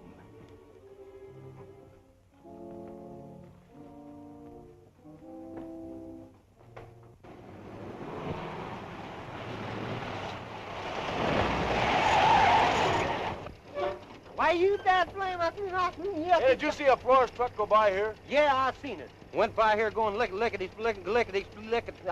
That's he was really going. Was the truck going straight? No, he turned off up there on the curve by the old powerhouse, 90 miles an hour. It's a wonder he didn't up. He might have turned over.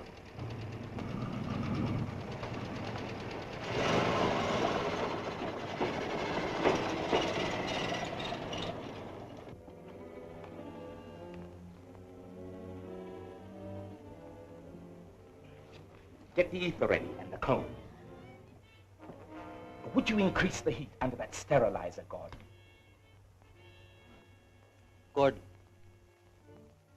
Gordon. Is that my brother, Gordon Tracy? So, the great Dick Tracy did not recognize his own brother. What have you done to change him so? It was really a simple little operation on the brain. So, and that's what you're planning to do to me? We planned it for Coulter, but since you have taken his place, the ether!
Back as soon as I ditch the truck. Step on it. Come on, Calder.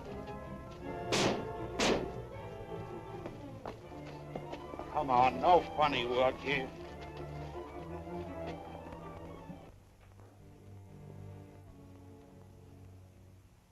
Welcome, my dear Mr. Coulter. We are delighted to see you again. We're wasting time. Take Calder to the operating room.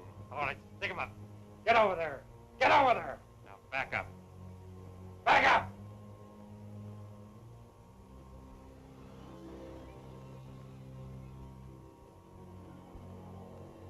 I wouldn't use that telephone. Drop that gun! My dear Moloch, you had better examine Mr. Coulter's head. It may need a new dressing. Dick Tracy. Seems your wish has come true. Dick Tracy is here to take Mr. Coulter's place. A marvelous opportunity. Take the great Dick Tracy to the operating room.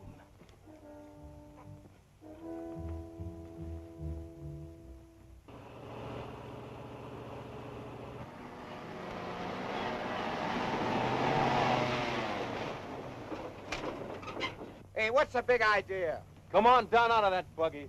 Mike, looking back.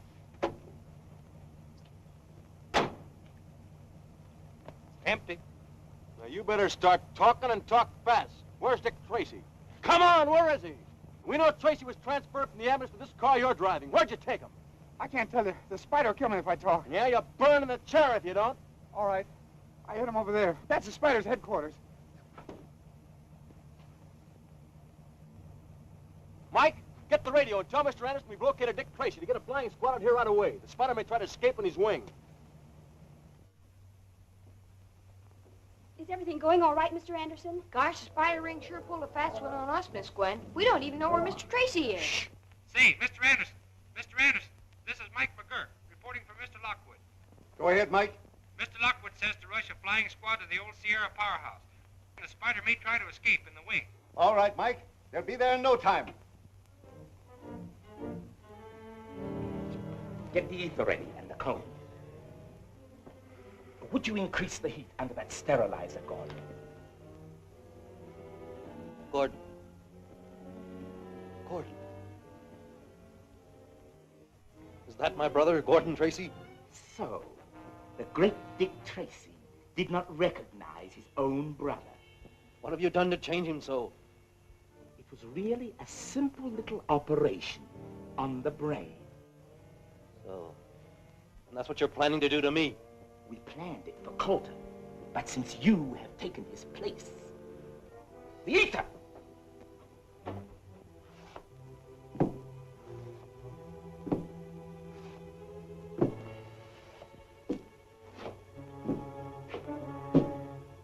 I see you have already administered the anesthetic, Moloch. Just enough to quiet him. He was strangely upset when I told him he was about to undergo the same operation I performed on his brother Gordon. Then the great Dick Tracy has finally solved the mystery of his brother's disappearance. In a few minutes, his past will be blotted out, just as Gordon's was. Attention, Flying Squadron. Proceed immediately to the Sierra Pacific Power Plant.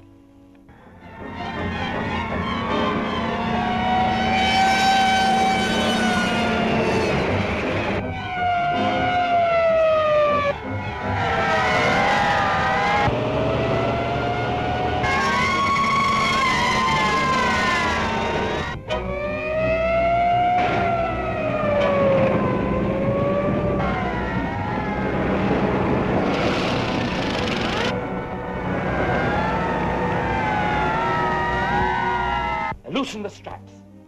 We shall have to change his position to operate.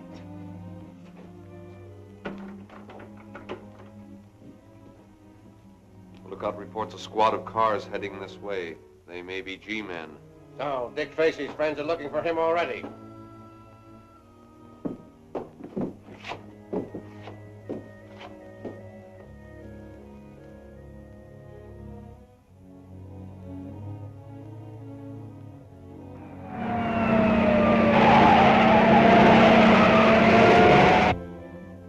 I shall prepare a fitting welcome for all G-men.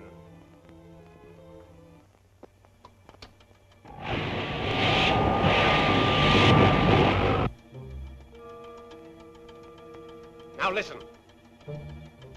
An innocent, harmless sound, yet each tick heralds the coming of eternity. And now we must hurry to the powerhouse through the secret tunnel We can escape in the wing before the G-men discover we are gone.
This looks like Dick's handkerchief. Well, then he's inside. Come on, let's bust in.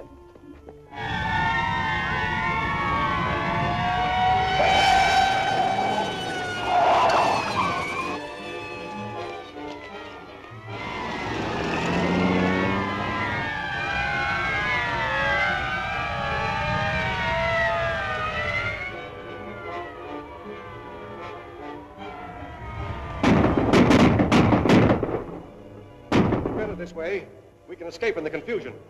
Back to the tunnel.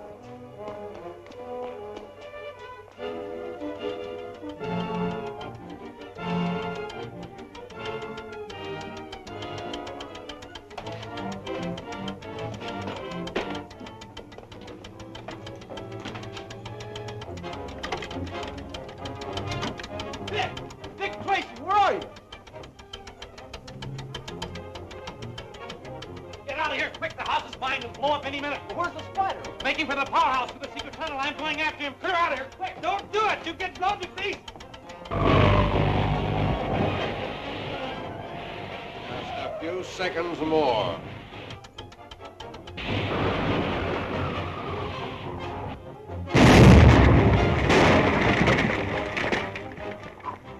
We just got out of there in time. Yeah. Listen, the spider will think we've been killed by the explosion. We'll just hand him a little surprise.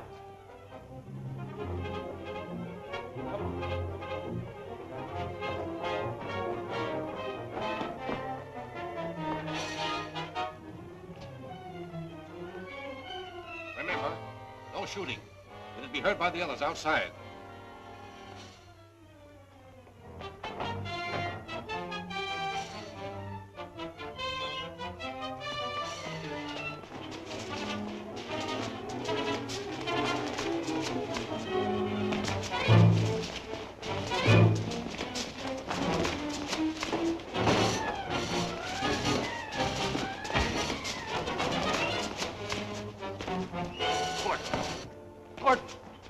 Don't you know me?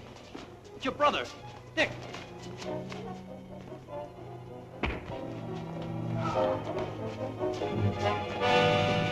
Oh.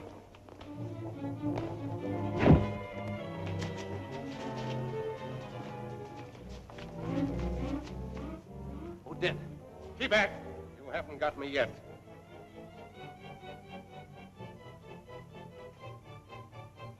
Outside, Gordon. Gordon, think. Try to remember. My dear Tracy, I am overwhelmed that you have solved the mystery of your brother's strange disappearance. And now, don't move. Outside, Gordon. Gordon, think. Try to remember.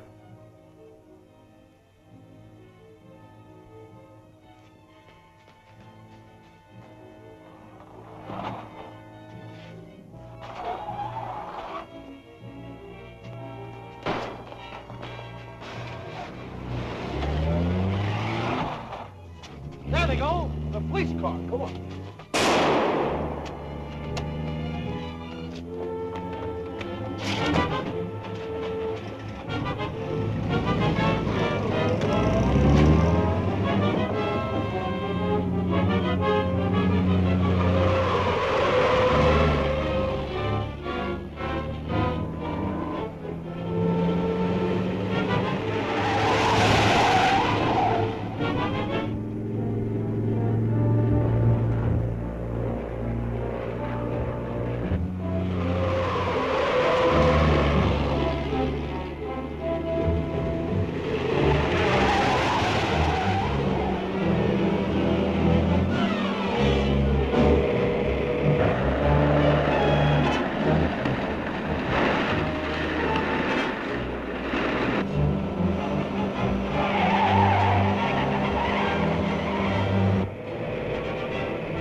car go.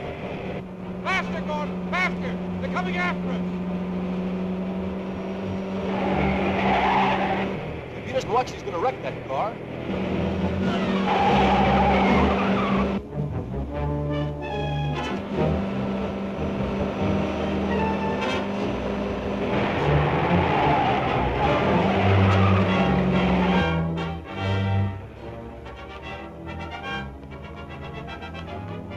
Get up, Junior, get up!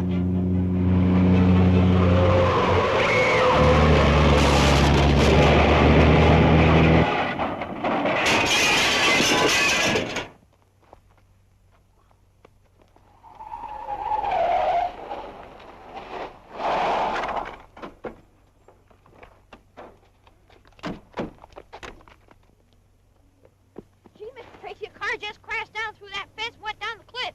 2 people were in it. That was a spider, Junior. The spider? The spider? But he deliberately drove the car over the cliff to avoid hitting us. Spider wasn't driving the car. It was Gordon. You know who the spider is? Who? Mr. Odette. Mr. Odette? I knowed it all the time. I pretty near had my handcuffs on him, but he went and left in that car. There's Odette. I'll take care of him, old man. You look after your brother.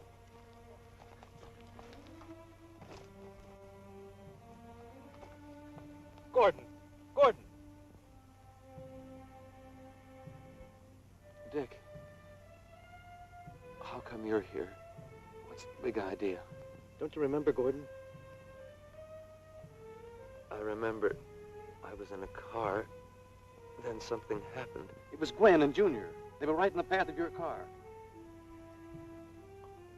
Gwen? Junior?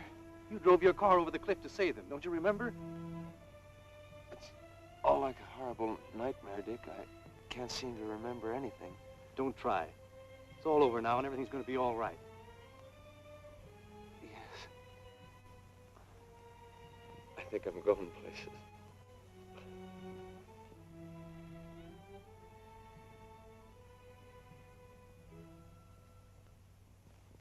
The Department of Justice appreciates your great work in wiping out the spider ring, Dick.